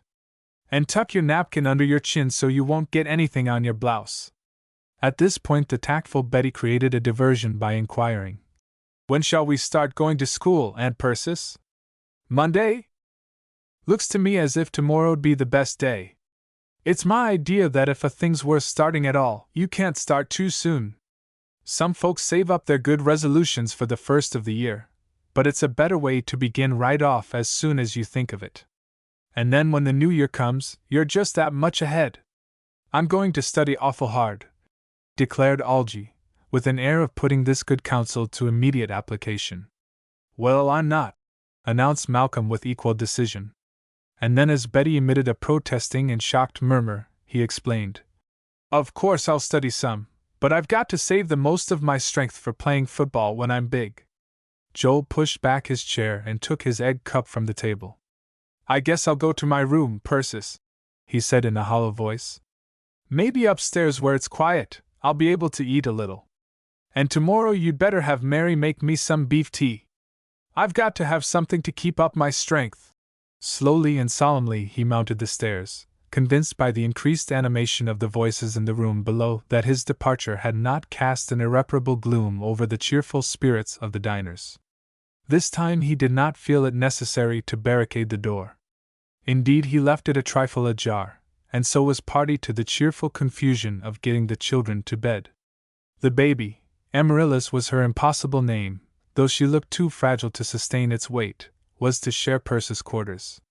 The two older girls occupied the chamber adjoining. The two boys had been assigned to a snug little room on the other side of the hall. "Close by me so I can hear every mite of their rowdy dow," Joel thought with bitterness. But in spite of himself he listened. The children were calling to one another across the hall. Apparently their previous acquaintance had been slight, and in addition to the excitement of finding themselves in a new environment, they were experiencing the more intoxicating novelty of becoming acquainted all at once with a fair-sized contingent of brothers and sisters. "Most ready for bed, children?" Persis' voice sounded rich and deep, contrasting with the piping chatter. "Time you was asleep, for tomorrow's a school day. And you've got to say your prayers yet." "I said mine on the train coming down," explained Malcolm with his quaint drawl. "Thought I might as well save the time as long as there wasn't anything else to do." "I've got a new prayer to say," announced Celia, flashing into the hall, a diminutive apparition, white-clad, with twinkling pink feet. "It's this way. Ba, black sheep, have you any wool?" Yes, sir, 3 bags full." "I think I can teach you a nicer prayer than that," Persis said serenely, while the older children laughed with the vast superiority of their wider knowledge. Joel uttered an exclamation of horror. Children are natural blasphemers. Persis ought to take that little limb, transcriber's note, lamb, in hand. If she don't know the difference between Mother Goose and praying, she ought to be taught quick. Old Dr. Watts was in the right of it. Lord, we are vile, conceived in sin, and born unholy and unclean. The murmur of conversation in the adjoining rooms died away. Once or twice after quiet descended, a little voice spoke out like the chirp of a drowsy bird, brooded over by mother wings. Persis went softly down the stairs. Joel waited long enough to make his advent impressive and followed her. She sat as he had seldom seen her, thrown back in the roomy recesses of the big easy chair, her hands lying loosely in her lap. Her attitude suggested the relaxation following fatigue. Her eyes were half closed, her lips smiling.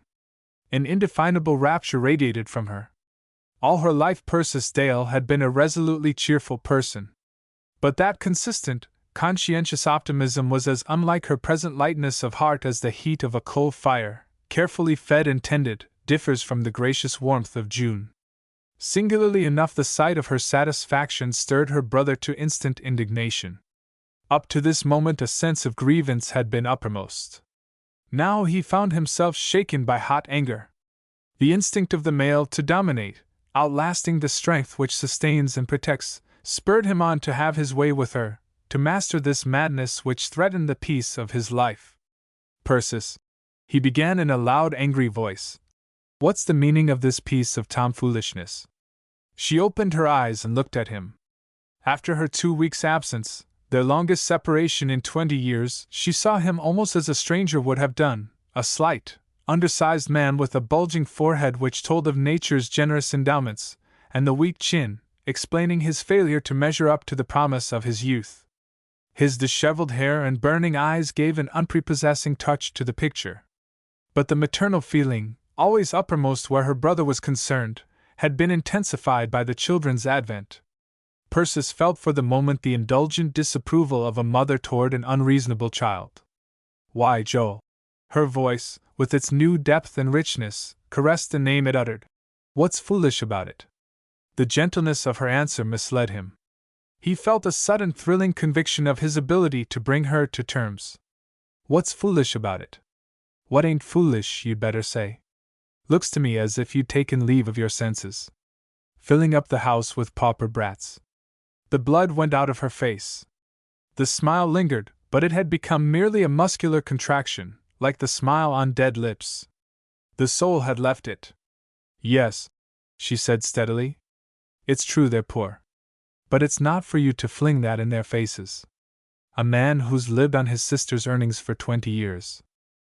He was dumb for a moment, wincing under the taunt but lacking words to answer. He was not without reasonable qualities, and reason told him he had taken the wrong track. The change in his voice when he spoke again would have seemed ludicrous had she been in a mood to be amused. See here, Persis, you've got a chance now to take things easy. You've worked hard, he admitted patronizingly, and you've earned a right to enjoy the rest of your life. Now see how silly 'twould be to saddle yourself with looking after a pack of children. It's no joke, I can tell you, bringing up 5 young ones, nursing 'em through measles and whooping cough and the Lord knows what, and never being sure whether they'll turn out good or bad. Maybe you think I'm prejudiced, but I'll bet you anything you like that at this minute half Clematis is wondering whether you're clean crazy or what. Under his conciliatory address her first anger had cooled. A little half-contemptuous smile curled her lips. It's a funny thing, Joel, you've known me for quite a spell, 37 years, the 6th of October, and you haven't found out yet that I'm not looking for an easy time. My idea of heaven ain't a place where you can sit down and fold your hands. I suppose you'd rather stick at home and fuss over other folks' children than travel. You used to be crazy about foreign places, Russia and Italy and Egypt. Joel's eyes kindled with an unholy light as he repeated the magic names. A bystander might have been reminded of another tempter showing the kingdoms of the earth as a lure. Time enough to travel, Persis said laconically, when my family is raised. Giving up all the peace of your home, all the quiet. Stillness isn't peace, Joel. There's quiet enough in the grave, if that's what you're after. I don't want the hush of the tomb around here. I want little feet tripping up and down and little voices calling. Seems to me as if this old house had come alive since I brought these children into it. And I've come alive myself. It's what I always wanted, a family of children. I gave it up like I've given up so many things, but I've got it at last, thank God. Persis, Joel remonstrated in shocked accents. It's not becoming for a single woman to say things like that. Wanting children, indeed. If you weren't my sister, I shouldn't know what to make of such talk. She leaned toward him, her hands on her knees. Her gray eyes, warmed almost to blue by joy and tenderness, were steely as she faced him. Joel, you don't take it into account that the Almighty didn't make old maids. He made us just women, and the hunger for children is nothing more to be ashamed of than the longing for food and drink. I'm not accusing him either, when I say that life isn't fair to a lot of us. It hangs other people's burdens on our backs, and they weigh us down till we haven't the strength to take what is rightfully ours. These children had ought to be mine. My blood ought to be in their veins. It's too late for that, but it's not too late for everything. What would Aunt Persis' money be worth to me if all it meant was that I could fix up the house and leave off making dresses for other folks and travel around and see the world? It's done more than that. It's made up to me for being cheated out of my rights. It's made me a woman at last. Upstairs sounded a fretful wail, a sharp little note, piercing the quiet evening with its suggestion of discomfort or alarm. In an instant Persis was on her feet. Again her face was luminous. Suffused with a transforming tenderness, it lost its stern lines and became radiantly youthful. Blue misty shadows veiled the steely light of her eyes. "The baby's crying," she said, and left him swiftly. And Joel, with a bewildered sense of enlightenment carried to the point of dazzling effulgence, clapped both hands over his throbbing head. "Well," he gasped, "I'll be jiggered! Looks like you can live in the same house with a woman from the time she's born till she's gray-headed and not know her any better than if you'd met her once at a Sunday school picnic. To think of Persis with all those feelings bottled up inside her for the last 20 years. As the immortal Shakespeare says, who is't can read a woman? Chapter 16, Where Angels Fear to Tread. The morning following the heterogeneous accession to the Dale family, Joel did not leave his bed. Whether his disability was in part or altogether due to a desire to open his sister's eyes to the result of her lack of consideration, Joel himself could not have told, the correct interpretation of one's own motives being the most complex of the sciences. It really seemed to him that he felt very ill, and he found a somber satisfaction in reflecting that in the event of his death, Persis would realize her appalling selfishness.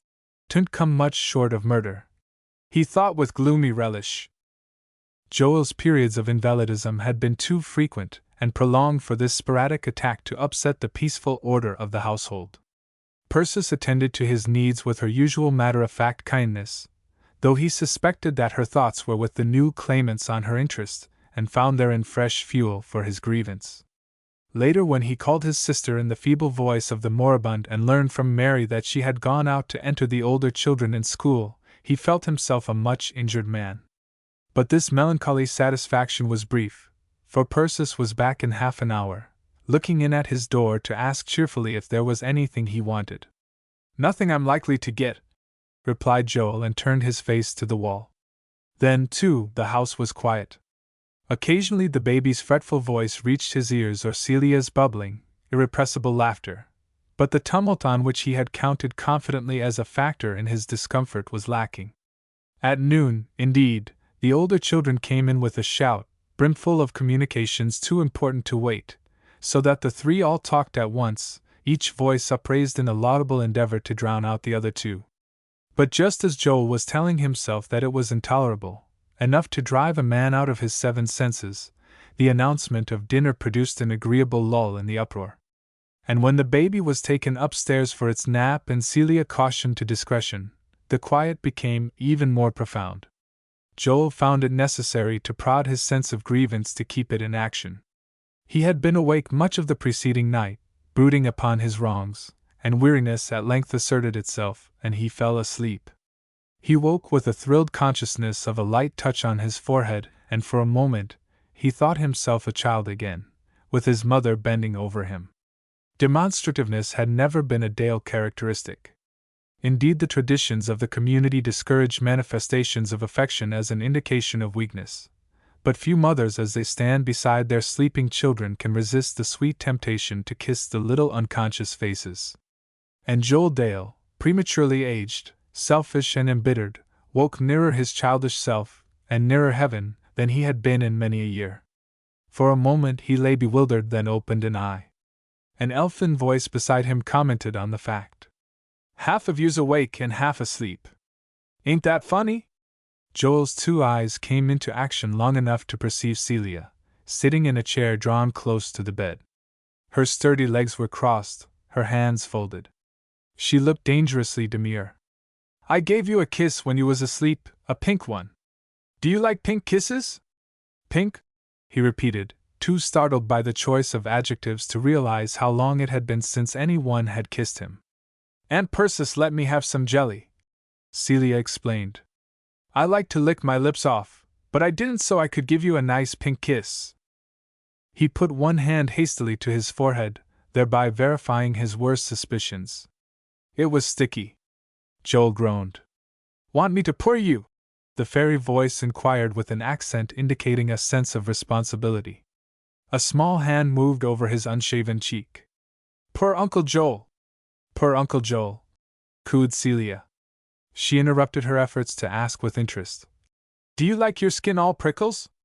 Mine ain't that way," and proved her statement by laying a cheek like a rose leaf against his. Joel shrank away gasping. "Want me to tell you a story?" Celia did not wait for Joel's assent. The ministering hand nestled against his cheek. She drew a long breath and began. "Once when I was a little girl, there was a giant lived up by my house. And he was an awful wicked giant, and he used to bite people's heads off. And he wanted to fight everybody, and everybody was scared 'cept just me." She paused, overcome by the contemplation of her own heroism. "Wasn't that funny? Everybody was 'fraid 'cept a teeny weeny girl." Joel lay staring at his entertainer, his expression suggestive of such excitement, not to say horror, that the narrator apparently found it inspiring. "And the old giant kept a-talking and a-talking and a-biting and a-biting. And one day I took my bow and arrow, no," she corrected herself sternly, with the air of one who refuses to deviate ever so slightly from the strict facts. "I took my sling and some stones I found in the brook." Joel suddenly realized his responsibility as a mentor of youth. "Look here! Look here! I can't have such talk. You're making that up out of your own head. You never lived near a giant, and I don't believe you ever had a sling." "Oh, yes, I had a sling, Uncle Joel, and once I shooted a bear with it, and a Indian." "I guess you haven't been very well brought up," rebuked Joel, who, like most people of his type, was quite unable to distinguish between the gambols of the creative imagination and deliberate falsifying. "Don't you know where little girls go when they tell lies?" "I knew a little girl once who told lies," admitted Celia, her shocked accents indicating her full appreciation of the reprehensible character of the practice. "And she went to the circus. Her uncle took her." From under the bed clothing came a peculiar rasping sound like the grating of a rusty key in a lock long unused. It was no wonder that Celia jumped, though she was considerably less startled than Joel himself. He had laughed, and more appalling still, had laughed at unmistakable evidences of natural depravity which by good rights should have awakened in him emotions of abhorrence. "It would be pretty serious for me to backslide now, considering the state of my health," reflected Joel.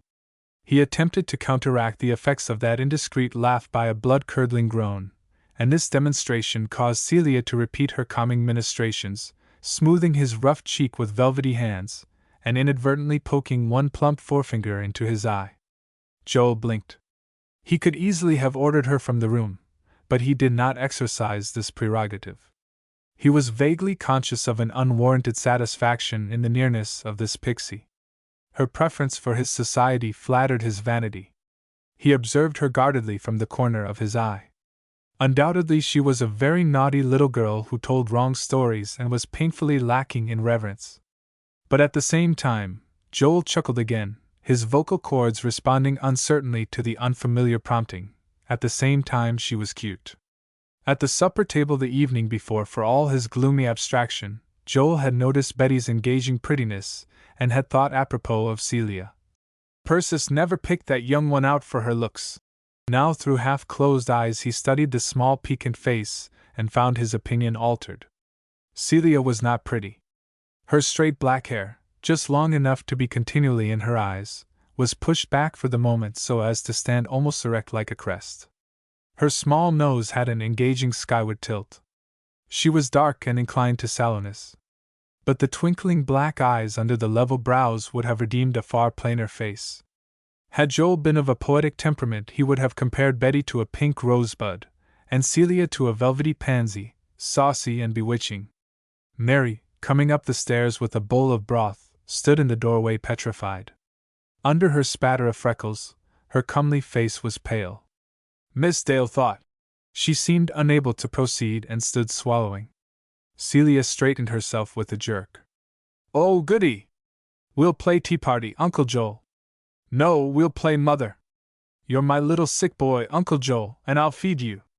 Give that to me, Mary. Like a person hypnotized, Mary advanced and delivered the steaming broth into Celia's extended hands. Setting the bowl firmly on one knee, Celia ladled out a generous spoonful. Open your mouth, darling, and swallow this nice broth. It'll make Mama's little boy a big strong man. The soup spoon, journeying in Joel's direction, tilted dangerously. Half the contents splashed upon his cheek and ran in a greasy dribble down his neck. The remainder distributed itself impartially in the vicinity of his mouth, a few tantalizing drops finding their way between his parted lips. Land alive! Mary made a horrified forward rush. You're drowning, Mr. Dale. And look at you, wasting that nice soup, too. Joel frowned and Mary drew back abashed, quailing before his disapproving glance. I guess if I was being drowned I'd have the sense to mention it. And nobody's going to the poorhouse because a little soup gets spilled. Some of the professions are pretty crowded, Mary, but there's one where there's room at the top and at the bottom, too, and that's the one of minding your own business.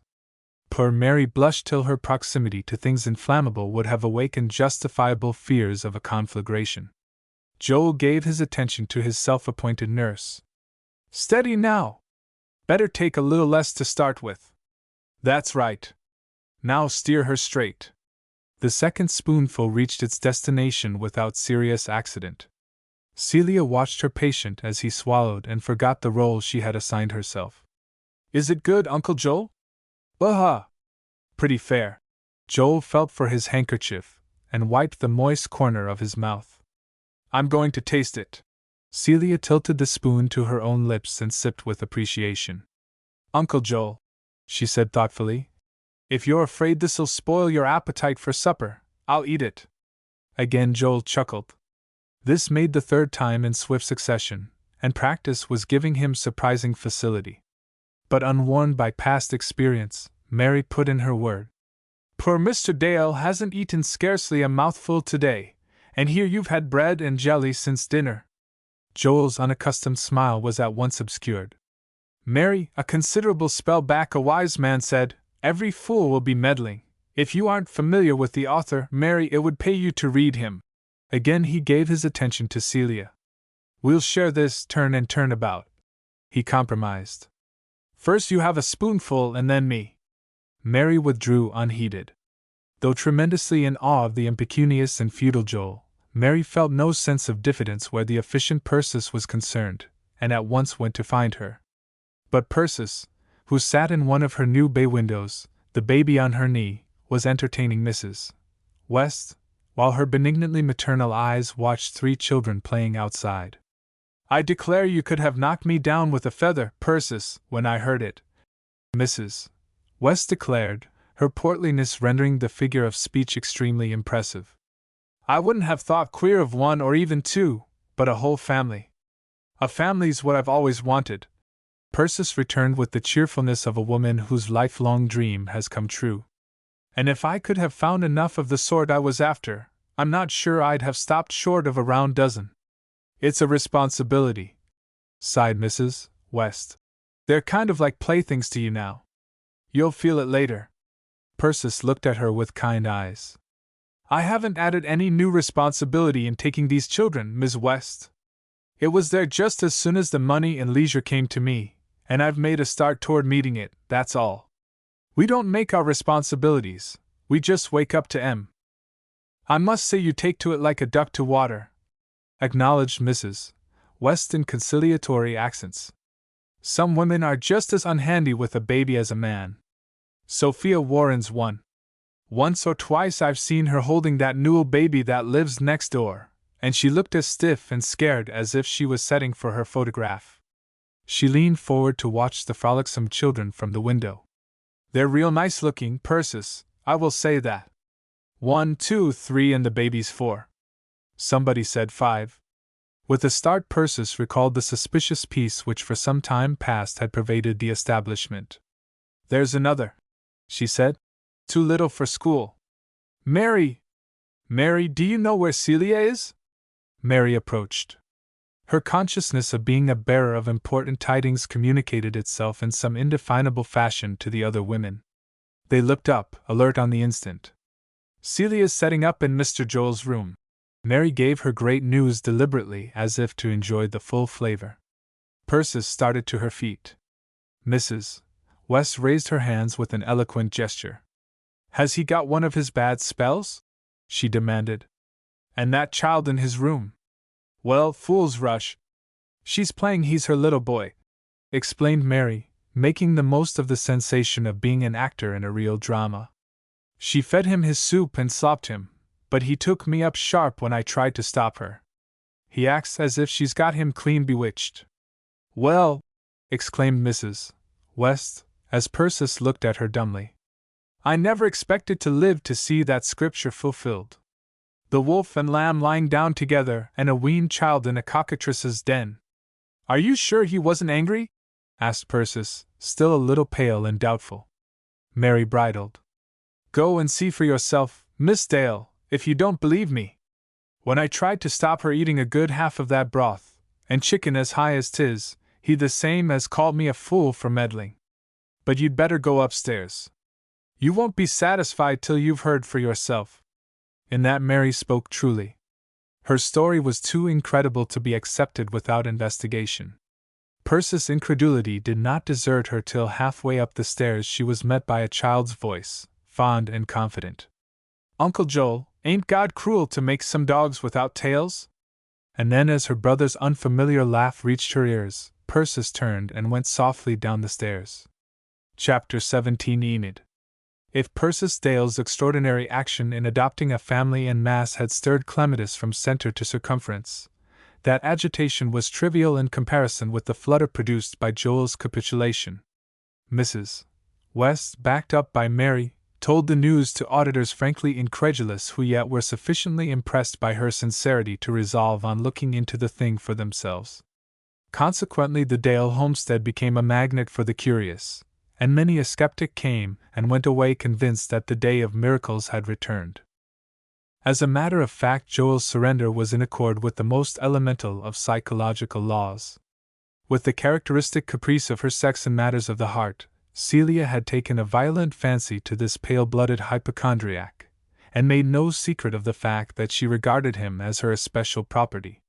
Nothing is so flattering to the vanity as the preference of a child, that naive, spontaneous affection to which it is impossible to impute mercenary motives. And Joel had responded by becoming Celia's abject slave.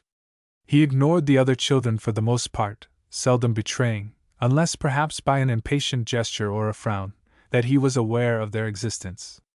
But his eyes were always on Celia, and when she spoke, he listened.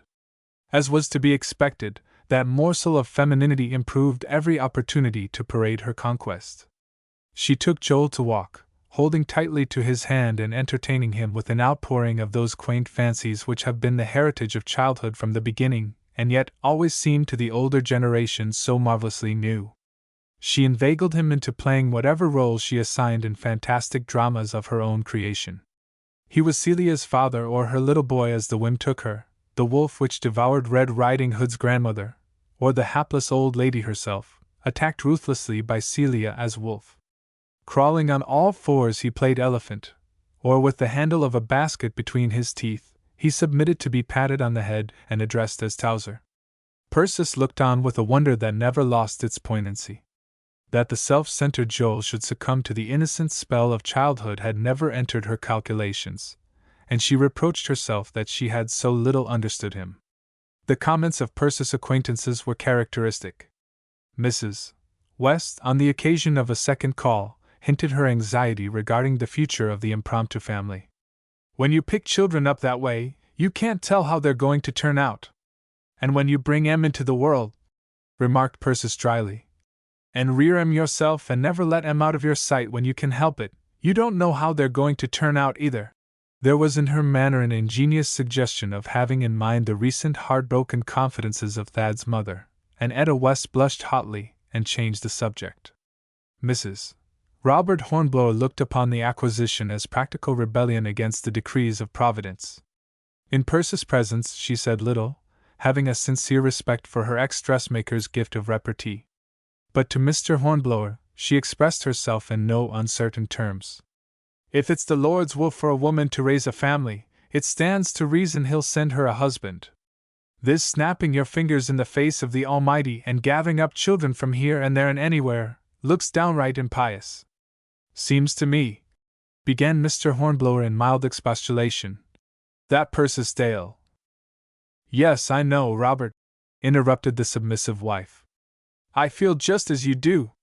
It's always been Persis Dale's greatest fault to imagine that she's a law unto herself. But this time she's overstepped the mark. Those children are orphans, exclaimed Mr. Hornblower, his complexion becoming apoplectic. And if, in another instant, he would have spoken his mind, only by raising her voice so his next words became inaudible, did his wife avoid that catastrophe. I don't wonder you're shocked, Robert, said Mrs. Hornblower. To think of her bringing into Clematis children of nobody knows who, to grow up with our own boys and girls and as like as not lead 'em astray. All I can say is that Persis Dale may have a lot to answer for some day. Though Mrs. Hornblower's stand was somewhat extreme, she was not without her supporters. Thomas Hardin's sister, Mrs. Gibson, declared with unconcealed rancor that Persis would have done better to think about getting a husband before interesting herself in securing a family. Mrs. Richards, with sanctimonious rolling of her eyes, admitted that she had recognized long before an inherent coarseness in the character of Persis Dale.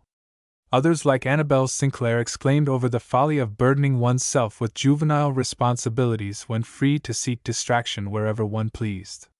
Diantha did not agree with her mother. Ever since the memorable occasion when, with the dressmaker's connivance, she had startled Clematis by growing up between noon and supper time, she had been one of Persis' attendant satellites. But after the advent of the children, she fairly haunted the establishment. She dropped in after breakfast to announce that Miss Perkins credited Algy with having the best head for arithmetic of any boy in her room, and came again at noon to suggest taking Malcolm and Celia for a walk. But though she distributed her favors with creditable impartiality, she found the baby peculiarly fascinating. And rather to Persis' surprise, the frail and fretful little creature, who looked askance even at the kindly Mary, fell under the spell of the girlish beauty, and always had a smile for Diantha. Goodness, child, you do look grown up, Persis exclaimed abruptly one afternoon, as she glanced at the pair snuggled in the depths of the armchair. Diantha had flung her hat aside. Her face was dreamy as she looked down at the little head against her shoulder.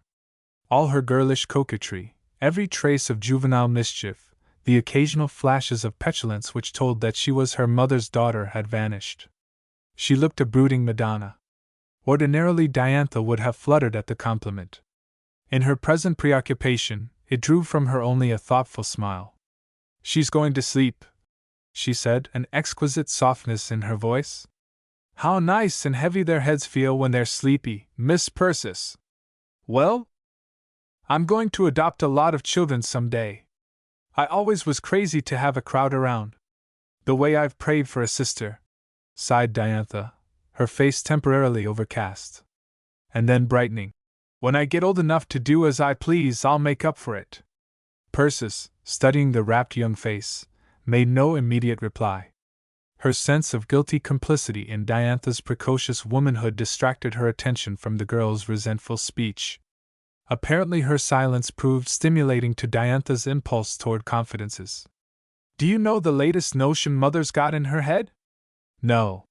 She wants to send me off to school somewhere.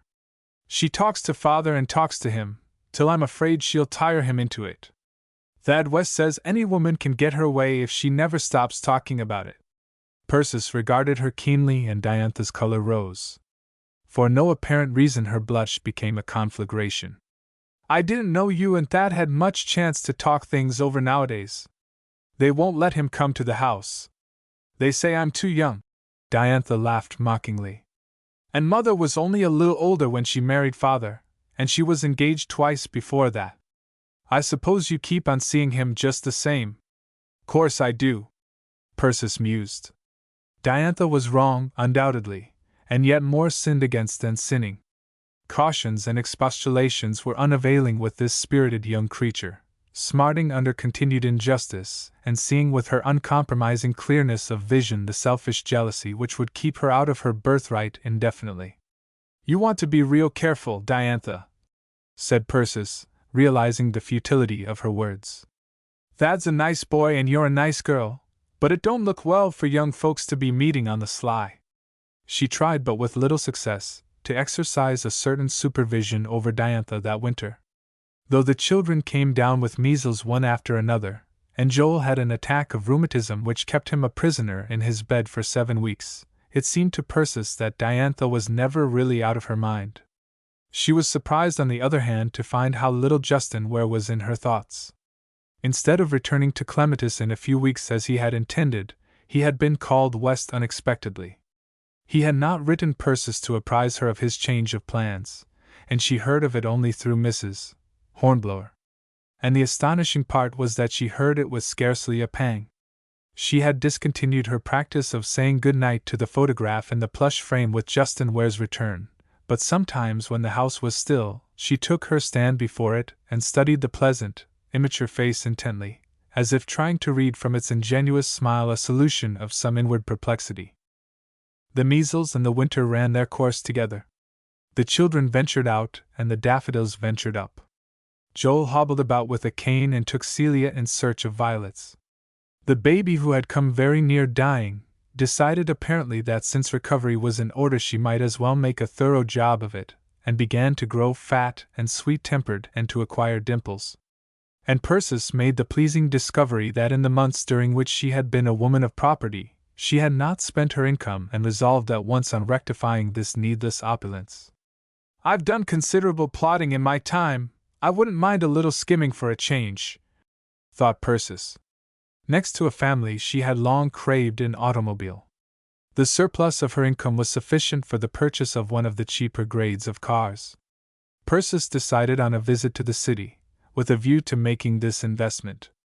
I'm a little seedy with being shut in so much this winter, and a trip will do me good whether I buy an automobile or not. Mary's mother will come and stay with her, and help out with the children. And if Joel wants to go along, he can.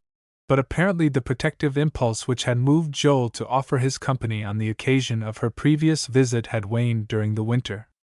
He declined the invitation without thanks. It was proof enough of Persis' temperamental youthfulness that she reached the city with as keen a sense of adventure as if she had been a runaway boy following a circus. She went to the modest hotel she had patronized the previous fall, and was surprised and flattered when the clerk called her by name. Gives a body a homecoming feeling, that does, remarked Persis, as she wrote the cramped signature which so poorly represented her robust personality. I don't see how you can remember everybody, with folks coming and going all the time. There are some people it's easy to remember, replied the clerk gallantly and at the same time with sincerity. Whatever else time erased from the tablets of his memory, he would never forget Persis, and her acquisition of a family. Then he looked at her interrogatively, for Persis had jumped, blotting the register. You'll have to excuse me. Persis reached for the blotter. I saw a name I know and it sort of took my breath. There were but 2 signatures on the page besides her own, the names of Mrs. Honoria Walsh and Enid Randolph, both of Warren, New York. I'll give you room 42, said the clerk, taking a key from the hook and nodding to a watchful lad in uniform. Mrs. Walsh and her niece Miss Randolph are on the same floor. If they are friends of yours. No, I wouldn't say that, Persis interrupted. It's just that I've heard of 'em before. As she left the elevator on the 2nd floor, 2 women glided past her, one the portly widow with abundant crape who was not easily differentiated, the other a stately girl with blonde hair and a scornfully tilted chin. Instinct told Persis that the latter was Enid. She enjoyed her first day vastly. She drove some 200 miles in machines of different makes and listened with keen interest to the arguments proving conclusively that each was superior to all others. Night found her tired, a little homesick for the children, but still happy, nevertheless. She finished her dinner, a good dinner as became a woman of means, and went into the little writing room off the parlor with the intention of jogging Mary's memory regarding the baby's diet. There was but one person in the room, a young woman with fair hair busily engaged in writing. Persis sat down at the next desk. She was aware of a marked acceleration of the pulse which to her temperament was far from disquieting. "Excuse me, but isn't this Miss Enid Randolph?" "Yes." The young woman looked up from her letter. Though her hair was light, her brows were dark and her air distinctly distant. "I've always wanted to meet you." Persis spoke with unabashed friendliness. "I've been interested in you for quite a spell." "My name is Dale, Persis Dale." Miss Randolph lifted her fine eyebrows, but offered no further comment on this interesting circumstance. "Perhaps you'll remember," Persis continued briskly, "that we've had a little correspondence. At least you wrote me about a letter of yours to a Mr. Wash." "I remember the incident clearly," said Miss Randolph. For all her chilling air, she glanced toward the door to assure herself that they were not overheard. "It is true I wrote you," she continued with a hauteur which would have reduced a less buoyant nature to instant dumbness. "But I hardly see that this constitutes a ground for considering ourselves acquaintances." So far from being crushed, Persis smiled. And there was something so frankly spontaneous in her look of amusement, that the young woman colored. "Bless you, I know it wasn't a letter of introduction," Persis assured her with unimpaired good humor. "But I've always wanted to tell you that when you wrote me that time, you did a lot of good without knowing it. Love letters seem to me like firearms. In the proper hands they're real useful, but if the wrong people get hold of them it's bound to make trouble. At least that was the way with the one you wrote Mr. Wash." For the second time Miss Randolph looked toward the door, and when next Persis saw her eyes they were appealing rather than disdainful. "The letter by mistake was sent to a young man who lives in Clematis," Persis continued. "His name is Thompson, and W. Thompson at that. He thought it such a joke that he put it in his pocket for his wife to find. Didn't know 'twas loaded, you see. And when she did find it and he explained, she didn't believe him. I don't know as anybody believed him but me, but it seemed such a silly explanation for a sensible man to make up that I felt pretty sure it must be true." Miss Randolph put down her pen and gave herself up to the business of listening. "If I could tell you how that little woman looked," declared Persis, "it would just make your heart jump to think it was you that helped her. Only 6 months married, she was, too. Well, I took a risk and wrote to Mr. Thompson, Cleveland, and when I got his letter I knew everything was all right. But I wasn't sure of proving it to young Mrs. Thompson. After a woman's brooded over a thing as long as she had, with her neighbors egging her on to do something desperate, she's not going to be convinced with anything short of downright proof. But between your letter and Mr. Wash, I don't see," interrupted Miss Randolph quickly, "that she has anything to thank me for. You certainly deserve all the credit, Miss Dale, for clearing up the mystery." "Well, they were grateful all right." Persis smiled reminiscently. "The baby's 6 weeks old now, and her name is Persis Dale Thompson. And they're both about as happy as any folks you're likely to see till you die and go to heaven. But I couldn't have done anything without your help, and I wish I thought you was half as contented as I know they are." "Really," said Miss Randolph, with an unsuccessful attempt to duplicate her earlier reserve, "it is impossible for me to see." "Yes, I know." Persis leaned toward her, speaking with a vehemence that swept the feeble expostulation aside. "But just because I never set eyes on you before ain't any reason why I shouldn't want you to be happy.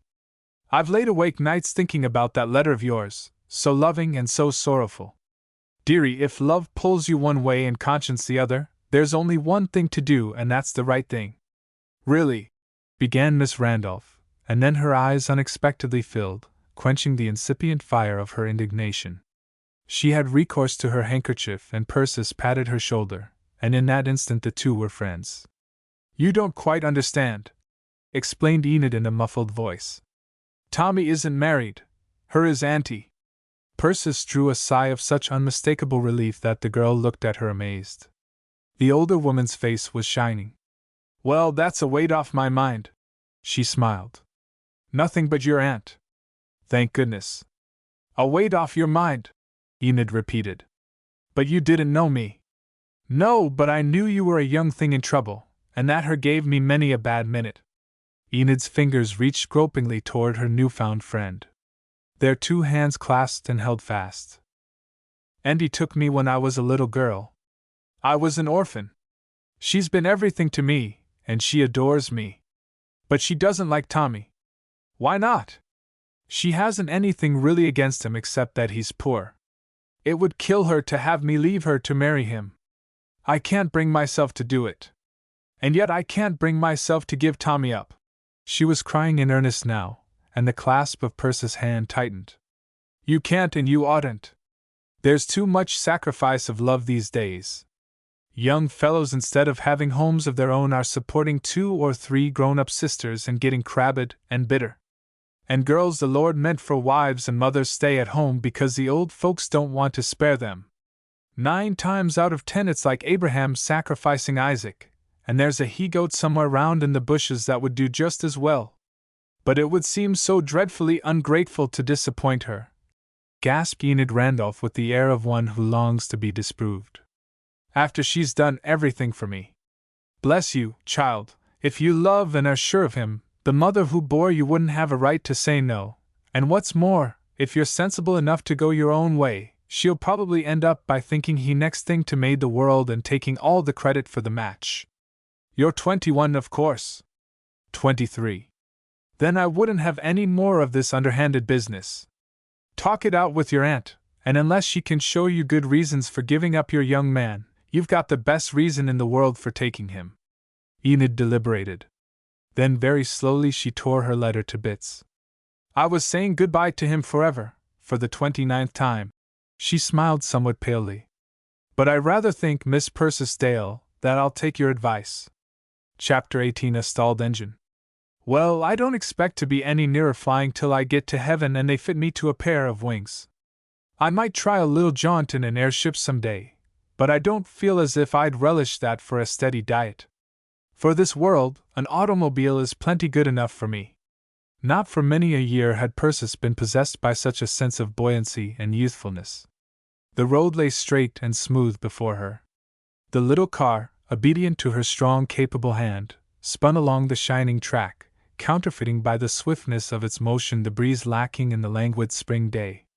Persis had laid aside her hat, and the rush of air ruffled her abundant hair and rouged her cheeks. As a matter of fact, Persis was not so near flying as she thought. In the most conservative community, there would have been little danger of her arrest for exceeding the speed limit. But to one accustomed to the sedate jog-trot of farm horses taken from the plow to hitch to the capacious carryall, the 10-mile-an-hour gait of the new motor seemed exhilarating flight. The day had the deceptive stillness by which nature disguises the ferocious intensity of her springtime activities. Bird, beast, and insensate clod all felt the challenge of the season. Persis had responded characteristically by cleaning house from 6 o'clock till noon, and making a dress for Betty in the interval which less strenuous natures devote to afternoon naps. And now that Celia was off somewhere with Joel, and Betty had promised to look after the baby, and the boys had received permission to inspect a family of puppies newly arrived in the neighborhood, Persis was scurrying hither and thither with all the ebullient light-heartedness of a girl let out of school. She had startled the staid residents of Twin Rivers, where the spectacle of a woman driving a car ranked in interest second only to a circus parade. She had frightened 2 horses and narrowly escaped running over a chicken. And now she turned her face homeward, with the deliberate intention of ignoring the approach of supper time and inviting young Mrs. Thompson to take the baby out for an airing. At no other time of the year would Persis have considered being late to supper for no reason except that she was loath to shorten her pleasure.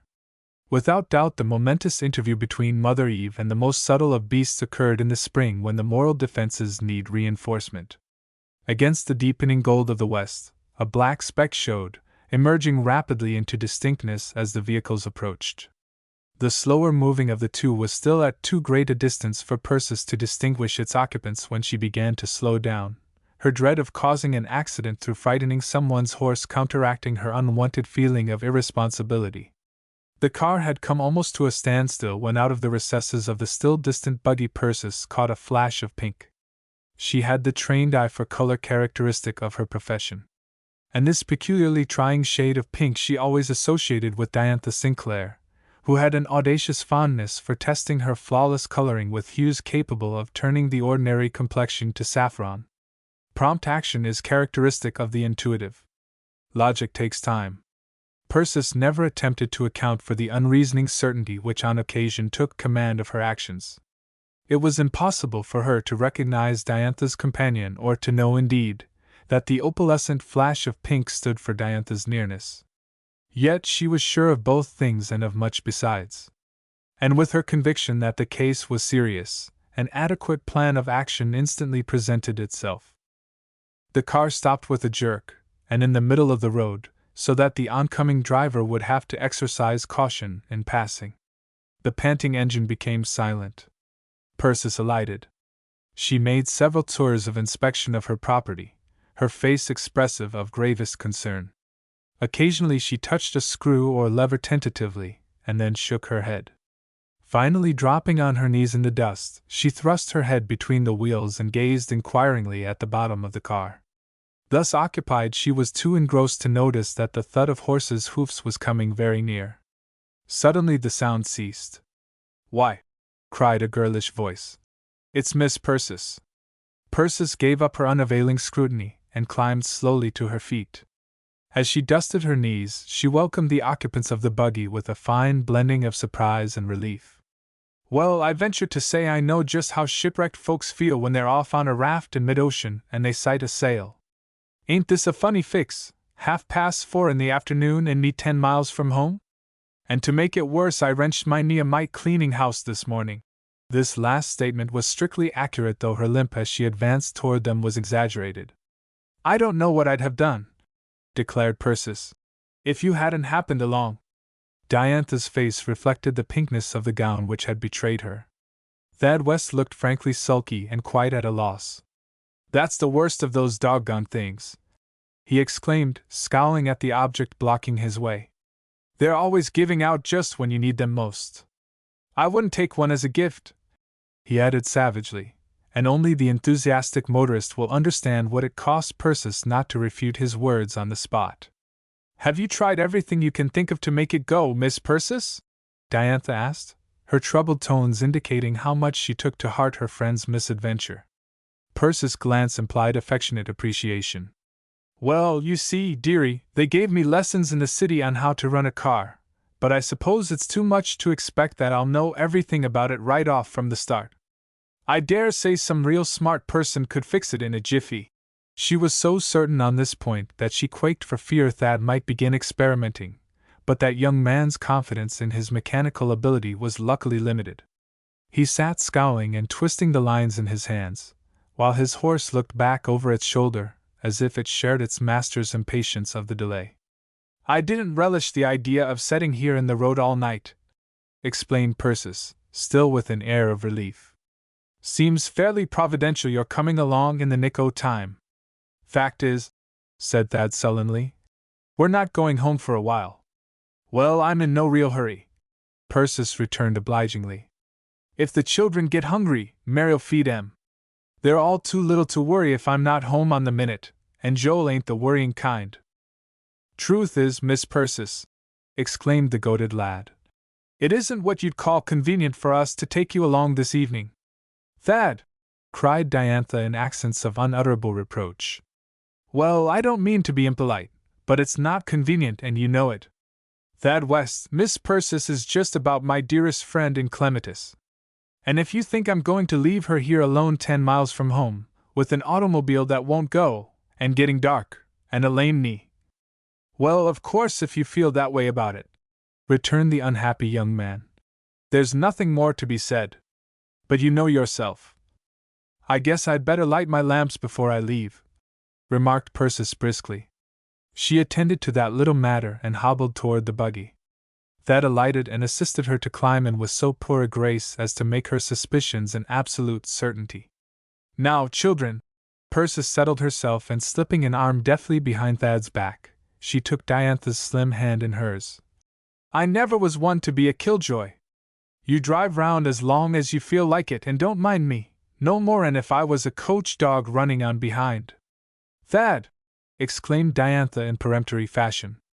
I'm going to tell her. Just as you think best, replied young Mr. West, who bade fair to find this a convenient stock phrase. Diantha's hand gave that of Persis a tremulous pressure, suggestive of fluttering nerves. Miss Persis, she said in a thrilling half-whisper, we're going to be married, Thad and I. Persis returned the squeeze.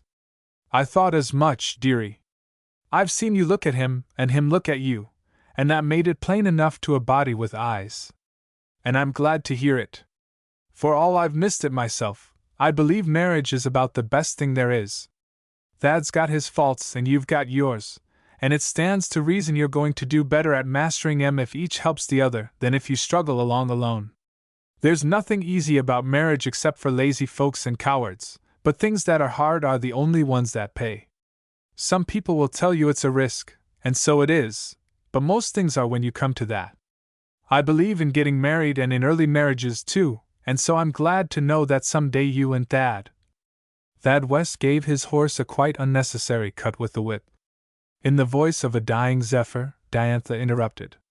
You don't understand, Miss Persis. It isn't someday. It's today.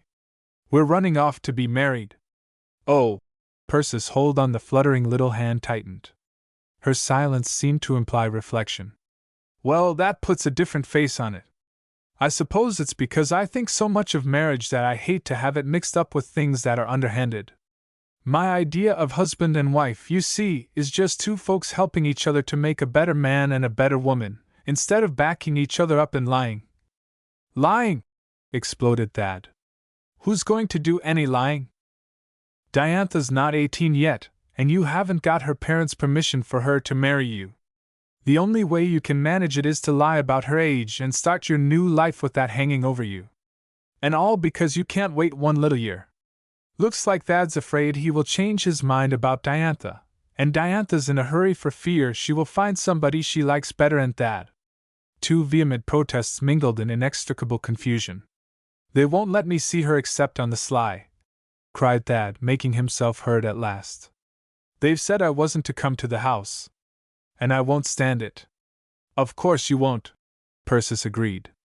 That's past all reason that two young people dead in love with each other aren't to have a chance to do their courting. That's got to be different. But father won't have it.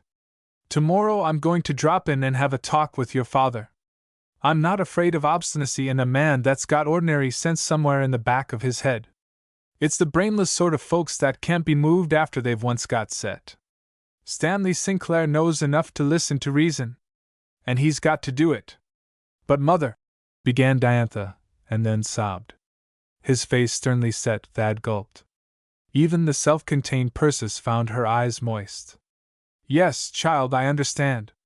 I knew your mother before you were born, and I'll own that we're likely to have a little trouble in that quarter. But when folks have common sense and everything else dead against them, there's nothing for 'em to do but give up. Sometimes I've felt, Persis added thoughtfully, as if I'd just enjoy a real plain talk with your mother. If we go back now, stormed Thad, it'll be the same story over again next year.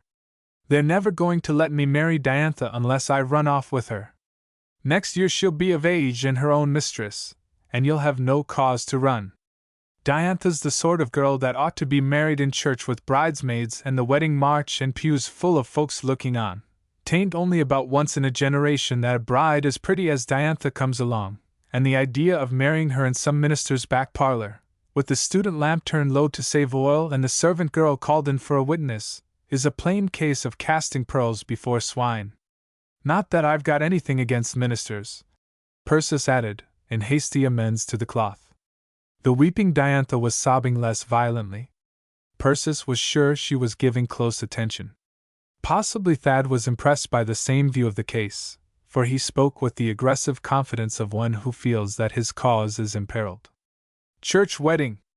Makes me laugh to think what Diantha's mother would say to that. Well, if they won't give Diantha a wedding next year, I will. And it'll be the kind, Persis promised solemnly, That'll make Clematis sit up and take notice. Either of the lovers spoke. Gazing down the winding road with the dreamy air of one who sees beautiful visions, Persis broke the tense silence. I've given up dressmaking for good, but there's one dress I'm willing to break my rule for, and that's Diantha Sinclair's wedding gown. I've got a picture of it in my mind's eye, if the styles don't change too much between now and next June.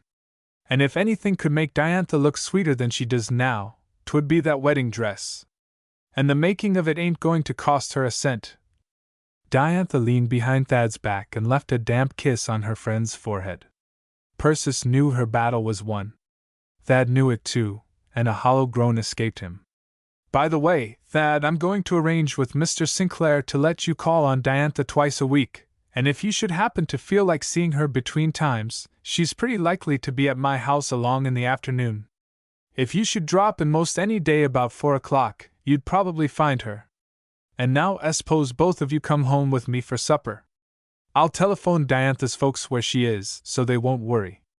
I think that'll be awfully nice, don't you, Thad? Said Diantha. And the loser in the unequal contest surrendered without a blow as he answered. Just as you say. Persis had not overestimated her persuasive powers. She actually brought the Sinclairs to agree to the liberal terms she had promised the young people. The hauteur with which Stanley Sinclair received her at his office the following day, and the explicitness of his statement that he was not anxious for her advice concerning his domestic affairs, proved unavailing before Persis' matter-of-fact bluntness. Anger availed him little since she remained cool. His irony rebounded harmless from her absolute certainty of being in the right. Forced to retreat step by step, he ended by conceding all that she demanded for the lovers. If he had an air when he bade her good morning, of resolving never to forgive her, the knowledge that she had gained all she came for imparted an unfeigned cordiality to her farewell. The interview with Annabel was briefer and more dramatic, but quite as conclusive. As she pondered on the success that had attended her efforts, Persis indulged in brief philosophy. Anybody's at a terrible disadvantage that's afraid of the truth. Now, it doesn't worry me a mite to have Annabel call me an old maid, but if I tell her she's 38 she feels worse than if I'd stuck a knife into her. Annabel makes me think of those squirming things that live under stones. All you have to do to bring em to terms is to turn the stone over and let the light in on em. It beats all how Annabel will scramble to get away from the truth. The man commissioned to bring home Persis Dale's car relished his task enormously. He told everyone that there wasn't a thing the matter with the machine. She had just stalled her engine and didn't know enough to get it started again. All Clematis enjoyed the joke, Persis in particular. Chapter 19: A Deferred Interment. Except for the clerk at the Clematis house, the first person to welcome Justin where on his next return to his native town was Annabel Sinclair. She wore a little white veil, vastly becoming, but masking a tragedy, since she thereby acknowledged the deterioration of her complexion. The dramatic encounter took place 1 block from the hotel, and Annabel, clasping her gloved hands, uttered the single word. You! The greeting, abrupt in type, is anything else on the lips of a woman who has studied the possibilities of that monosyllable. On Annabel's lips it expressed incredulous wonder, gentle reproach, and strong feeling held in check by womanly modesty. No man can rise superior to this subtle flattery. Justin greeted her as if she were the woman of his dreams. It's really you, after almost a year. The reproach was uppermost in her voice now, but she mitigated its severity by allowing him to retain possession of the hand he had seized. It has been a long year, for me, replied Justin, and the rival artist thrilled with responsive admiration. For his manner said as plainly as words that throughout those dragging 12 months one thought had possessed him, the desire to see her again. Were you on your way home? May I walk with you? He asked the favor with deferential tenderness. She granted it with an effective flutter of the lids. Each, realizing the other's proficiency in the game, was spurred to emulation. And then abruptly the curtain dropped on the play, for at the first street corner, an automobile barked a warning. Justin, who had gallantly taken his companion's arm, the better to assist her in the perils of the crossing, raised his eyes and at once lost interest in Annabel Sinclair and her kind. The woman driving the car to all appearances had not recognized him, her absorption preventing her from differentiating the human species beyond the broad classification of those likely to be run over and those in no such danger. Her color was high, and her face, despite a grim intentness, indicated keen satisfaction. A handsome boy sat beside her, and Justin had a confused impression of a number of other children in charge of a buxom girl on the back seat. He stood motionless, gazing after the flying car and oblivious to Annabel's resentful glances. "Well, good afternoon if you've decided to spend the rest of the day on the street corner." Justin roused himself. But he had lost heart in these amateur theatricals. "Whose car is Persis Dale driving?" "Her own. A year brings changes, you see, Mr. Ware. The car and the children all belong to her." "What?" he shouted. His first not unnatural idea was that Persis had become the wife of a prosperous widower, and he was astonished at the pang for which this thought was responsible. Resentfully, Annabel recognized the difference between the voice of real emotion and counterfeit tenderness. Her lips curled as she allayed his consternation. "She came into a little money. An obliging aunt died, I believe. Pity it hadn't come early enough to do her some real good. She patched up her old house, and adopted 5 or 6 orphan asylum kids, and I suppose the poor thing thinks she's having a good time." Even to the most prejudiced eye, Annabel could not have looked beautiful at that moment. The venom that poisoned her spirit disfigured her face like a scar. Hag-ridden by those unlovely twins, jealousy and hate, she looked for the instant prematurely old. Justin did not notice. He was absorbed in gleaning from her all possible information as to the change in Persis' circumstances and quite indifferent to the emotions of his reluctant informant. With the relentlessness of the thoroughly selfish, he continued his cross-examination till Annabel's mind seemed to herself a squeezed orange. She felt something like terror mingling with a sense of physical exhaustion. It always frightened her to find herself unable to keep a man's attention focused on herself when she had him to herself. "When shall I see you again?" she asked, as she approached her home. Had the interview continued with the dramatic intensity of its beginning, she could safely have left him to ask that question. Under the circumstances, she did not dare. "I'm not quite sure. I have some business that has hung fire an unconscionable time, and ungallant as it seems, we 20th century fellows have to put business before pleasure." He smiled propitiatingly, and therein lay the sting, that he did not even take the trouble to conceal that he was trying to appease her. Their parting sank to the level of the commonplace, for he shook hands hastily, and her look of appeal flattened itself ineffectively against his preoccupation. A little skillful quizzing of the hotel clerk confirmed in every detail Annabel's remarkable story, and in his own room Justin sat down to think the matter through to a conclusion. The renewal of his acquaintance with Persis Dale nearly a year earlier had enlightened him as to the tenacity of certain impressions he had thought obliterated long before. The girl he had loved in his callow youth and had forgotten, still retained something of her old fascination for him. A year earlier this discovery was responsible for an amused wonder at himself, coupled with a realization of the need of caution. Now common sense took sides with his lingering fondness. Persis Dale, with a comfortable little fortune added to her unique personality, had become distinctly desirable. She was a woman with an infinite capacity for surprises, which meant that she would not bore the man she married unduly. With a little metropolitan polish added to her native cleverness, she should be able to give a good account of herself socially. The children were a drawback, of course, but there must be some way of getting rid of an adopted family of which one tired. And it was quite impossible that Persis' fondness for the little one she had picked up the other day, so to speak, would prove a serious rival to an affection which had been a vital factor in her life for more than 20 years. By supper time he had made up his mind. With a little sigh for the freedom he was relinquishing, he resolved on matrimony. He had always intended to marry somebody, and domesticity with Persis promised at least commonplace comfort, something Justin was the last man on earth to despise.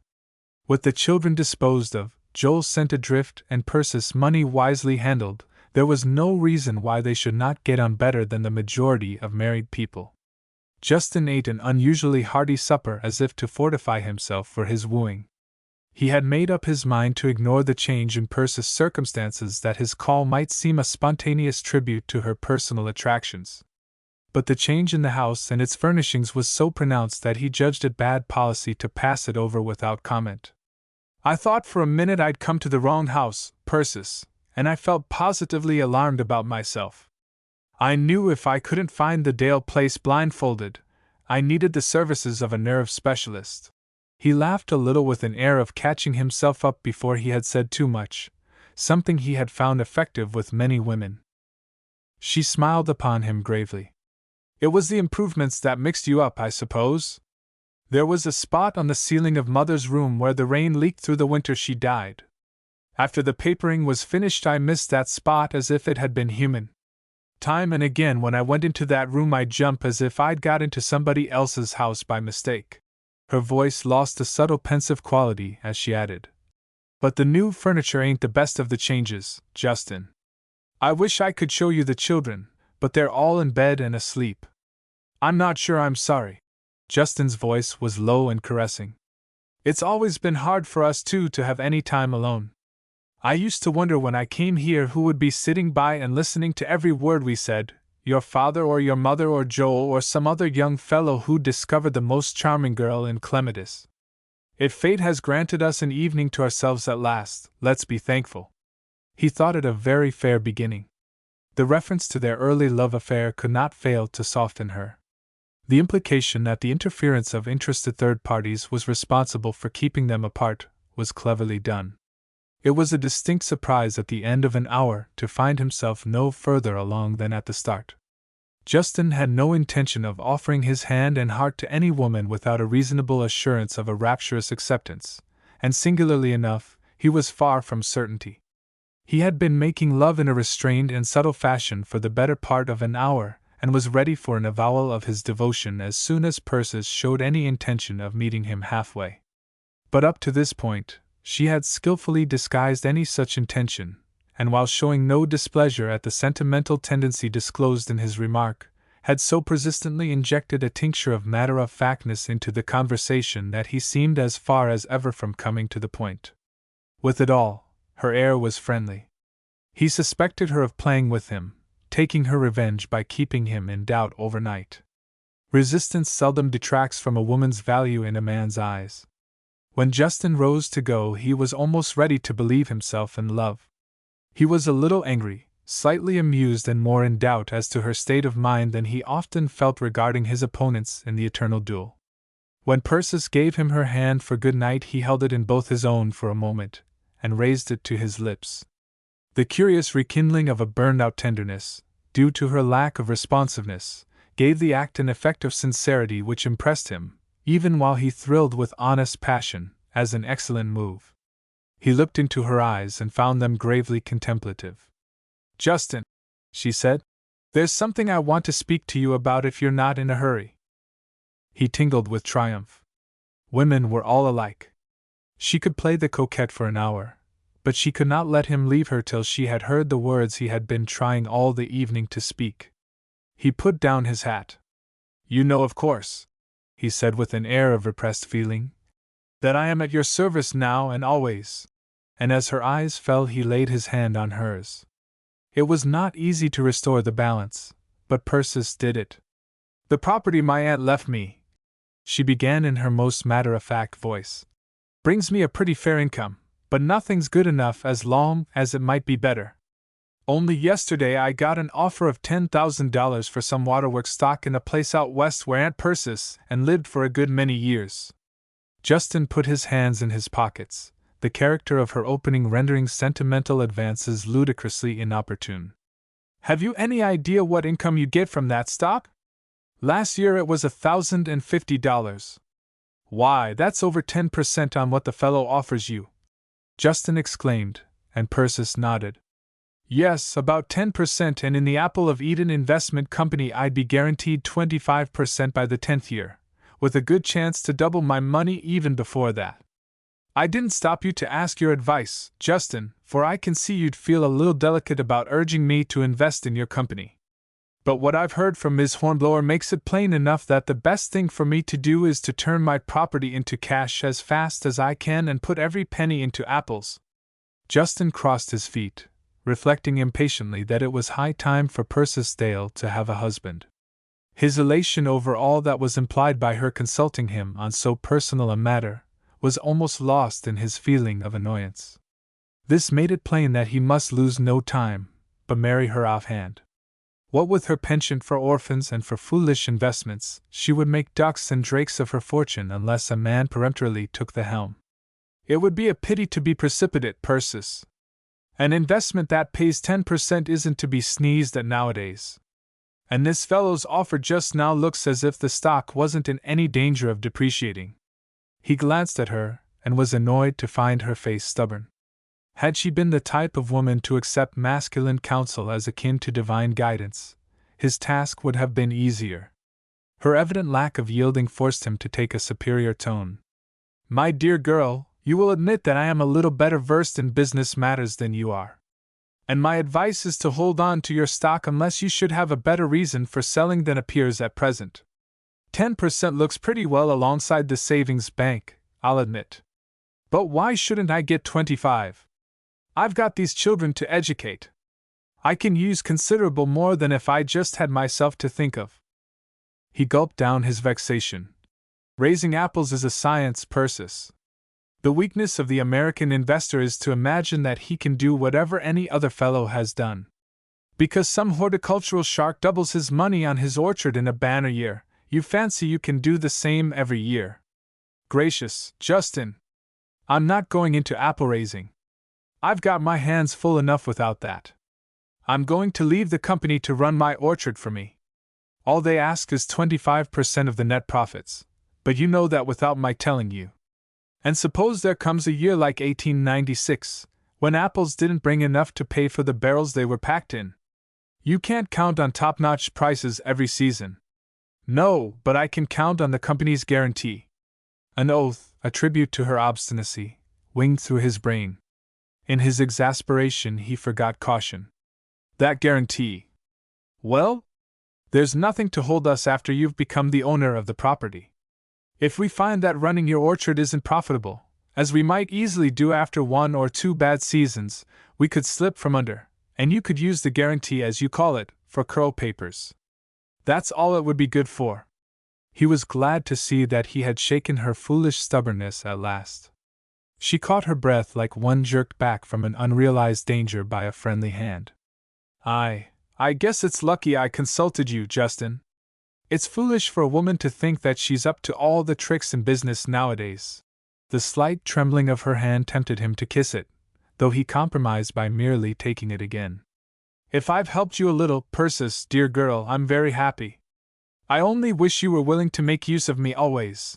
His hope that this was the psychological moment was dashed when, ignoring the attempted caress, she grasped his hand and shook it vigorously. Good night, Justin. Thank you for setting me right in that matter. I believe that's the baby starting to cry. I'll have to hurry up before she rouses the house.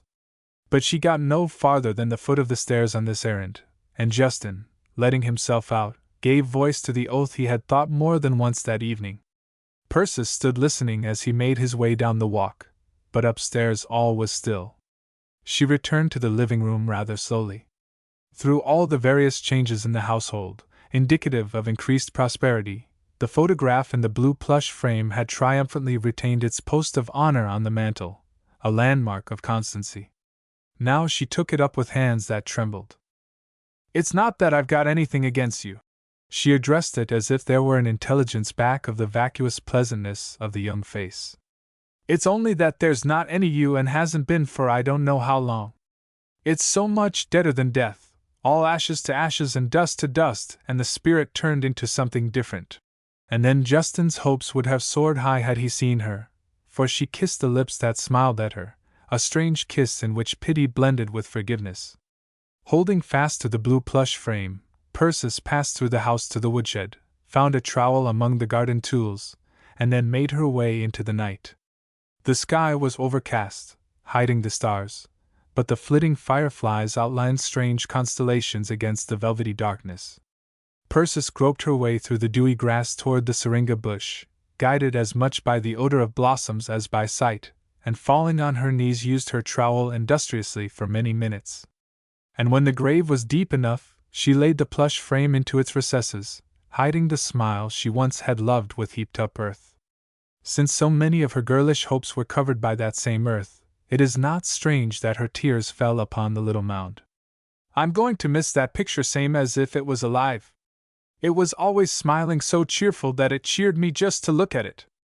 But when a thing's dead, it ought to be buried, and as it is, I guess this funeral is pretty near 20 years behind time." Chapter 20 Checkmate. In spite of the lack of success which had attended his tentative wooing, Justin Ware slept soundly, woke cheerful, and made a comfortable breakfast. Over his coffee and pancakes he outlined not the plans for a systematic siege of Persis' affections, but the maneuver through which he hoped to carry the Hornblower's citadel by storm. He had used no meaningless figure of speech when he assured Annabel of his practice of making pleasure secondary to business. Robert Hornblower's resistance had piqued and baffled him, the more as he knew that Mrs. Hornblower was his uncompromising ally. Indeed, his presence in Clematis at this juncture was due to a letter from this invaluable colleague, casually mentioning that her husband had received an offer for the farm which she wished he might be induced to accept. "While I leave all such matters for Robert to decide, as I consider to be a wife's plain duty," wrote Mrs. Hornblower, with a lavish use of italics, "I have not hesitated to tell him that I think his closing with the offer is for the best interests of us all." And Justin had interpreted the communication to mean that his confederate believed the day of victory at hand. He finished his breakfast at an early hour, judged by metropolitan standards, selected the most promising animal from the sorry exhibition of horseflesh in the local livery, and drove out to the Hornblower farm, smoking on the way a better cigar than could be bought in Clematis, and feeling unusually well satisfied with the world and himself. His failure to bring the Hornblower affair to a successful conclusion had annoyed him, not so much because of the importance of the transaction, as because his professional pride was hurt at finding himself unequal to the task of convincing a henpecked old man. From the tone of Mrs. Hornblower's letter he was confident this failure was about to be retrieved, and that Persis would prove amenable to his flattering advances, could be taken for granted. On one point he must be firm. From the beginning he must assume the necessity of her renouncing her recently acquired family. He could say, and with truth, that children made him nervous. But to postpone the settlement of the difficulty until after the wedding would be a fatal blunder. When women felt sure of a man, they sometimes developed a disagreeable tenacity in holding to their own way. Altogether, on this early morning drive, Justin's difficulties dwindled almost to imperceptible points while his blessings loomed large, a state of mind, we are assured, most favorable to success. Mr. Hornblower came from the barn as he drove up and greeted him with successfully disguised cordiality. But a glance convinced Justin that the long siege was nearly at an end. In the pouches under the man's weary eyes, in a certain sagging of his lower lip, in an indefinable air of being beaten, Justin read the signs of approaching capitulation. "Miss Hornblower is in the house. I guess you'd better see her this morning. I'm pretty busy for visiting. I won't keep you long, Mr. Hornblower. I just want to lay a proposition before you that's sure to interest as good a businessman as you are." Justin waited while the farmer tied the horse, and then, slipping his hand through the old man's arm, guided him dexterously around the house. Robert Hornblower yielded like one hypnotized, an expression of rigid horror on his face, as if while seeing some peril immediately ahead, he found himself unable to avoid it. Mrs. Hornblower sat in a rocking chair by the window, tapping the floor with her heel as the chair swayed, and nervously smoothing imaginary wrinkles from an immaculate apron. Justin took a step toward her, then stopped with an awkward jerk. Early as he was, another caller was ahead of him. In the opposite corner, grim and unsmiling as fate, sat Persis Dale. Justin realized his own embarrassment with angry wonder. He had the emotions of a boy caught in a foray on the preserve closet. "Good morning," he said, and was shocked by the startled suspicion of his own voice. He carried out his original intention of shaking hands with Mrs. Hornblower, though without his customary grace of manner, and then turned to go through the same ceremony with Persis, but her tightly folded arms gave little encouragement to this design. He compromised by taking a chair near her and saying pleasantly, "You're an early arrival. I calculated you'd be here as soon as you got done your breakfast." Persis replied, and left him to interpret the ambiguous remark as he pleased. Justin's career had not been of a sort to cultivate undue sensitiveness. A moment sufficed to make him master of himself. "I came out to discuss a little business proposition with Mr. Hornblower," he explained carelessly. "But I don't want to interfere with the enjoyment of you ladies.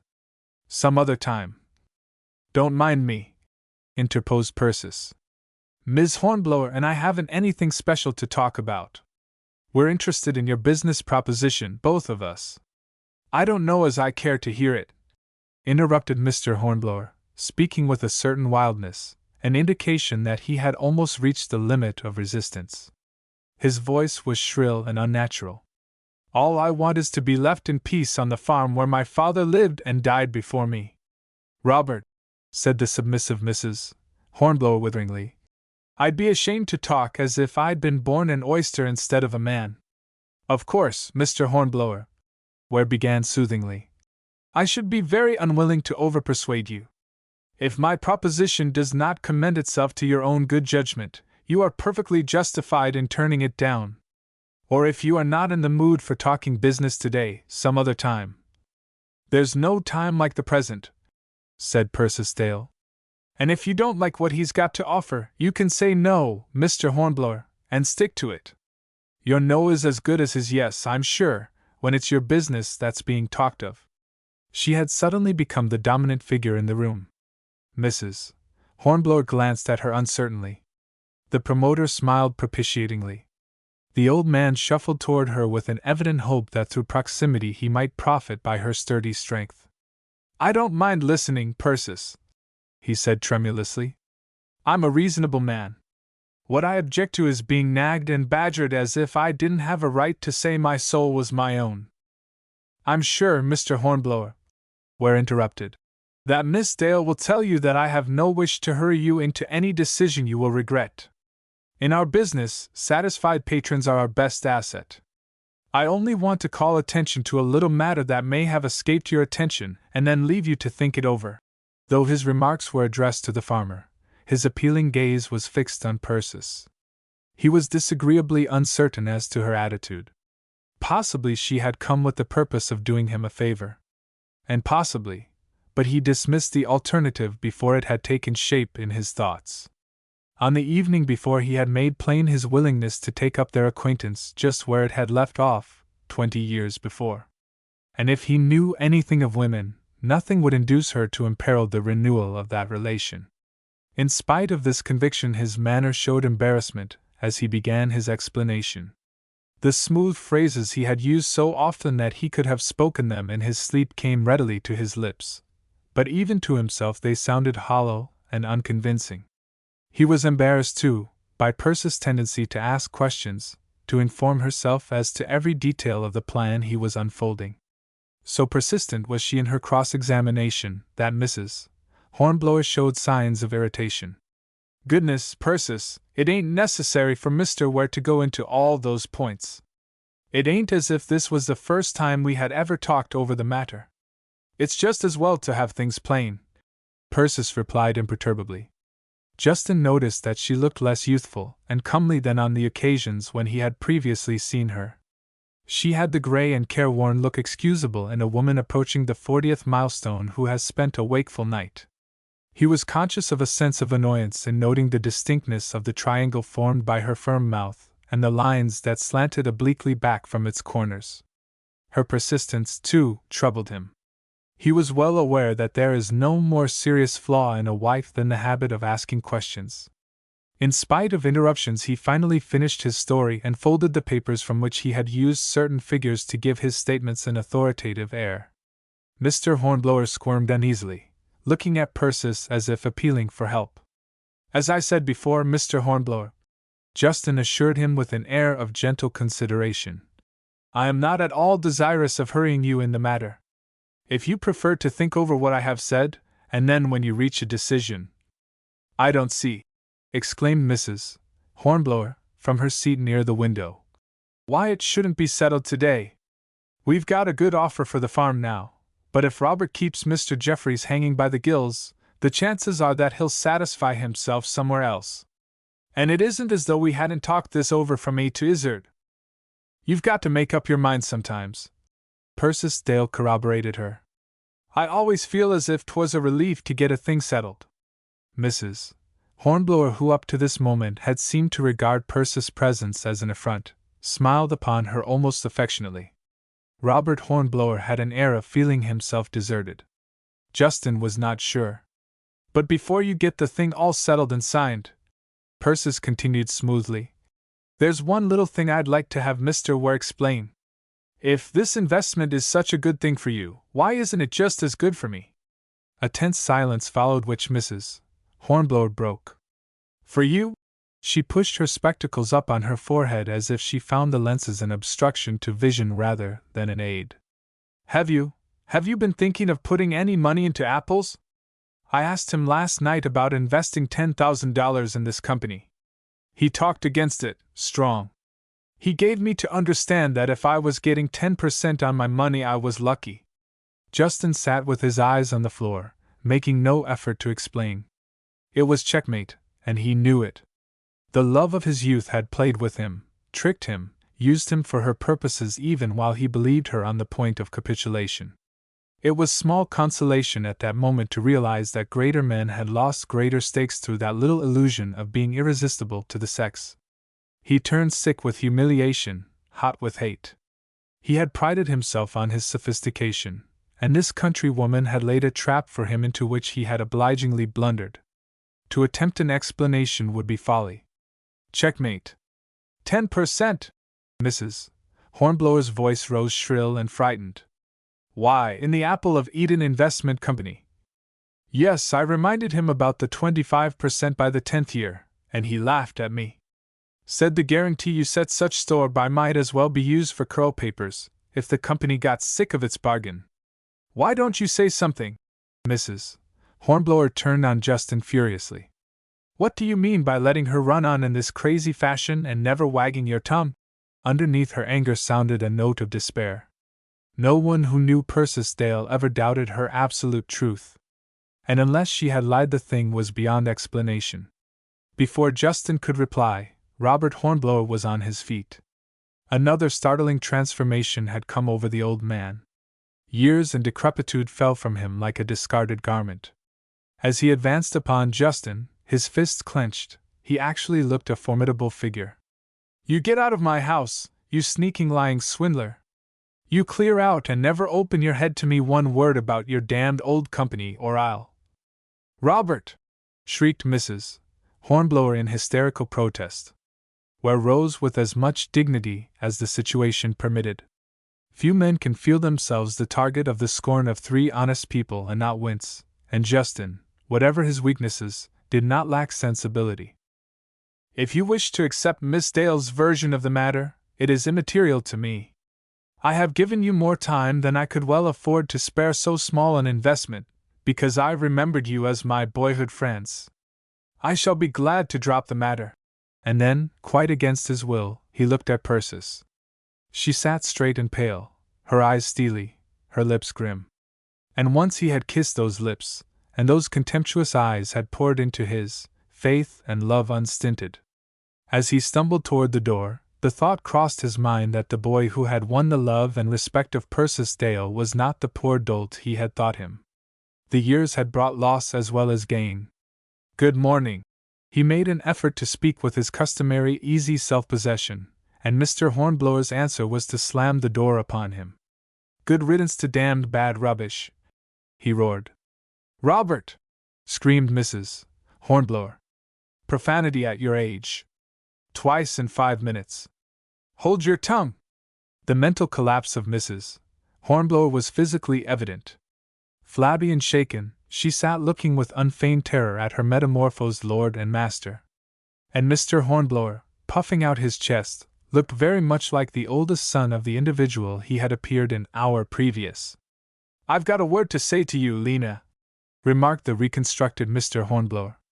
Women are all right when they keep their place. After this I want to have it understood I'm not going to have any interference in my business. He walked to the door and turned for a parting defiance. Damned if I will. Mrs. Hornblower's attack of hysterics occupied Persis till noon. She looked pale and heavy-eyed as she alighted from her car at her own door. She was about to enter when an object on the lawn caught her eye. Tacked to an upright stake driven into the turf was a flapping piece of brown paper on which appeared straggling letters, executed in colored chalk. Notice: I will not clean my teeth again once I get a nickel a week. Malcolm Dale. Persis read this defiance twice, and her lips twitched. She turned toward the house, but by this time the children had espied her and shriekingly descended upon her. Like the plagues of Egypt, thought Mary, watching from the window. What makes you look that way? Cried Celia, clutching Persis' hand. I don't like it. What way, child? As though you was a widow. Persis laughed, thereby diminishing her resemblance to the mourner of Celia's fancy. With a child holding fast to each hand, and the others prancing about her, and getting underfoot like so many kittens, she made her way indoors. Children been good, Mary? Why, yes'm, Mary admitted with reserve. I gave Algy that cough mixture same as you said, and Malcolm he kept coughing fit to tear his throat to pieces. Betty says he likes the syrupy taste. And Celia teased the baby, kissing her till she got her crying. I like the taste of the baby, remarked Celia, who had lent an attentive ear to the account of the family misdemeanors. It's like tooth powder, the pink kind. A letter came for you, Miss Dale. Now, my gracious, what's happened to it? I put it right here on the table. Chapter 21 De Profundis. In the unabashed pursuit of pleasure into which Persis had plunged, Joel was a half-hearted participant.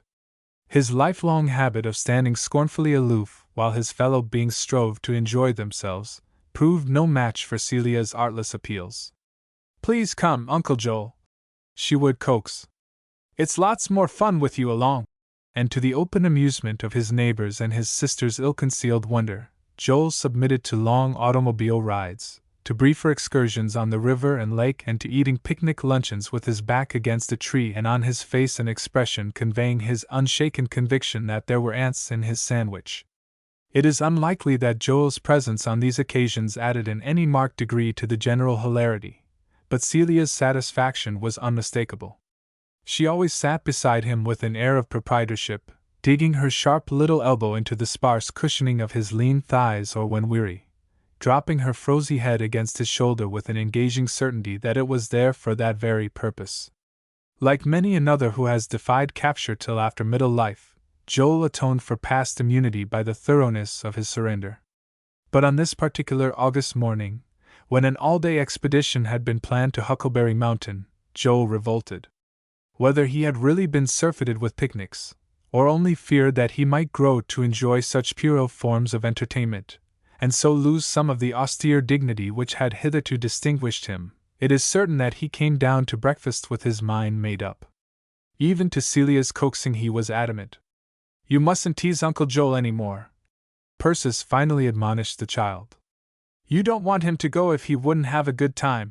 And to her brother she added, You'd better go to the hotel for your dinner, Joel. Oh, I can pick up something that'll do me for a dinner, Joel replied with his old keen relish for playing the martyr. And then Celia, dropping her oatmeal spoon, lurched forward in her chair and imprinted a milky kiss upon his coat sleeve. I'll get Uncle Joel's dinner, Celia murmured. I'll take care of him.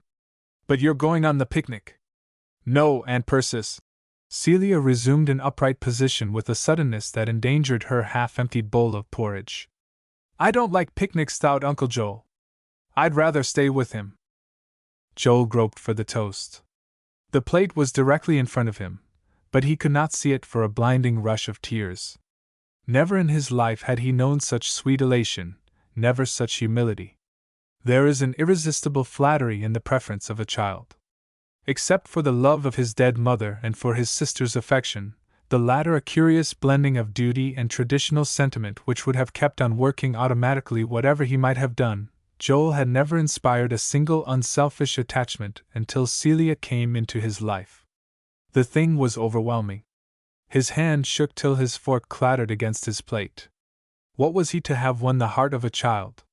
In the 2 hours that elapsed before their departure, he suffered agonies of apprehension that Celia would change her mind. Scraps of cynical comment on the fickleness of her sex, some of them dating back to Virgil and Juvenal, flitted through his memory and stung like gadflies. After winning such honor, after Celia had elected to remain with him, he felt himself unable to endure the ignominy of having her reconsider. While Mary made the beds, and Persis packed the luncheon in the kitchen, and the children raced about getting in one another's way, and prolonging the preparations they were desirous of hastening, Joel waited in a cold sweat, half realizing the absurdity of his misgiving, but quite at its mercy. He knew that if Celia changed her mind at the last minute and departed with the others, life would not be worth the living. But the elf-like little creature showed no signs of vacillation.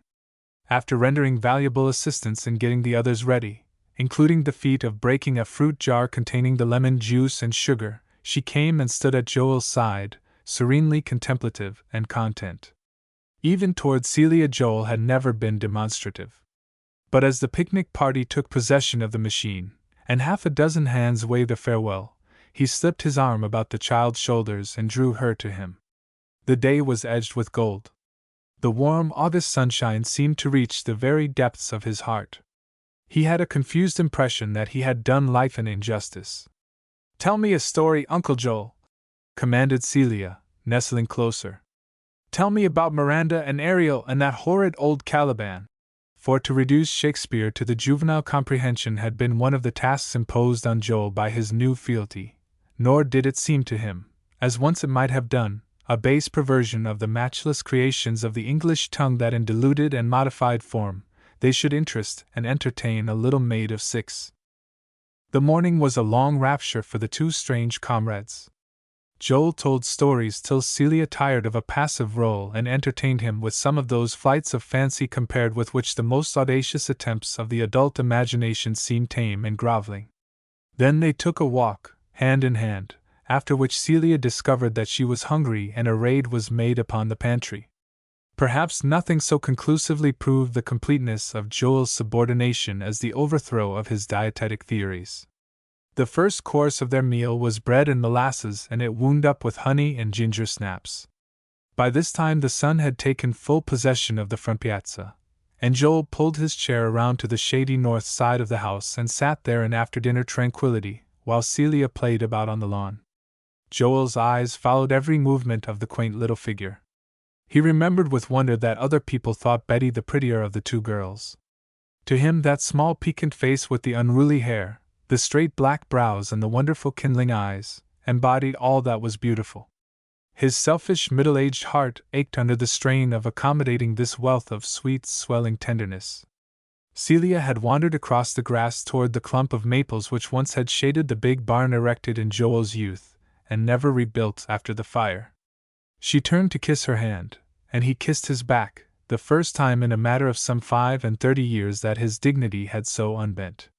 The realization that the act would prove highly diverting to his neighbors caused him to glance anxiously toward the road. But the white ribbon of dust was undisturbed by vehicles, and his mind relieved, he looked again for Celia. A full half-minute he stared incredulously, looking this way and that, wavering between startled apprehension and a conviction of his own folly. For Celia was nowhere to be seen. The grass over which her little feet had twinkled as he turned his head rippled in the wind and gave no sign. The child had not had time to reach the trees behind, whose trunks her slight form might easily be concealed. And then, as Joel told himself that he was a fool, a faint wailing cry brought him to his feet. He was running before he had time to formulate his fear.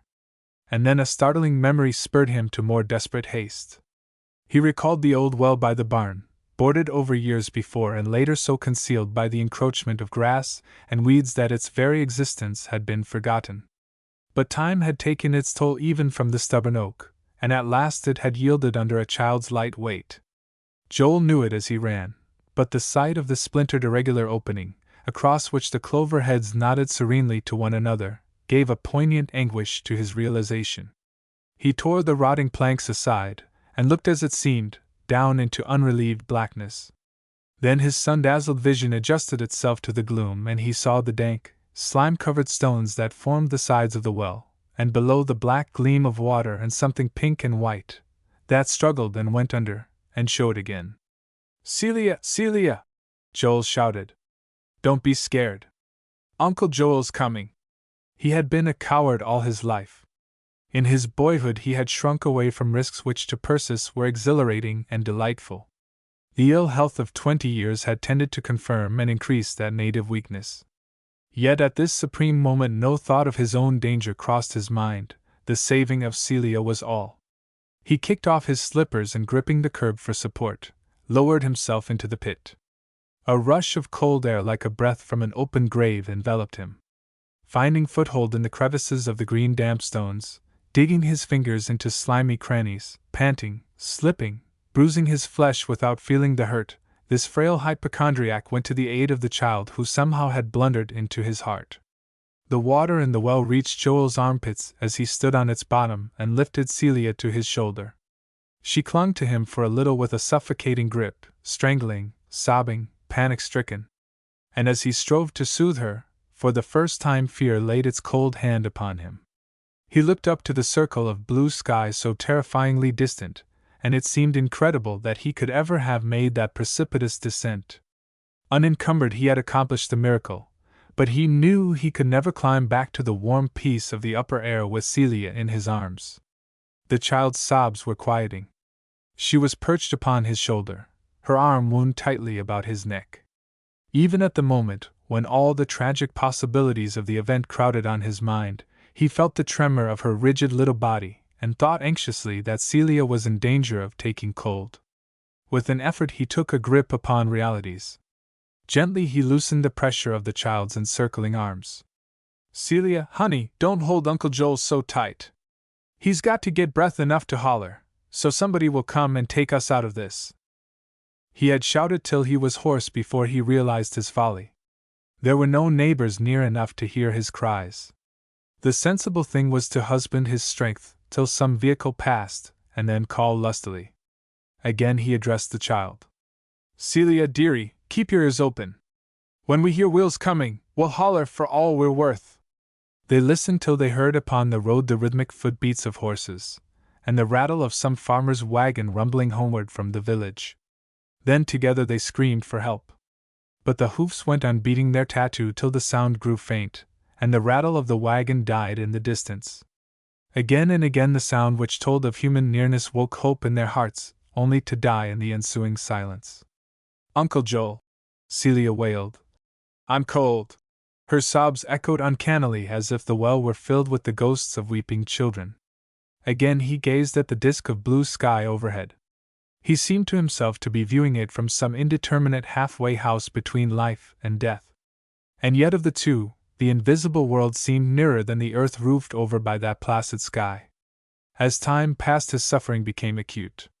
The weight of the child on his shoulder was an increasing torture. The cramped arm raised to hold her secure was racked by intolerable pain. The chill of the water was paralyzing. His heart labored. His breath came with difficulty. Celia seemed to be relapsing into an unnatural drowsiness. Her body sagged lifelessly. He found it necessary to stand close to the side of the well, that the wet stones might help to support her weight. There was only once he prayed, unless his struggle be counted as one long prayer. But when his appeal found words, it was less a petition than a suggestion.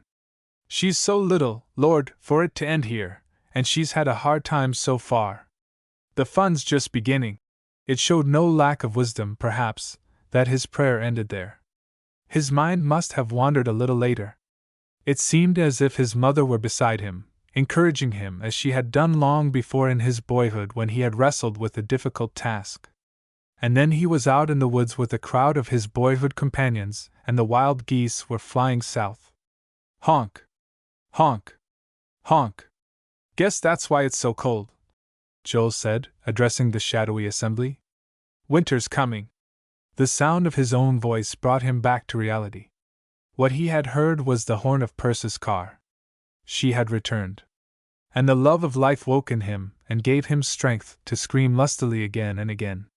As the children scrambled out upon the grass, all talking at once, Persis lifted an authoritative hand. Hush! I thought I heard someone call.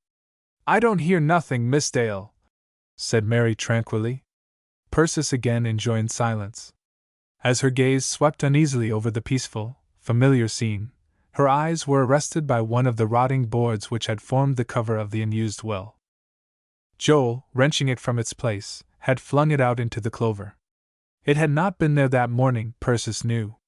She ran toward it with a conviction of calamity which only took concrete form when she heard her brother's call issuing from the depths of the earth. The well?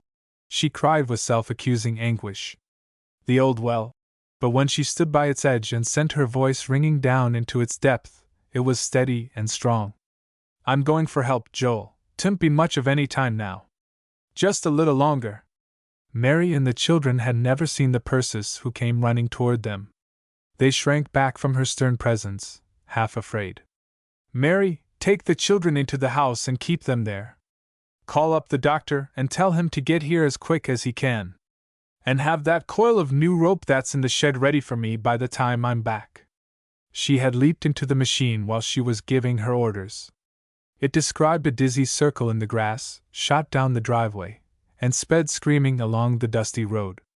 Before the trembling Mary had had more than time to discharge her commissions, the car was back with half a dozen strong men, harvesters from the farm just below, crowded into the seats. And when Dr. Ballard turned his sweating horse up the drive half an hour later, Joel and Celia were between hot blankets, and stimulants had already stirred their sluggish blood. It was 8 o'clock before the doctor left. I've got to see the Packard boy, or I wouldn't go. I'll come back and stay the night through. Persis nodded. I'd feel easier to have you in the house. There won't be no need for you to lose your sleep. The spare room's all made up. Some 20 minutes later Joel roused and spoke. His respiration was hurried and articulation difficult. Persis, Celia? She understood the syncopated sentence. Celia's doing fine, the doctor thinks. She's got a little temperature, but a child's likely to have fever for any little thing. He waited some time before putting the next question, rallying his strength for the ordeal of speech.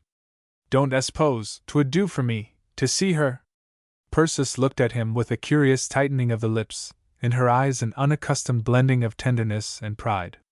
You shall see her, if you want to, Joel. 'Tain't going to hurt her, to speak of. From the room across the hall she brought Celia, a chrysalid child, sleeping heavily, closely wrapped in an old plaid shawl, and laid her on Joel's bed. Celia's thatch of black hair fell untidily across the pillow. The fever gave her olive skin an unwanted color. Joel made an ineffectual effort to lift his arm. Then, as he desisted, sighing, his sister gently lifted his hand till it touched the hot fingers of the sleeping child. They're such little things, Persis. His labored breath made speech fragmentary. It's funny how they fill up all the room in a man's heart. Yes, I know, Joel. But I guess maybe you'd better not talk. Makes me think of what the good book says, Persis. A little child. He did not finish the quotation. After Persis was sure that he was asleep, she carried Celia back to her bed and renewed her watch. The doctor came in about 10 o'clock and stood for a little with his fingers on his patient's pulse. You'd better not lose your sleep, doctor, Persis suggested, glancing at the weary young face. You go into the spare room and I'll call you if I need you. I'm not tired, the doctor answered. I'd as soon sit here for a while. But he did not meet her eye. It was an hour later when the struggling breath lengthened into a sigh, deep-drawn and profound, irresistibly suggestive of untold relief. The doctor was at the bedside instantly, but after a moment he laid the limp hand gently down and turned away. Persis sank upon her knees, putting her hands over her face down which the tears were streaming, those strange illogical tears which are life's tribute to death, however it may come. Yet even while she wept, phrases of thanksgiving sang melodiously through her brain and echoed in her heart. For to this brother of hers it had been given to redeem a life of weakness and failure by a single heroic sacrifice, and to die a man. Chapter 22 Eavesdropping. The winter following Joel's death was unusually severe and to Persis seemed well nigh endless. Though Celia had escaped the attack of pneumonia anticipated by the doctor, her long hours of exposure, coupled with the shock, had told on the sensitive child, and it was months before she seemed her usual blithe, audacious self. Without question Celia sorely missed her vanished playfellow, and Persis, who had postponed her entering school for another year, because she did not feel that the child was strong enough for the confinement of the schoolroom, sometimes doubted her own wisdom and was half convinced that the companionship of other children and the distraction of Celia's thoughts would have proved sufficient advantage to counterbalance all drawbacks. The others of Persis' flock, with occasional digressions varying in seriousness from chilblains to croup, maintained as satisfactory a health average as the mother of a young family can expect. After the unprecedented severity of the winter, the spring came early, as if nature had repented her harshness and had set herself to make amends. The sparkle came back to Celia's eyes and the lilt to her voice. The children, who had been models of deportment, while the cold lasted, developed a frisky unruliness, resulting in Malcolm's playing truant and Algy's coming home with a black eye, trophy of his first fight. Persis was too thankful over being able to raise every window in the house and have the sweet spring air flooding in upon her, to take these enormities very much to heart. Indeed, she was almost too busy to deal with the culprits as they deserved. After 2 years in which she had hardly touched a needle, except for the children's little garments, Persis was again busy dressmaking. For she had not forgotten her promise to Diantha Sinclair, and Diantha's wedding day was approaching, simultaneously with her 18th birthday. Backed up by Persis, Diantha had declared her intentions and put in a plea for a church wedding. And when her mother stormed and threatened, Diantha made her defiance. "Oh, very well, Mama. Only I'm going to be married in church. And if you won't give me a wedding, Miss Persis will." In a frenzy, Annabel appealed to her husband, since he felt as keenly as she in the matter of what he called Miss Dale's unwarrantable interference. Their mutual indignation was actually proving a bond between that ill-mated pair. Since Persis had committed the indiscretion of reminding her of her age, Annabel had never spoken to her quondam dressmaker, and even such a crisis as the present could not bring her to the point of submitting to another interview, in which she might hear other truths equally unwelcome. It was her husband who faced the enemy. Persis listened unperturbed while he stated his grievance. "Mr. Sinclair, if it hadn't been for me, that girl of yours would have been married a year ago. It would have been a runaway match if I hadn't coaxed her into giving up and waiting until she could marry, with the law to back her up and doing as she pleased. I made Diantha some promises then, and I'm going to keep 'em. Your conscience is too tractable, I suppose, to trouble you over setting a young girl like Diantha against her parents." Persis regarded him with a slow smile, the significance of which Sinclair plainly had no difficulty in understanding. He flushed to the roots of his whitening hair. "Mr. Sinclair, when a girl's happy at home, I do think it's a pity for her to jump into being a woman at 18. More'n one I've coaxed into waiting. But when a girl's disposition is wearing thin through bickering and nagging day in and day out, the sooner she's in a home of her own the better. I am glad you are ready to guarantee the success of this affair for which you are so largely responsible," remarked Mr. Sinclair. This was more of a home thrust than he knew, but Persis did not wince. "As for guaranteeing that anybody's going to be happy anywhere, Mr. Sinclair, only the Almighty can do that. My idea is that Diantha has a better chance with a young man who loves her than with a mother who is jealous of her and a father who hasn't got the courage to take her part. If you're going to fall back on vilification, Miss Dale," remarked the other participant in the dialogue, plainly in a towering rage, "the sooner this interview terminates, the better." "Well, Mr. Sinclair, I guess you're right about that. Talking things over won't convert either of us. And you understand," continued Persis, following her caller to the door, "that you're not to feel driven to give Diantha a church wedding. Only if you don't, I will." It was due to Persis' effective championship that Diantha's wedding bade fair to prove what the reporter of the Clematis Weekly News called a social event of almost metropolitan importance. There were to be bridesmaids and ushers and a best man. Admission to the church was by card, and the ensuing reception at the home of the bride's parents was scheduled to set a new pace for Clematis society. And while Annabel, inwardly raging, struggled to put a bold face on her defeat, Persis was busy with the gown she was resolved to make her masterpiece. The children were not allowed to enter the room where the work was progressing, though they sometimes took awe-stricken peeps through the crack at the mysterious, sheet-draped object suspended from hooks, and in the twilight taking on an aspect distinctly ghostly. It was necessary, too, to carpet the floor of the workroom with sheets when Diantha had a fitting, all of which added enormously to the romance and mystic glamour inevitably connected with a wedding dress.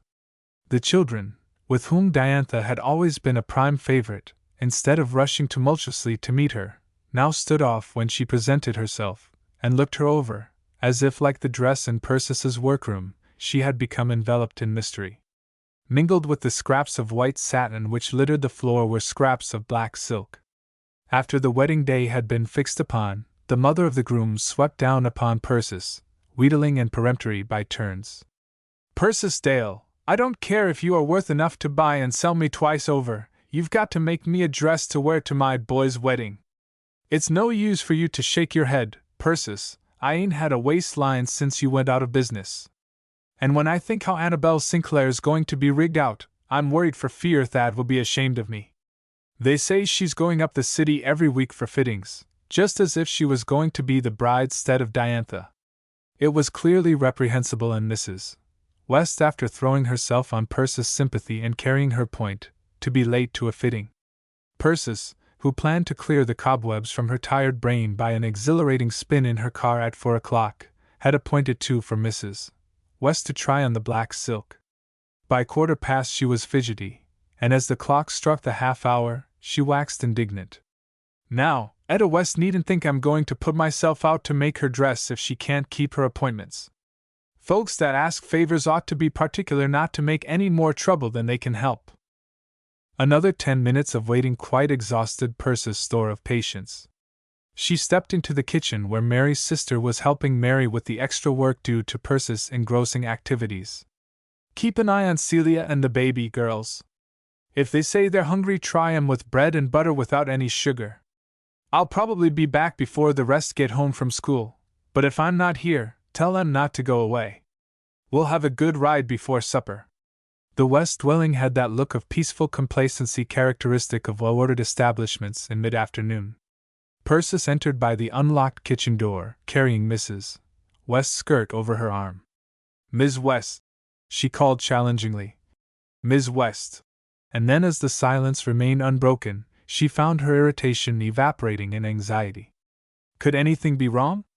"Ms. West," she called again at the foot of the stairs, and an observer could have argued from her altered voice a corresponding psychological change. A sound answered her, something between a grunt and a groan, and sufficient to send her scurrying up the stairs with a marked acceleration of the pulse. Her vague foreboding took shape when, as she reached the upper hall, she caught sight of a prostrate figure, partially visible through a half-open door. "A stroke," thought Persis, and the black silk slipping from her arm, dropped in an unheeded heap.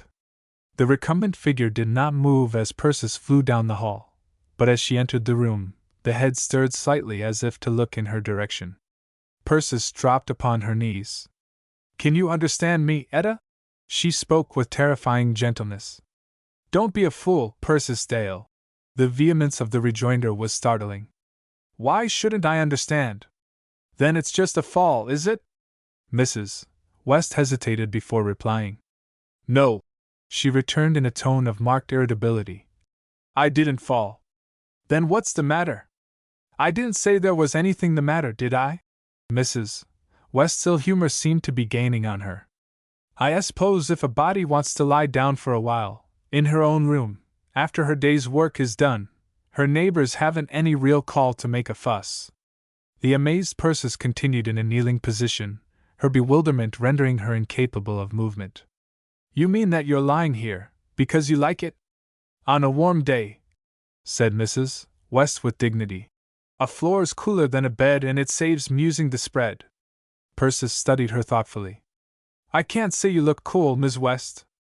I guess I never saw you so fire-red as you are at this minute. But if that's your idea of having a good time, why, every one to his taste, as the old woman said when she kissed the cow." She rose with a dignity that matched Mrs. West's own and moved toward the door. "Maybe you remember that you had an appointment for a fitting at 2, she suggested coldly. "I brought your dress over, but of course if you're busy enjoying yourself—" "Persis Dale," cried Mrs. West, her voice breaking. I didn't think you had it in you to be so hard-hearted. Slowly Persis retraced her steps. Her prostrate friend was weeping. Large impressive tears rolled slowly over cheeks whose fiery hue suggested the possibility that each drop might immediately be converted into steam. Ms. West, began Persis in a tone of strained patience, will you please tell me if you've taken leave of your senses or what? Mrs. West's tears flowed faster. Hysterical tremors agitated the recumbent mass. I can't get up, she exploded at length, in seemingly reluctant confidence. Can't get up? But how did you get down? Persis sighed. I was rolling. Rolling? To reduce, Persis. My cousin Aggie said she took off 20 pounds in 10 weeks rolling half an hour a day. And I thought it was worth trying. Persis suddenly averted her face. Don't laugh, Persis. It may be funny for a man to be fat, but it's a tragedy for a woman. I've been thinking how Annabelle Sinclair will look at that wedding, with a figure like a girl of 21, and it didn't seem as if I could stand 226. But if rolling's a cure, I guess I started too late. Why can't you get up, Ms. West? Inquired Persis, regarding the prostrate woman with a becomingly serious countenance. You haven't wrenched yourself anywhere, have you? Not that I know of, Persis. I didn't hear anything snap. I guess I'm stalled, like a horse? Maybe if I wasn't quite so near the couch I could manage. If Thad or his father get home before I'm up, I'll never hear the last of it.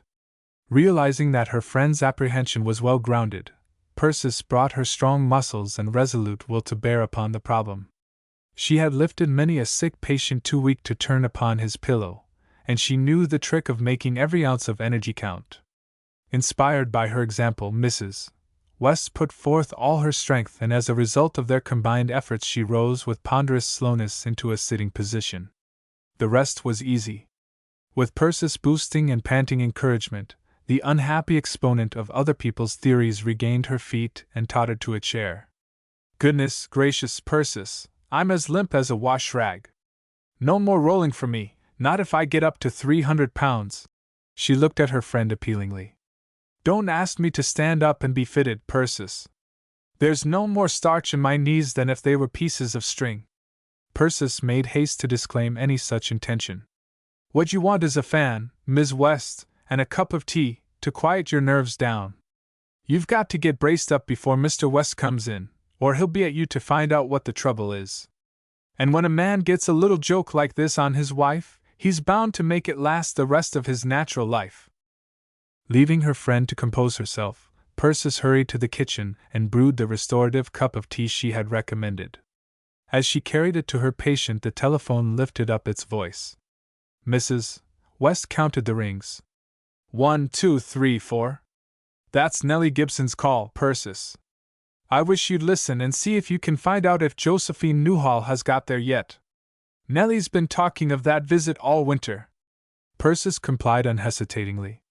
Inclementous no Killjoy had arisen to question the propriety of listening to the conversation of the other subscribers to a party line. It was the universal understanding that one of the foremost, if not the chief advantage in having a telephone, was the gratification to be derived from overhearing the confidences of one's neighbors.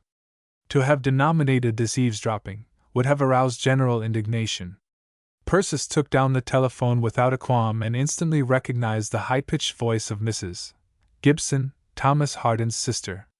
She was speaking more loudly than is necessary in such conversation, and with a seeming lack of amiability. Well, if you won't come to supper tonight, when will you come? Set a time right now. Really, I don't know, Nellie. Persis started as the gentle deprecating tones reached her ears. I'm pretty busy at this season. I guess I hadn't better say. Fiddlesticks and falderall. I know just how busy you are. I guess if Persis Dale hadn't thrown you over like a worn-out shoe, you'd have found time enough to get over to see her every blessed night of the world. It was clearly the moment for Persis to hang up the receiver.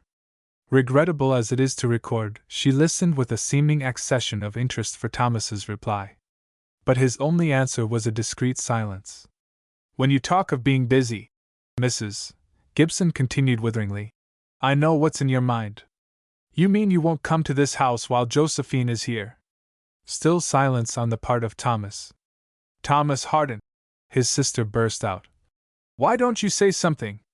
I can stand a man that takes the roof off when he's mad lots better than the kind that shut up like clams. Are you coming to supper this week or not? No, Nellie, I guess not.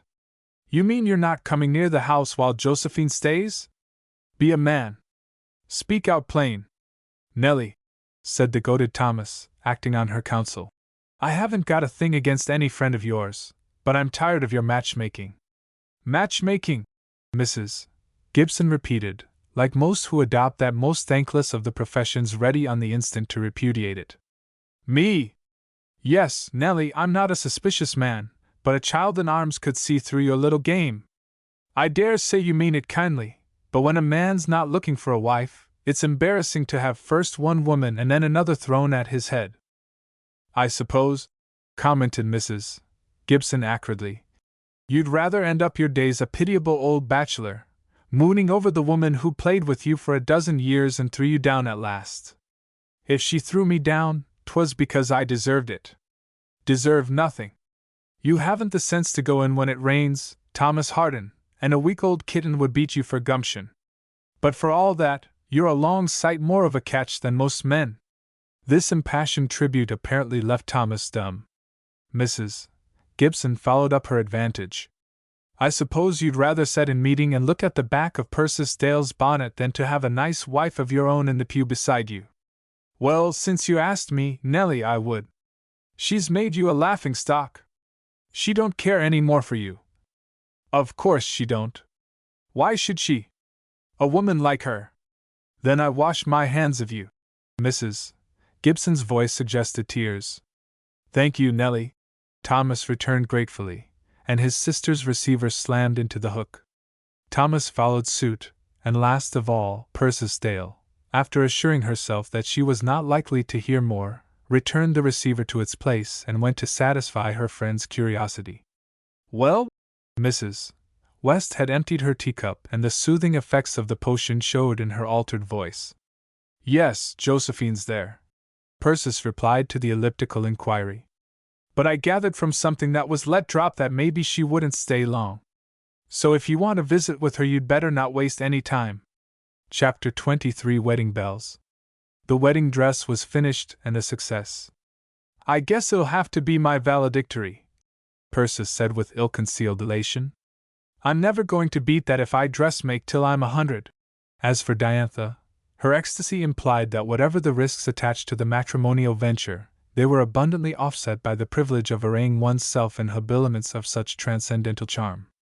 But of the two, the girl's happiness was the least overcast. Diantha did not realize the pathos of her ability to leave her home without a pang. Since tears are only the reverse side of joy, the bride who says farewell to her girlhood dry-eyed is a legitimate object of sympathy. Diantha's unclouded happiness was significant of all that her youth had lacked. But Persis' satisfaction was superficial. Underneath her stubborn cheer, her genial vivacity, self-reproach was astir. While she listened to the outpourings of Diantha's ardent confidence and laughed over the children's naive inquiries regarding the approaching and stupendous event, she stood a prisoner at the bar of her conscience, summoned to defend herself against the charge of injustice to a friend. And the more she pondered the question, the more advisable it seemed for her to plead guilty and throw herself upon the mercy of the court. She recalled in extenuation of Thomas's offense that his confession had been strictly voluntary, prompted only by his own sense of honor. He might have retained the confidence and friendship he valued above all else, simply by holding his peace. Moreover, his provocation had not been slight. She looked so like a kitten, he had said of Annabel. Persis knew the look he meant, that inimitable blending of challenge and retreat, shyness and daring so commingled as to be most provocative. Of course he was no match for Annabel, poor honest Thomas. It's the good men they make the quickest work of, thought Persis, turning restlessly on an uneasy pillow. It never would have entered Thomas's head to think any harm of a married woman. A different kind of man would be on his guard against her and against himself, too. It came on Thomas like a thunderclap out of a clear sky. Having reached the point of leniency toward her one-time lover, severity with herself was a natural sequence.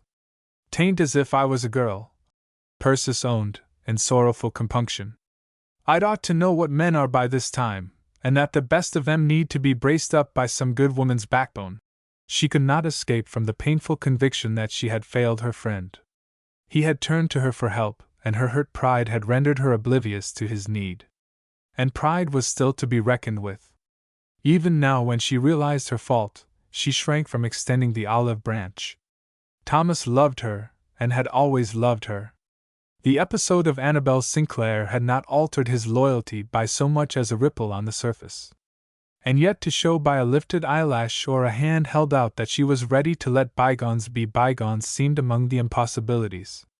The generations of dumb women whose blood ran in her veins stretched out ghostly hands to hold her back from frankness.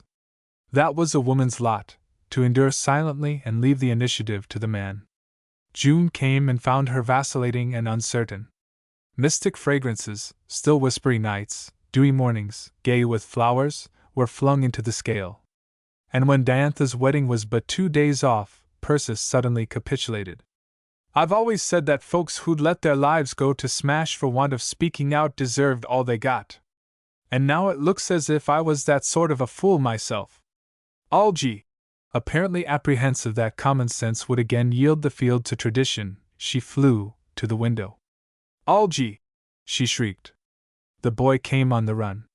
Something in Persis' voice made him aware that the occasion did not admit of trifling. "Algy, jump on your wheel and ride down to Mr. Hardin's store. Tell him that if it's convenient I'd like to see him this evening. Quick now." Algy's obedience was instantaneous. With compressed lips Persis watched his vanishing figure, her color coming and going. "Well, so far so good. I guess now I've got up my courage to send for him I can leave the rest to luck." Thomas came that evening, extremely self-conscious in a new suit, his air of unwonted elegance heightened by a fresh shave and with his shoes polished into almost a modest prominence. The children, in spite of their aggrieved protests, had been sent to bed with the chickens. Mary had been dispatched to young Mrs. Thompson's on an errand, and the two had the house to themselves. Thomas waited for Persis to explain her summons. As she rendered him no assistance, he took the responsibility of steering the conversation. "I looks pretty fine round here, Persis. Shouldn't hardly know the place." "Well, there have been lots of changes, Thomas, Joel gone and all. 5 children in a house change things without anybody to help them. They're nice-looking children, too. That oldest boy, Algy, takes my eye. He'll be better looking when that cut on his lip heals up. He got hurt in a fight the other day, the second he's had in 3 months. I wanted to ask you what you thought I'd ought to do when he gets to fighting." Thomas's heart went down with a thud. So this was why she had sent for him, to consult him regarding the training of the boys. He had not known how her summons had inflated his hopes until this sickening collapse. It was only by an effort that he rallied his thoughts sufficiently to answer. "Well, I wouldn't worry about that if I was you, Persis. Seems like all young things was taken the same way. Puppies are always squabbling, but 'tisn't that there's any hard feeling. They just want to try their teeth. Seems to me I'd be pretty worried over a boy who never wanted to fight." Persis listened appreciatively. "Thank you, Thomas. It's a good thing for a woman who's bringing up a pair of boys to get a man's point of view now and then. I'm afraid I've kind of neglected those children this spring. I've been so taken up with Diantha Sinclair's wedding. She'll be a mighty pretty bride," observed Thomas, striving manfully to do his part in the conversational seesaw.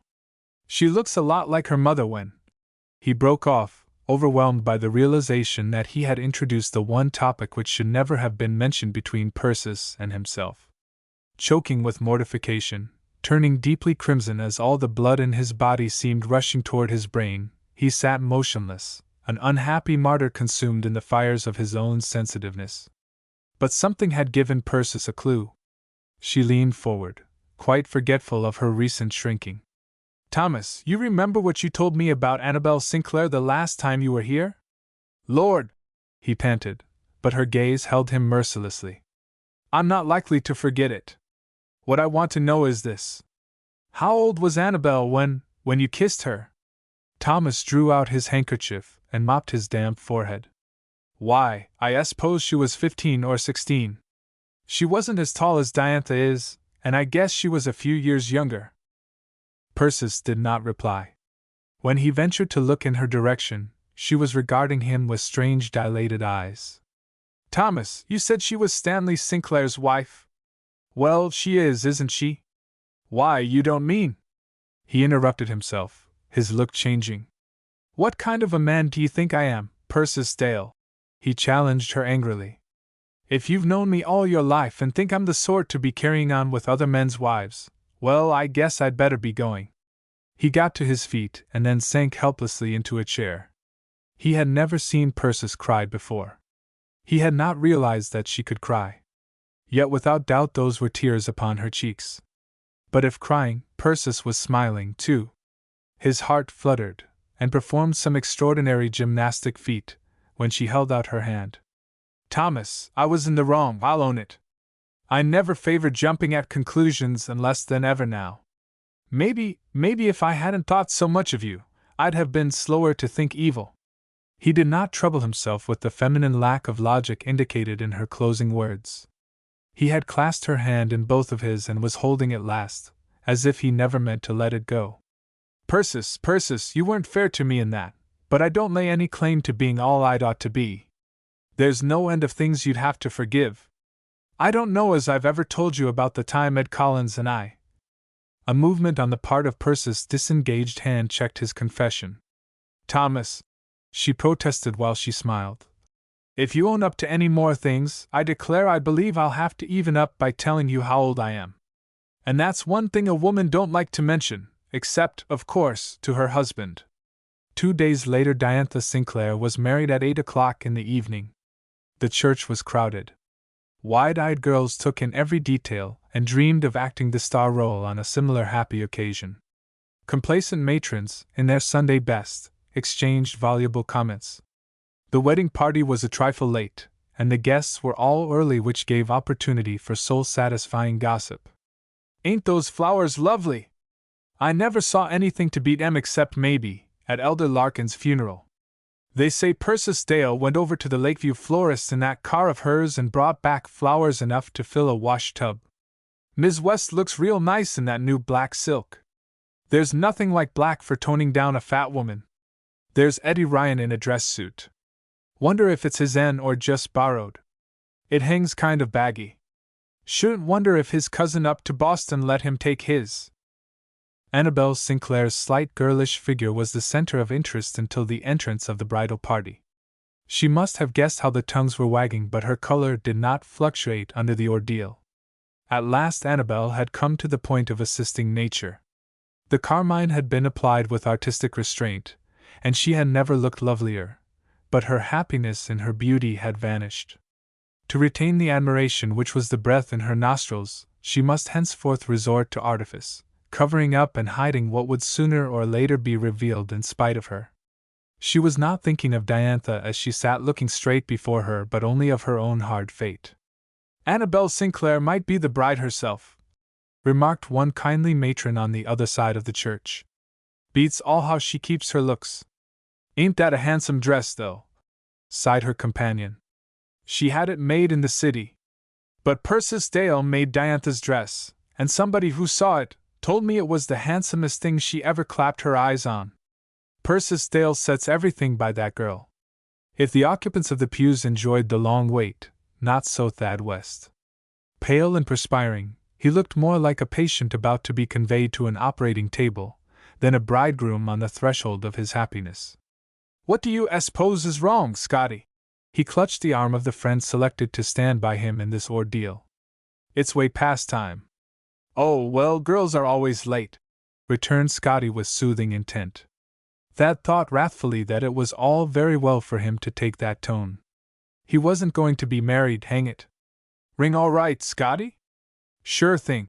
But in spite of the prompt assurance, the best man's hand went to his waistcoat pocket and fumbled a long, nervous minute while the perspiration trickled down Thad's spine. And then young Scott felt in the other pocket and breathed a sigh of relief. Here 'tis. You want to keep better track of your dates than that, exclaimed Thad angrily. You'll queer everything if you go feeling around in all your pockets when he's ready for the ring. His voice took on a tone of appeal. Haven't you got an extra handkerchief, Scotty? If I keep on at this rate, my collar. You just keep quiet and I'll mop you up a bit, returned the obliging Scotty, but his friendly ministrations were interrupted by a blood-curdling whisper from the bridegroom. My God, here they come! There was no doubt about it. The little organ was wheezing out the wedding march as if it meant to be equal to the occasion if this proved its swan song. The ushers were advancing up the aisle 2 by 2. With drooping heads and measured steps, the bridesmaids followed, and then came Diantha on her father's arm. The little flutter that went over the waiting assembly was chiefly an involuntary tribute to her girlish grace and beauty, though the dress, too, came in for its share. Might have been bought in Paris for all anybody could tell, was the assurance passed from lip to lip. Clematis was proud of that wedding dress. Stanley Sinclair, very straight and handsome as he moved up the aisle, looked down on the bright head near his shoulder and remembered that other girl who 20 years before had come up the church aisle to meet him at the altar. He had learned long before to sneer at his own lost illusions, but singularly enough, never until this moment had it occurred to him to wonder what her dreams might have been that faraway June day.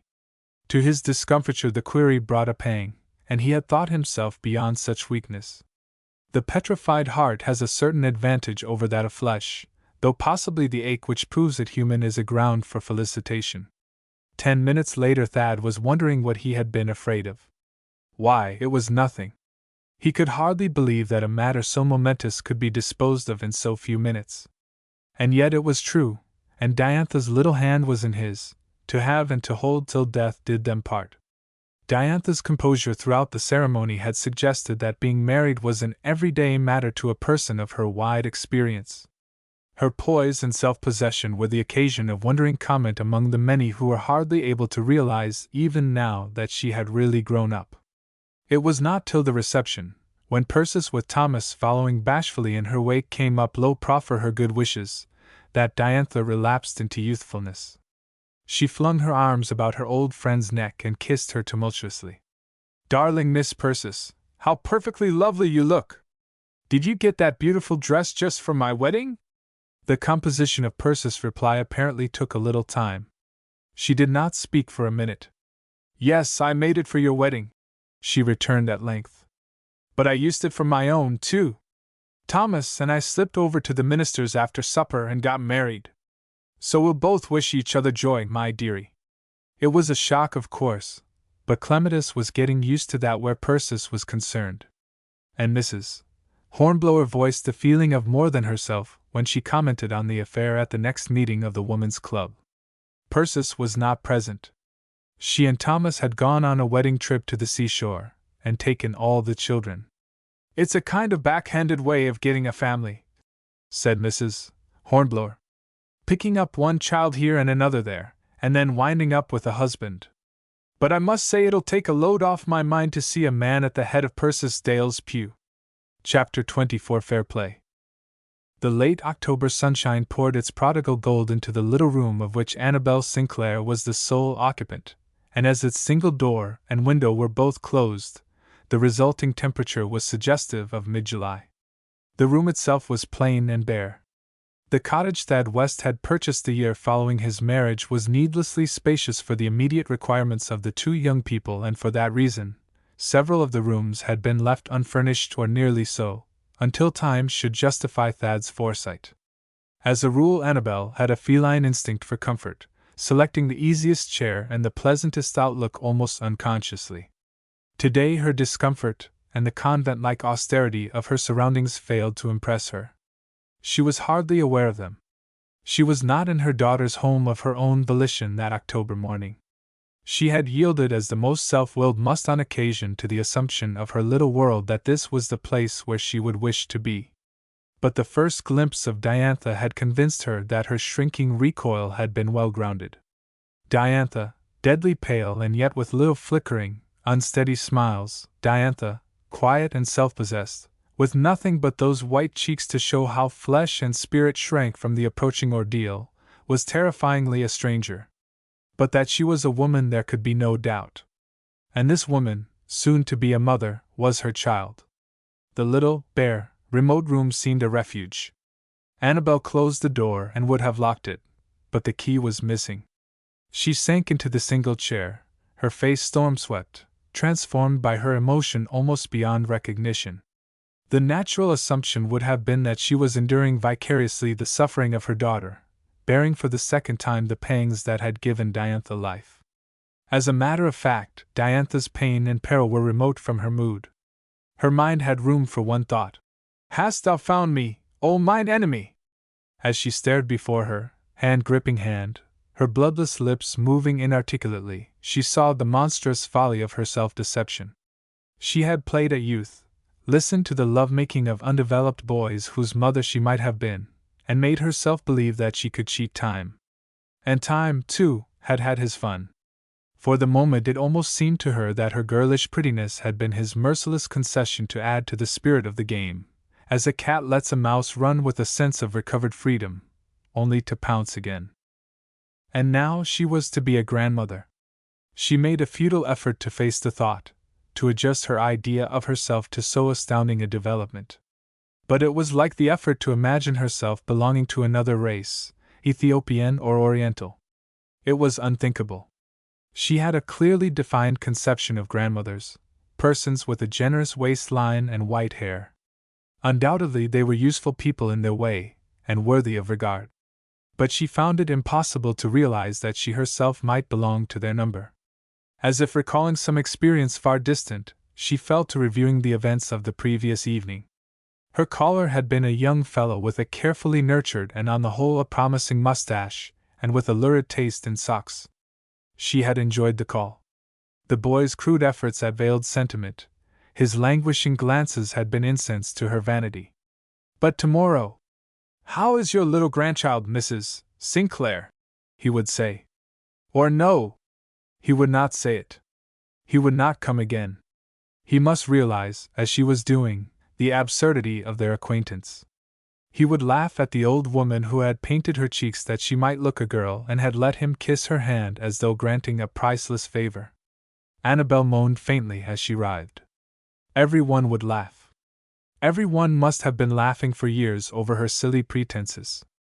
She did not know how long a time had elapsed before heavy footsteps creaked down the hall.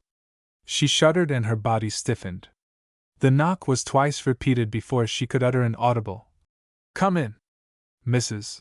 West pushed the door ajar and started violently as her eyes fell on Annabel. As not infrequently happens with women who preserve an unnaturally youthful appearance, under the stress of deep emotion, Annabel had aged years in an hour. It was a moment before Mrs. West could recover herself. "I've made us a cup of tea, Miss Sinclair, and set out a light lunch. We'll both feel better for a bite." Annabel shook her head. "I don't want anything."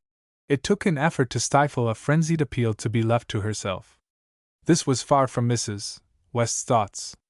She creaked into the little room, her ample proportions making it seem more cramped and small than ever, and patted Annabel's shoulder. "Oh, come now, Miss Sinclair, I know just how you feel." Never was boast vainer. But Diantha's going to come through this all right. She's young and she's strong. The doctor says she's got everything in her favor. Annabel's answer was a vague, uncomprehending stare. Then she began to understand. Mrs.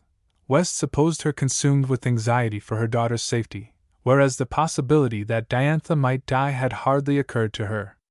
She found herself wondering if she were unlike all other women, an abnormality in her selfishness. In the larger matters Annabel had remained contemptuously indifferent to the opinion of her sex, though she would have found their criticism of her personal appearance disquieting. But now she was conscious of an unaccustomed sense of relief that Mrs. West could not read her thoughts. "I don't want anything," she repeated mechanically, and Thad's mother departed with obvious reluctance. In 5 minutes she was back with a cup of tea which Annabel swallowed in hopes of thus purchasing immunity from further kindly attentions. And Mrs. West, bearing away the empty teacup, carried, too, a better opinion of Annabel Sinclair than she would have believed possible. "I never thought she cared anything much for Diantha," she told Persis, who had dropped in several times during the day to see how matters were progressing. "But I must say, I did her an injustice. She's been pretty nearly crazy all day. She looks like a ghost." "Well, she's Diantha's mother when all's said and done," Persis responded. "Happiness makes for tolerance."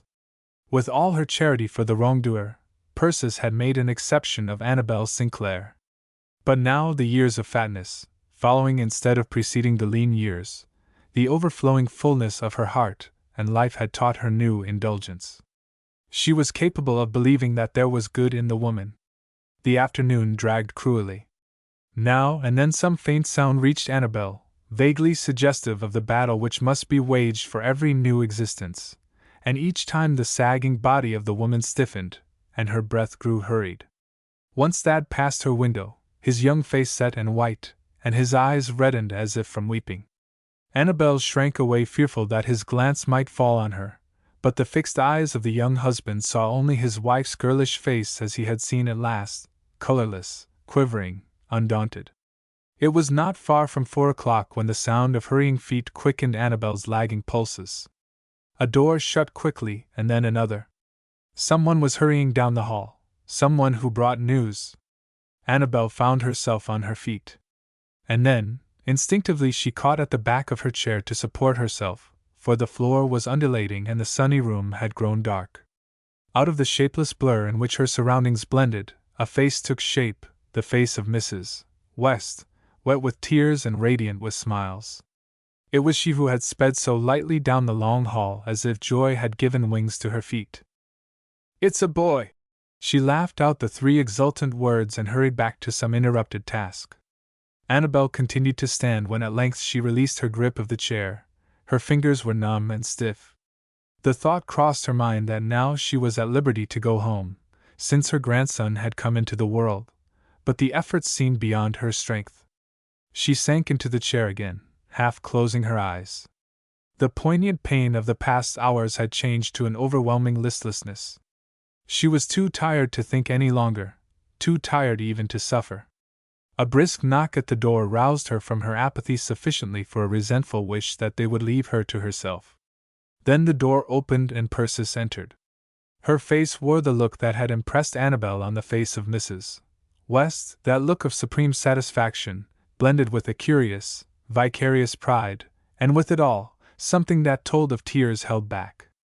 Annabel's eyes went from that radiant look to the shawl-draped bundle in Persis' arms. She put out her hand as if to ward off a danger.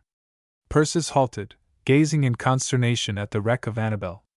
In that shallow face the record of mental anguish was so unmistakable that the other woman felt a pang of self-reproach. "Here I've been leaving this poor little bundle of nerves to fight this thing through all alone. I'd ought to have known she'd be scaring herself into a conniption." As a reaction from the severity with which she dealt with her own thoughtlessness, Persis' voice, in addressing Annabel, was as tender and caressing as if she strove to soothe a troubled child. "Well, Miss Sinclair, your worry's over. Diantha came through this fine, and before we know it, she'll be up and about and as lively as a cricket. But it's been a hard day for you same as for the rest of us. The Lord asks a good deal of women, to help him keep this old world a-going, but he's got his own way of making it up to 'em." As if to give point to her words, Persis' eyes dropped to the bundle in her arms. She came a step nearer. "I suppose, of course, you're glad it's a boy. I don't know why it is, but you just can't help feeling tickled when the first baby's a boy. 9 pounds, too. That's a grandson to be proud of. Don't! I don't want to see it." Annabel's cry was involuntary, wrung from her by the realization of Persis' purpose. And Persis, who had lifted the shawl that concealed the little face, let it fall again and stood staring. "You don't want to see the baby?" The revulsion indicated by Annabel's attitude was a sufficient answer. Persis crossed to the cot-bed and sat down. If there was a person on earth she cordially detested, it was Annabel Sinclair, yet the conviction that this poor counterfeit of a woman was in need of strength and sympathy was sufficient to thrust that old dislike into the background. "I guess today's been pretty trying to your nerves, Miss Sinclair. But you'll feel better if you take a look at this nice boy. I've seen a good many of 'em first and last, and I told Diantha I'd never set eyes on a finer baby. A curious distortion of Annabel's face broke off Persis' eulogy. Are you feeling sick, Miss Sinclair? She asked in real alarm, thinking that she would never have given Annabel credit for this excess of material solicitude. Sick? Yes, I'm sick of everything. I'm glad that child's a boy. Those people that drown the girl babies like kittens are in the right of it. No woman ought to live beyond 30. Some of us, remarked Persis, recovering herself with difficulty, would have missed a good deal at that rate. But her lips curled slightly. She was beginning to understand and to acquit herself of past injustice. Annabel had reached a point where speech was a necessity. For years she had returned Persis' dislike with the added venom of a small nature. But at this moment, when an outpouring of confidence seemed essential, she knew there was no one to whom she could speak so freely as to this woman she had hated. Life's cruel, cruel! It promises us women everything. And then it cheats us and tricks us and takes away all that it gave, one thing after another. It's like bleeding to death, losing your beauty little by little, fighting your hardest and knowing you've got to be beaten in the end. When I was a child in bed I used to think I heard footsteps coming along the hall, slow and stealthy, and I'd lie there trembling and quaking, afraid to open my eyes. That's the way I'd been listening to old age creeping on me, for the last 10 years. And if only you'd got your courage up to opening your eyes when you were a little, trembly thing, scared of those footsteps, like enough all you'd have seen beside your bed was your mother smiling down on you. Annabel looked at the speaker without replying. Her look offered little encouragement for Persis to continue, but she needed no such incentive. You talk about life's being cruel. Why, you poor little soul, you don't know what life's like. You've never given it a chance. You haven't played fair. For years Persis had acknowledged to a desire to give Annabel Sinclair a good talking to. On various occasions she had uttered truths that had cut like knives. She had the same truths to utter now, but the spirit had altered. I guess every girl that was ever born liked to have men courting her and ready to fight one another for a kind word from her. That's nature. But it ain't nature to have it last, Miss Sinclair. And that's where you made your mistake. You wanted to keep right on pretending it was May after it got along to August or so. Something she saw in the poor harassed face caused her to change her position slightly, so that she could pat the listless hand of Diantha's mother while she spoke. Life ain't cruel, you poor soul! It comes along with both hands full. It says to the little girl, come, drop that doll baby, I've got something better than that. Here's a lover for you. And then it says to the girl that's picking and choosing among her beaux, drop that flirting, I've got something better for you. Here's a husband and a home, and so it goes. Instead of getting poorer all the time, we're getting richer. She looked at Annabel tentatively. She was not altogether sure that her eloquence was having effect. But as Annabel sat in an attitude of expectancy, her face turned toward her monitor though her eyes were downcast, Persis tried again. I don't say Thomas and I haven't missed a lot, I'm not belittling youth and its love and its hopes. But I do say that I wouldn't change this last year of my life for any that might have been. Why, when I wake up in the morning, my head's full of the children, thinking of em and planning for em and sometimes worrying about em. It needs a little tart taste, sometimes, to bring out the sweet. Thomas and I have spent hours, trying to decide whether we'll make a doctor out of Algie, or a civil engineer. And we know both of us, that when the time comes, he'll take the bit in his teeth and do as he likes. Only it's such fun planning it out. When I look back 5 years or 10, or 20 for that matter, and see how my life has filled up and widened out, I feel real sorry for that little, young, silly Persis Dale who thought she was so happy and knew so little about it. If life takes with one hand, Miss Sinclair, it gives with two, only you'll never find it out as long as you grip tight to what you've got. She looked down on the bundle in her arms, and again her face was irradiated by a vivid tenderness, almost as if she had been mother of the child. Now, here's a case in point, Annabel Sinclair. Right here in my arms is a little lump of joy that ought to fill up your cup of happiness so full that it would spill over. Seems to me if this little mite belonged to me, if I knew my blood was in his veins, this town wouldn't be big enough to hold me. I love my 5 dear no's, But there's a hurt in thinking that I'm never going to see the Dale's stubbornness cropping out or any of the hardened ways. But you haven't got that little nagging hurt to take off your joy, like a pinch in a pair of new shoes. It's all along of you that this boy's here. As if dominated by the stronger will, Annabel's eyes turned toward the bundle. And inwardly praying that this was the moment for her coup d'état, Persis started to her feet. I believe that's Dad calling. 'Fraid like as not, that I'm going to kidnap his son and heir. You hold the baby, Miss Sinclair, till I see what's wanted. She had tucked the baby into the curve of his grandmother's arm before Annabel could protest, and she left the room without looking back. Annabel, breathing fast, stared down into the little red face against her shoulder. Such a queer little face, wrinkled with the ponderous wisdom of the world it had so lately quitted, placid through ignorance of the new life into which it had entered. She could not turn away her eyes. And this being, newer than the morning paper and yet ancient as man, was flesh of her flesh. The little, tightly clenched fists attracted her as irresistibly as the face. She surprised herself by poking one tentatively, and when the fingers opened and closed about hers, her lips parted as if to cry out. She had not dreamed that there could be such tenacity in those wee fingers. It was uncanny to be thus gripped by a creature so intensely new. And Persis had said that this was one of heaven's good gifts, a joy that might brim life's cup over. The door opened and she raised her eyes. Her husband stood there, gravely intent.